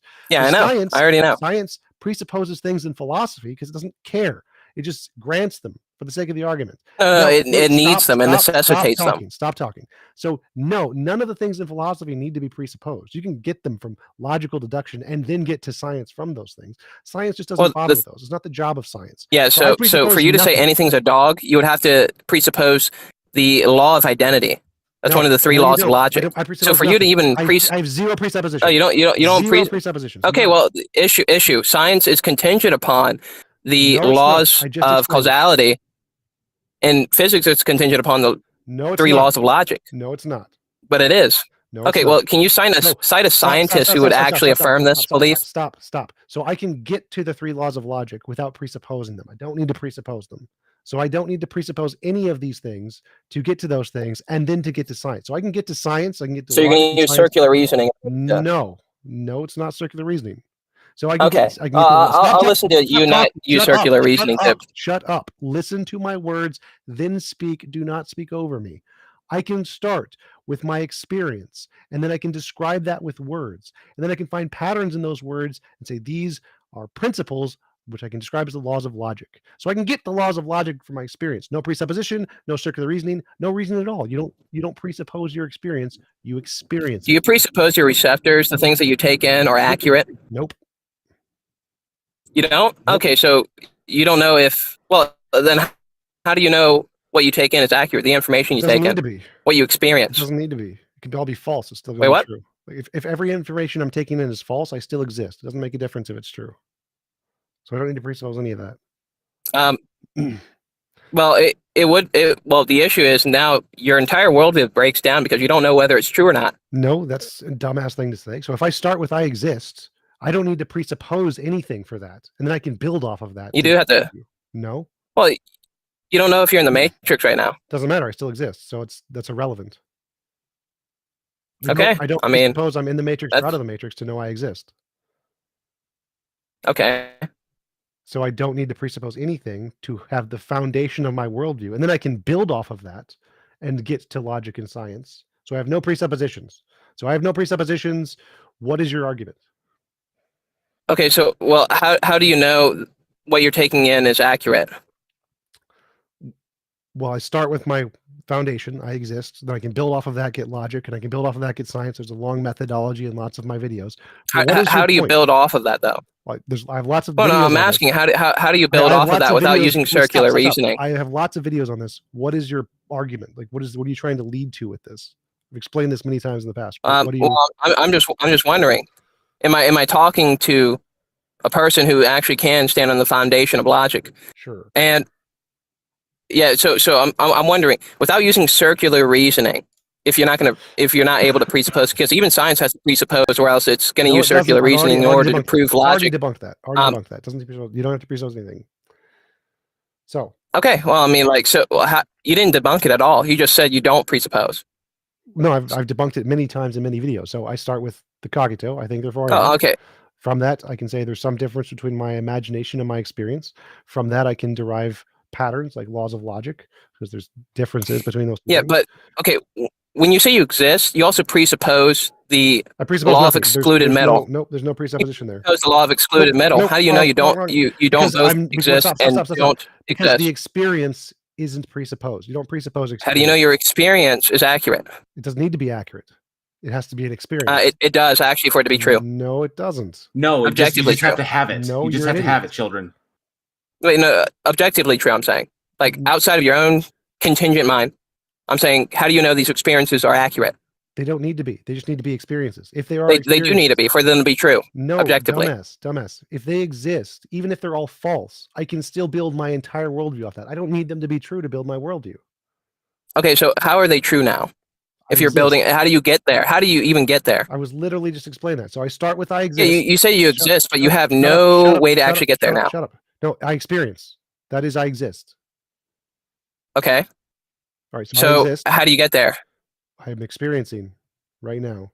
Okay, so now you're assuming that the information you take in is accurate. No, dumbass. I'm assuming nothing. You're not assuming it? No, you don't assume. You don't know Stop, anything. Stop. You don't assume experience. You can't assume experience, idiots. No, I'm saying you're assuming that it's accurate. No. We're running low on time here. Let's try to wrap this up. Children, Okay. he can't explain it to you any further. Literally, it's not about the accuracy or inaccuracy of the experience, just that he has experience. That's it. Well, Period. I'm just surprised that he can't even say that he presupposes things. Even science and scientists admit that things are presupposed for it. I can presuppose. I don't need to. So I've debunked your entire Okay, well, worldview. even science needs to, though. No, it doesn't. I just proved it didn't. It does. I It just does. proved The it did not laws. need to. Yeah, the law of causality is a fundamental principle of science. It's not. It's and not that's a fundamental presupposed. Retrocausality is accepted is. as part of quantum mechanics, in which the equations work in both directions, right? So we don't have to assume there's a single causal arrow of time. It's entirely within the realm of physics and debate to assume that the equations You're assuming and now. the Feynman diagrams You're assuming are now. just symmetrical. Just to be clear, the law of causality. Yeah. So now we're assuming again. Just to clarify, the law of causality is apologetics bullshit. It doesn't exist in science. It doesn't exist in physics. We don't care about that shit. It does exist in science. does It's not. contingent upon It it. does not. That's your apologetics bullshit.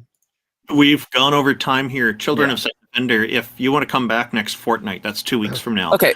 Well, I can make it faster. I can speed this up. You got 30 seconds, and then we're going to have to end it, okay? Okay.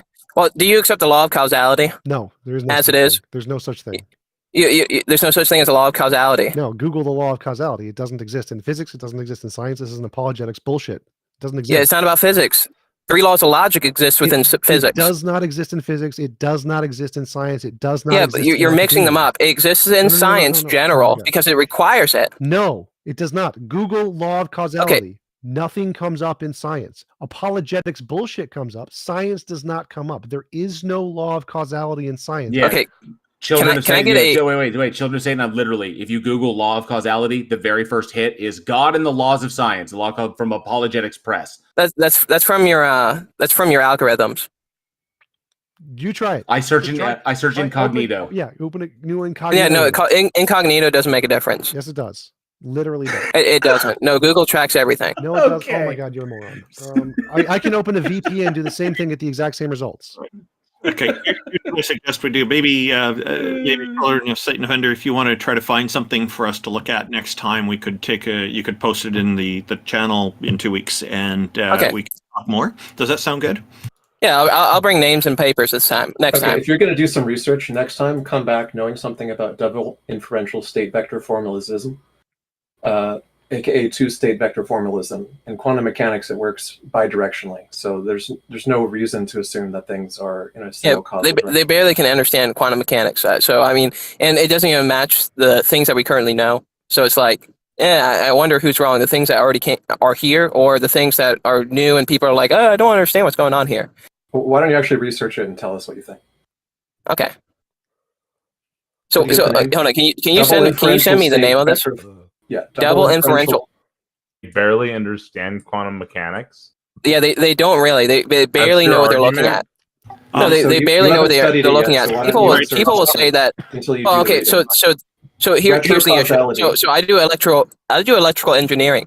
When it comes to electrical engineering, yeah. So the people that don't understand what's going on here, they'll say quantum mechanics breaks Ohm's law. It really doesn't. It's just they don't know what they're looking at. They don't know what information that they're actually taking in here. So like. Okay. We have a very simple thing to look into for next time. Double inferential state vector formalism. Okay, so X, would Can you just mind- DM that to me? Because I'm not gonna remember that name. I'm trying to. Please stop. I'm just asking X if you could send that to Children of Satan Offender in a private message. Then that'll make it easy for him to find it. Can you just say, I'm not going to remember what that is? Yeah, I think we've identified where the problem Oh, that's fair. It's a complicated scientific term. Totally a fair statement. Children of Satan Offender, thank you for joining us. I'm sorry we've run out of time, but we look forward to talking to you again next fortnight. Yeah. I'll see you next Sunday. Appreciate it. Thank you, everybody, for tuning in. I guess we're coming into the end of this, and I'm sure some people have some final thoughts, TJump and Ix in particular, with what we were just talking about, I suspect. Did either of you want to continue with what you were saying first before we close down? Potato. Potato, that always solves everything. Yeah. Okay, Ix, did you have something you want to continue with there first? Not especially. Just, before people make the assumption that time is a simple arrow, a theory of time, etc., they should look at the fact that it's contested within science, and like the majority of cosmologists and astrophysicists favor like a B block time kind of idea, which is counterintuitive to most of us. So just because we have intuitions about these things doesn't mean that what apologists say should actually be taken seriously until you actually look into the literature on the subject. Well, just to clarify, causality and time are different. So causality being emergent is a slightly different argument than time being emergent. Yeah. And I guess sometimes they'll see that as, they'll misunderstand that as being emergent means that the cause is what it's emerging from. But I'm sure that's not what you're meaning, is it? No, like causality itself is a field kind of a thing. Yeah. JL Warren, did you have some final thoughts on this? No, this was an interesting one. Entertaining, to say the least. Had some decent conversations. Trolls there, but overall I thought it was good. Well, Barak, did you have any final thoughts? Yeah, I was very silent this episode because it's very interesting to hear a lot of people and coming from different point of views. And then I get really frustrated when you repeat the same thing to someone and they just ignore it. Then I just lose interest in the conversation. I know some people want to keep going, and I like it. That it's good for them, but not for me. Well, interestingly, we had a huge drop in the number of Muslim apologists the moment that we had an expert on Islam on the panel. So maybe you've had a huge effect just by the lack. That is true. I didn't even think about that. They used to show up every episode, like in That's true. I know that the one of the persons we talked to last time after the show was in the chat was saying that he's so happy that I'm not a Muslim anymore, which doesn't make sense to me anymore. I don't know what that means.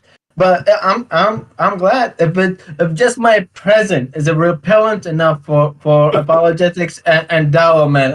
I'm happy to be here to have more interesting conversation than what Muhammad did with his wives. Yeah. So any Muslims thinking about calling in next week or 2 weeks from now, Mubarak doesn't bite. It'll be okay. Yeah, I will bark very loudly, and that's about it.